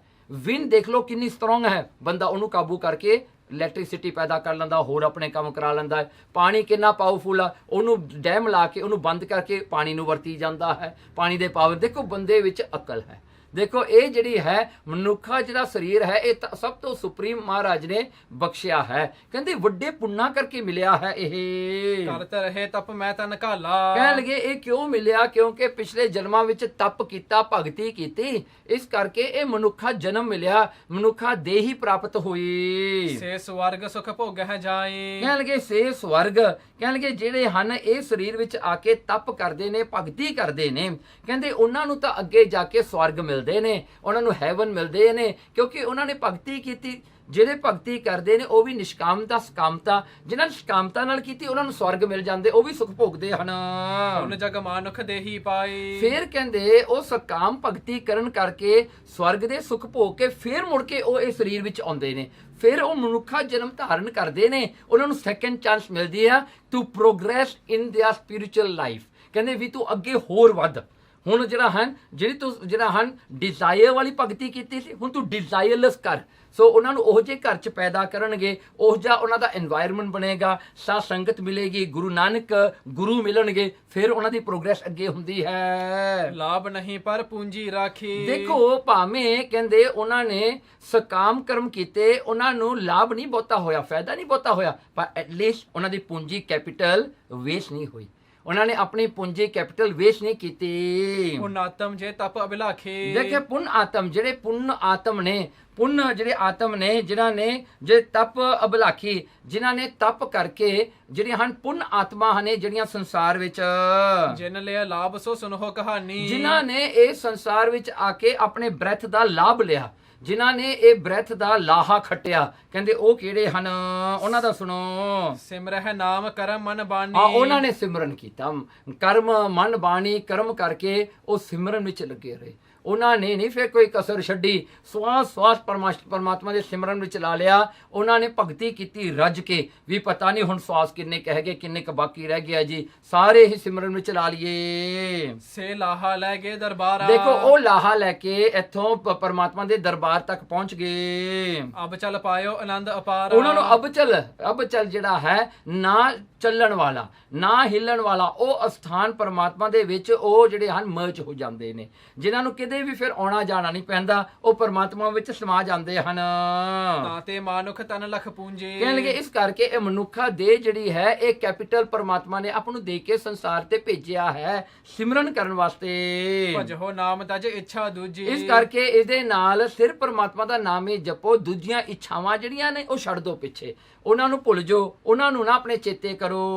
ਸੁਣ ਉਪਦੇਸ਼ ਧੰਨ ਧੰਨ ਕਹੇ, ਇਹ ਉਪਦੇਸ਼ ਗੁਰੂ ਨਾਨਕ ਸਾਹਿਬ ਜੀ ਦਾ ਸੁਣ ਕਰਕੇ ਸਾਰੇ ਤਲਵੰਡੀ ਦੇ ਵਾਸੀ ਜਿਹੜੇ ਹਨ ਮਹਾਰਾਜ ਨੂੰ ਧੰਨ ਧੰਨ ਕਹਿੰਦੇ ਹਨ। ਮਹਾਪੁਰਖ ਪੂਰਨ ਇਹ ਹੀ, ਕਹਿਣਗੇ ਇਹ ਮਹਾਪੁਰਖ ਹੈ, ਸਾਖਾਤ ਪਰਮੇਸ਼ਰ ਆਪ ਹੈ, ਇਹ ਧਰਤੀ ਤੇ ਆਇਆ ਉਪਦੇਸ਼ ਦੇਣ ਵਾਸਤੇ। ਜਮਾਨਿਓ ਪੁੰਨ ਕੀਨ ਕਮਾਵਨ, ਕਹਿਣਗੇ ਜਿਨ੍ਹਾਂ ਨੇ ਸਤਿਗੁਰਾਂ ਦਾ ਉਪਦੇਸ਼ ਸੁਣ ਕੇ ਕਮਾਇਆ, ਫਿਰ ਆਪਣੀ ਜ਼ਿੰਦਗੀ ਵਿੱਚ ਉਹਨੂੰ ਪ੍ਰੈਕਟਿਸ ਕੀਤਾ, ਉਹਨੂੰ ਮੰਨਣਾ ਕੀਤਾ, ਤਿਨ ਹੀ ਲਹਿਓ ਪਰਮ ਪਦ ਪਾਵਨ, ਉਹਨਾਂ ਨੇ ਪਰਮ ਪਦ ਪਾ ਲਿਆ। ਉਹਨਾਂ ਨੇ ਉਹੀ ਪਦਵੀ ਪਾਲੀ ਜੋ ਬਾਬਾ ਮਹਿਤਾ ਕਾਲੂ ਜੀ ਨੂੰ ਮਿਲੀ, ਉਹੀ ਪਦਵੀ ਮਿਲ ਗਈ ਜਿਹੜੀ ਗੁਰੂ ਨਾਨਕ ਸਾਹਿਬ ਸੱਚੇ ਪਾਤਸ਼ਾਹ ਜੀ ਨੇ ਸਾਰੇ ਸੰਸਾਰ ਨੂੰ ਦਿੱਤੀ ਹੈ, ਪਰਮਾਤਮਾ 'ਚ ਇੱਕ ਮਿਕ ਕਰ ਲੇ। ਬਹੁਰ ਗਵਨ ਕੀ ਕਰ ਅਭਿਲਾਖਾ, ਫਿਰ ਮਹਾਰਾਜ ਨੇ ਕਿਹਾ ਕਿ ਹੁਣ ਅਸੀਂ ਜਾਣਾ ਹੈ, ਫਿਰ ਅਭਿਲਾਖਾ ਕੀਤੀ ਵੀ ਹੁਣ ਅਸੀਂ ਅੱਗੇ ਵੀ ਚੱਲੇ ਜਾਣਾ ਹੈ, ਅਸੀਂ ਹਮੇਸ਼ਾ ਇੱਥੇ ਨਹੀਂ ਹੁਣ ਰਹਿਣਾ, ਹੁਣੇ ਜਾਣਾ ਹੈ। ਮੁਝ ਪੁੰਨ ਮਰਦਾਨੇ ਸੋ ਭਾਖਾ, ਉਸ ਵੇਲੇ ਕਹਿੰਦੇ ਭਾਈ ਬਾਲਾ ਜੀ ਕਹਿੰਦੇ ਮੈਨੂੰ ਤੇ ਭਾਈ ਮਰਦਾਨੇ ਨੂੰ ਸੱਦ ਕੇ ਗੁਰੂ ਨਾਨਕ ਸਾਹਿਬ ਜੀ ਨੇ ਕਿਹਾ ਚਲੋ ਅਬੈ ਤੀਰਥਨ ਕੋ ਦੇਖੈ, ਕਹਿਣਗੇ ਚਲੋ ਹੁਣ ਆਪਾਂ ਤੀਰਥਾਂ ਤੇ ਜਾਈਏ, ਹੁਣ ਆਪਾਂ ਬਾਕੀ ਤਾਂ ਦੇਖ ਲਾ ਸੰਸਾਰ, ਹੁਣ ਆਪਾਂ ਤੀਰਥਾਂ ਤੇ ਜਾਣਾ ਹੈ, ਜਿੱਥੇ ਵੱਡੇ ਵੱਡੇ ਤੀਰਥ ਹਨ ਬਣੇ ਹੋਏ ਸੰਸਾਰ ਵਿੱਚ, ਆਪਾਂ ਉੱਥੇ ਚੱਲੀਏ। ਜਹ ਮਾਨਵ ਹੋਇਆ ਜਾਤ ਵਿਸੇਖੈ। ਹਾਂ, ਜਿੱਥੇ ਬਹੁਤ ਲੋਕ ਸੰਸਾਰ ਦੇ ਲੋਕ ਜਾਂਦੇ ਹਨ ਆਪਣੇ ਪਾਪ ਕੱਟਣ ਵਾਸਤੇ, ਪੁੰਨ ਖੱਟਣ ਵਾਸਤੇ। ਨਾਰਜ ਪਾਨ ਮੇਲ ਕਹਿ ਲਾਲੂ। ਜੋ ਉਸ ਵੇਲੇ ਨਾਰਜ ਪਾਨ ਮੇਲ ਕਹਿਣਗੇ, ਉਸਦੇ ਜਿਹੜਾ ਹੈ ਜਲ ਤੋਂ ਬਣੇ ਹੋਏ ਜਿਹੜਾ ਕਵਲ ਫੁੱਲ ਹੈ, ਇਸ ਕਰਕੇ ਨਾਰਜ ਕਹਿਣਗੇ ਕਵਲ ਫੁੱਲ ਦੀ ਤਰ੍ਹਾਂ ਜਿਹੜਾ ਭਾਈ ਲਾਲੂ ਜੀ ਸਨ, ਜਿਨ੍ਹਾਂ ਦਾ ਹਿਰਦਾ ਇੰਨਾ ਕੋਮਲ ਸੀ, ਗੁਰੂ ਨਾਨਕ ਸਾਹਿਬ ਜੀ ਦੇ ਚਾਚਾ ਜੀ ਦਾ, ਭਾਈ ਲਾਲੂ ਜੀ ਦਾ। ਤਾਤ ਚਲੇ ਹਮਰੋ ਇਹ ਕਿਹ ਹਾਲੂ। ਭਾਈ ਚਾਚਾ ਲਾਲੂ ਜੀ ਆ ਕੇ ਗੁਰੂ ਨਾਨਕ ਸਾਹਿਬ ਜੀ ਨੂੰ ਕਹਿੰਦੇ, ਬੇਟਾ ਜੇ ਤੂੰ ਚੱਲਿਆ ਹੈ ਨਾ, ਕਹਿੰਦੇ ਤੇ ਸਾਡਾ ਕੀ ਹਾਲ ਹੋਵੇਗਾ। ਕਹਿੰਦੇ ਹੁਣ ਤਾਂ ਅਸੀਂ ਬੁੱਢੇ ਹੋ ਗਏ, ਬੇਟਾ ਤੂੰ ਹੀ ਤਾਂ ਸਾਡੀ ਰਾਖੀ ਕਰਨੀ ਸੀ, ਤੂੰ ਤਾਂ ਸਾਨੂੰ ਛੱਡ ਕੇ ਚੱਲਿਆ। ਝੂਠੋ ਜਗਤ ਸਾਚ ਧਰ ਆਪੂ। ਗੁਰੂ ਨਾਨਕ ਸਾਹਿਬ ਜੀ ਨੇ ਉਪਦੇਸ਼ ਦਿੱਤਾ ਆਪਣੇ ਚਾਚਾ ਜੀ ਨੂੰ, ਭਾਈ ਬਾਬਾ ਲਾਲੂ ਜੀ ਨੂੰ। ਗੁਰੂ ਮਹਾਰਾਜ ਜੀ ਕਹਿੰਦੇ ਇਹੀ ਜਿਹੜਾ ਹੈ ਜਾਣਨਾ ਕਰੋ, ਆਤਮਾ ਹੀ ਸੱਤ ਹੈ, ਸੰਸਾਰ ਤਾਂ ਝੂਠਾ ਹੀ ਹੈ ਸਾਰਾ। ਇਹ ਜਿਹੜਾ ਧਾਰਨਾ ਕਰੋ ਆਪਣੇ ਮਨ ਦੇ ਵਿੱਚ, ਇਹ ਸੰਸਾਰ ਸੱਚਾ ਨਹੀਂ ਹੈਗਾ, ਪਰਮਾਤਮਾ ਹੀ ਸੱਚਾ ਹੈ। ਸਿਮਰ ਨਾਮ ਨਹਿ ਸੋਗ ਕਦਾਪੂ। ਕਹਿਣਗੇ ਕਿਤੇ ਵੀ ਨਹੀਂ ਸੋਗ ਆਵੇਗਾ ਚਾਚਾ ਜੀ, ਜੇ ਤੁਸੀਂ ਪਰਮਾਤਮਾ ਦਾ ਸਿਮਰਨ ਜਪੀ ਜਾਓਗੇ, ਸਿਮਰਨ ਕਰੀ ਜਾਓ, ਤੇ ਜਿਹੜਾ ਹਨ ਤੁਹਾਨੂੰ ਪਾਪ ਜਿਹੜਾ ਹਨ ਦੁੱਖ ਕਿਤੇ ਵੀ ਤੁਹਾਡੇ ਨੇੜੇ ਨਹੀਂ ਲੱਗੇਗਾ। ਦੋਹਰਾ ਜਾਫਲ ਸਤਿਗੁਰ ਬਚਨ ਕਰ, ਮੋਹ ਸੰਨ ਕਰ ਨਾਸ। ਸੋ ਜੈ ਫਲ ਜਿਹੜਾ ਹੈ ਇੱਕ ਫਲ ਹੈ। ਕਹਿੰਦੇ ਇਹ ਜਿਹੜਾ ਹੈ ਐਸਾ ਹੈ ਜਿਹੜਾ ਕਿ ਬੇਹੋਸ਼ ਬੰਦੇ ਨੂੰ ਹੋਇਆ ਇਹ ਜੈ ਫਲ ਦਿੱਤੀਆਂ ਉਹਨੂੰ ਹੋਸ਼ ਆ ਜਾਂਦੀ, ਇੱਕ ਤਰ੍ਹਾਂ ਦਾ ਫਲ ਹੈ। ਕਹਿੰਦੇ ਮੋਹ ਦੇ ਵਿੱਚ ਜਿਹੜਾ ਬੰਦਾ ਗਲਤਾਨ ਹੋਵੇ ਨਾ, ਜਿਹੜਾ ਬੰਦਾ ਪਰਮਾਤਮਾ ਵੱਲੋਂ ਬਿਲਕੁਲ ਹੀ ਜਿਹੜਾ ਹੈ ਅਨਕੌਂਸ਼ੀਅਸ ਹੋਵੇ, ਜਿਹਨੂੰ ਬਿਲਕੁਲ ਹੀ ਪਰਮਾਤਮਾ ਦਾ ਗਿਆਨ, ਉਹਨੂੰ ਜਿਵੇਂ ਉਹ ਬੇਹੋਸ਼ ਆ ਨਾ, ਕਹਿੰਦੇ ਇਸੇ ਤਰ੍ਹਾਂ ਹੀ ਜਿਹੜਾ ਜੈ ਫਲ ਹੁੰਦਾ ਹੈ, ਜਿਵੇਂ ਸਾਖਸ਼ਾਤ ਇੱਕ ਬੰਦੇ ਨੂੰ ਬੇਹੋਸ਼ ਨੂੰ ਠਾ ਦਿੰਦਾ ਹੈ, ਇਸੇ ਤਰ੍ਹਾਂ ਗੁਰੂ ਨਾਨਕ ਦਾ ਬਚਨ ਪਰਮਾਤਮਾ ਦਾ ਨਾਮ ਹੈ, ਜੋ ਕਿ ਅਨਕੌਂਸ਼ੀਅਸ ਹਨ ਪਰਮਾਤਮਾ ਵੱਲੋਂ, ਉਹਨਾਂ ਨੂੰ ਗਿਆਨ ਹੋ ਜਾਂਦਾ ਹੈ। ਮੋਦ ਕੰਠ ਧਰ ਕਹਿਤ ਭਾ, ਤਾਤ ਖੇਲ ਜਹ ਆਸ। ਮੋਦ ਕੰਠ ਧਰ ਕਹਿਤ ਹਾ, ਕਹਿਣ ਲੱਗੇ ਫਿਰ ਜੱਫੀ ਪਾ ਕੇ ਗੁਰੂ ਨਾਨਕ ਸਾਹਿਬ ਸੱਚੇ ਪਾਤਸ਼ਾਹ ਜੀ ਨੂੰ ਬਾਬਾ ਲਾਲੂ ਜੀ ਕਹਿੰਦੇ, ਬੇਟਾ ਜਾ ਜਿੱਥੇ ਤੇਰੀ ਇੱਛਾ ਹੈ, ਜਾ ਜਿੱਥੇ ਤੇਰੀ ਇੱਛਾ ਹੈ ਬੇਟਾ, ਕਰ ਲਾ ਹੁਣ ਜੋ ਕਰਨਾ। ਦੇਖੋ ਮਹਾਰਾਜ ਨੇ ਉਹਨਾਂ ਤੇ ਵੀ ਕਿਰਪਾ ਦ੍ਰਿਸ਼ਟੀ ਕਰਤੀ, ਉਹਨਾਂ ਨੂੰ ਵੀ ਗਿਆਨ ਕਰਾਤਾ ਬਾਬਾ ਲਾਲੂ ਜੀ ਨੂੰ। ਚੌਪੇ ਸੁਨ ਸ੍ਰੀ ਅੰਗਦ ਧਾਰ ਉਮੰਗਾ। ਸ੍ਰੀ ਗੁਰੂ ਅੰਗਦ ਸਾਹਿਬ ਸੱਚੇ ਪਾਤਸ਼ਾਹ ਜੀ ਬੜੇ ਉਤਸ਼ਾਹ ਦੇ ਨਾਲ ਤੁਸੀਂ ਵੀ ਸੁਣਨਾ ਕਰੋ।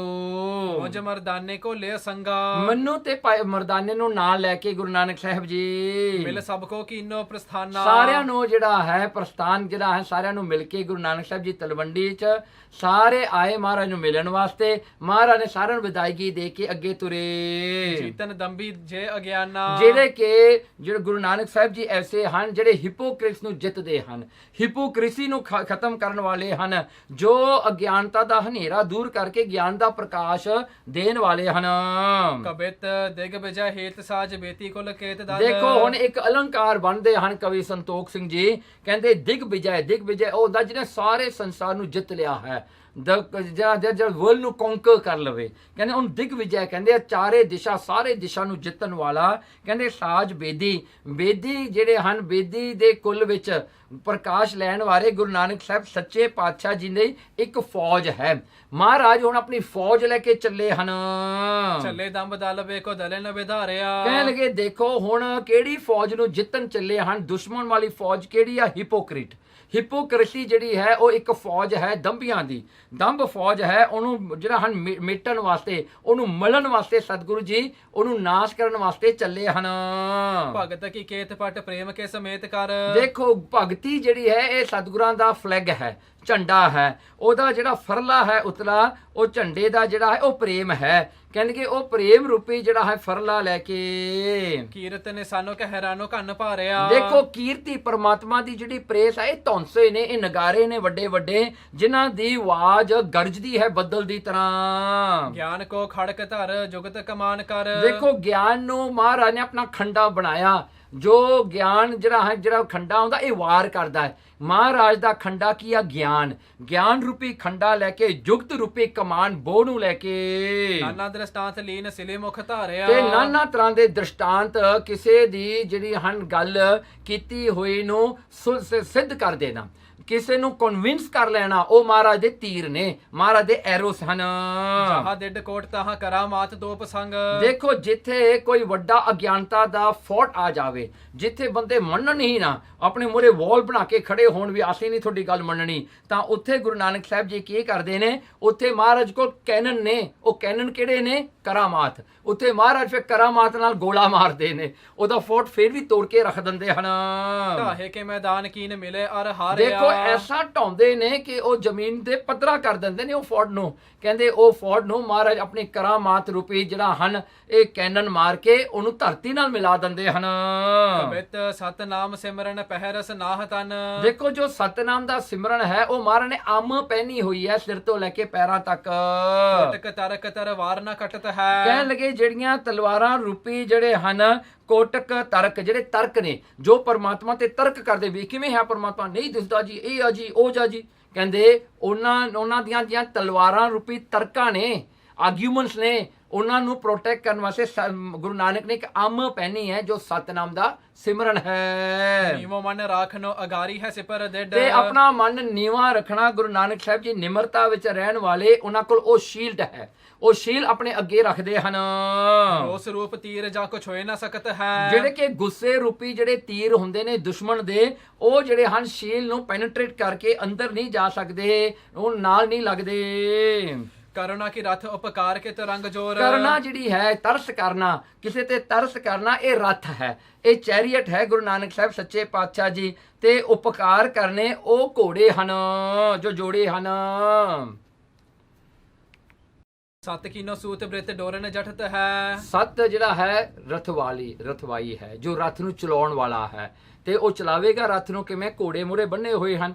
ਉਹਦੀਆਂ ਜਿਹੜੀਆਂ ਰੱਸੀਆਂ ਨੇ ਉਹ ਬ੍ਰਿਤੀ ਹੈ, ਉਹ ਜੋ ਸਵੈ ਸਰੂਪ ਦੇ ਵਿੱਚ ਲੀਨ ਹੋਣ ਵਾਲੀ ਬ੍ਰਿਤੀ ਕਨਸੈਂਟਰੇਸ਼ਨ ਹੈ, ਉਹ ਜਿਹੜੀ ਹੈ, ਉਹ ਜਿਹੜੀਆਂ ਇਹਦੀਆਂ ਡੋਰਾਂ ਨੇ ਜਿਹੜਾ ਕਿ ਘੋੜਿਆਂ ਨੂੰ ਕੰਟਰੋਲ ਕਰਦੇ ਹਨ।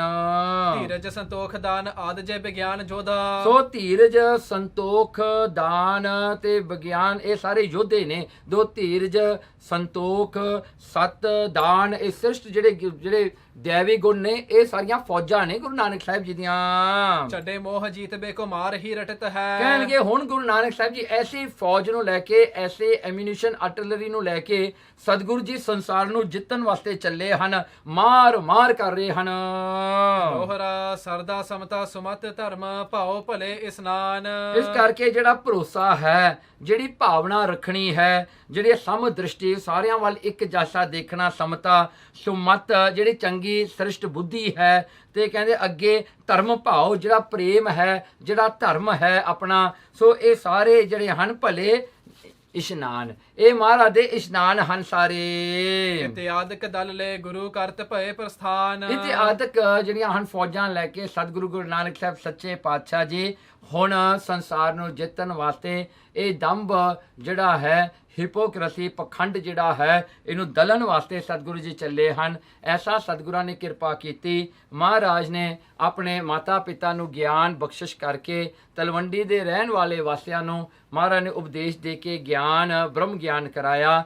ਤੇ ਆਪਾਂ ਨੂੰ ਵੀ ਸਤਿਗੁਰਾਂ ਨੇ ਇਹੀ ਉਪਦੇਸ਼ ਅੱਜ ਦਿੱਤਾ। ਸੋ ਮਹਾਰਾਜ ਦਾ ਉਪਦੇਸ਼ ਧਾਰਨ ਕਰੀਏ ਤੇ ਸਤਿਗੁਰਾਂ ਤੇ ਭਰੋਸਾ ਰੱਖੀਏ ਤੇ ਮਹਾਰਾਜ ਦੇ ਉਪਦੇਸ਼ ਨੂੰ ਸੁਣ ਕੇ ਆਪਾਂ ਵੀ ਆਪਣੇ ਹਿਰਦੇ ਵਿੱਚ ਵਸਾਈਏ ਤੇ ਪਰਮਾਤਮਾ ਨੂੰ ਸਤ ਕਰਕੇ ਜਾਣੀਏ, ਇਹ ਮਾਇਆ ਨੂੰ ਝੂਠੀ ਕਰਕੇ ਜਾਣੀਏ। ਸਰਦਾ ਸਮਤਾ ਸੁਮਤ ਧਰਮ ਭਾਉ ਭਲੇ ਇਸਨਾਨ। ਇਤਿਆਦਿਕ ਦਲ ਲੈ ਗੁਰੂ ਕਰਤ ਭਏ ਪ੍ਰਸਥਾਨ। ਇਤ ਸ੍ਰੀ ਗੁਰੂ ਨਾਨਕ ਪ੍ਰਕਾਸ਼ ਗ੍ਰੰਥੇ ਉਤਰਾਰਦੇ ਕਾਲੂ ਕੋ ਉਪਦੇਸ਼ ਬੈਕੁੰਠ ਪਹੁੰਚਨ ਪ੍ਰਸੰਗ ਵਰਣਨੰ ਨਾਮ ਖਸਤਮੋ ਅਧਿਆਏ। ਵਾਹਿਗੁਰੂ ਜੀ ਕਾ ਖਾਲਸਾ, ਵਾਹਿਗੁਰੂ ਜੀ ਕੀ ਫਤਿਹ।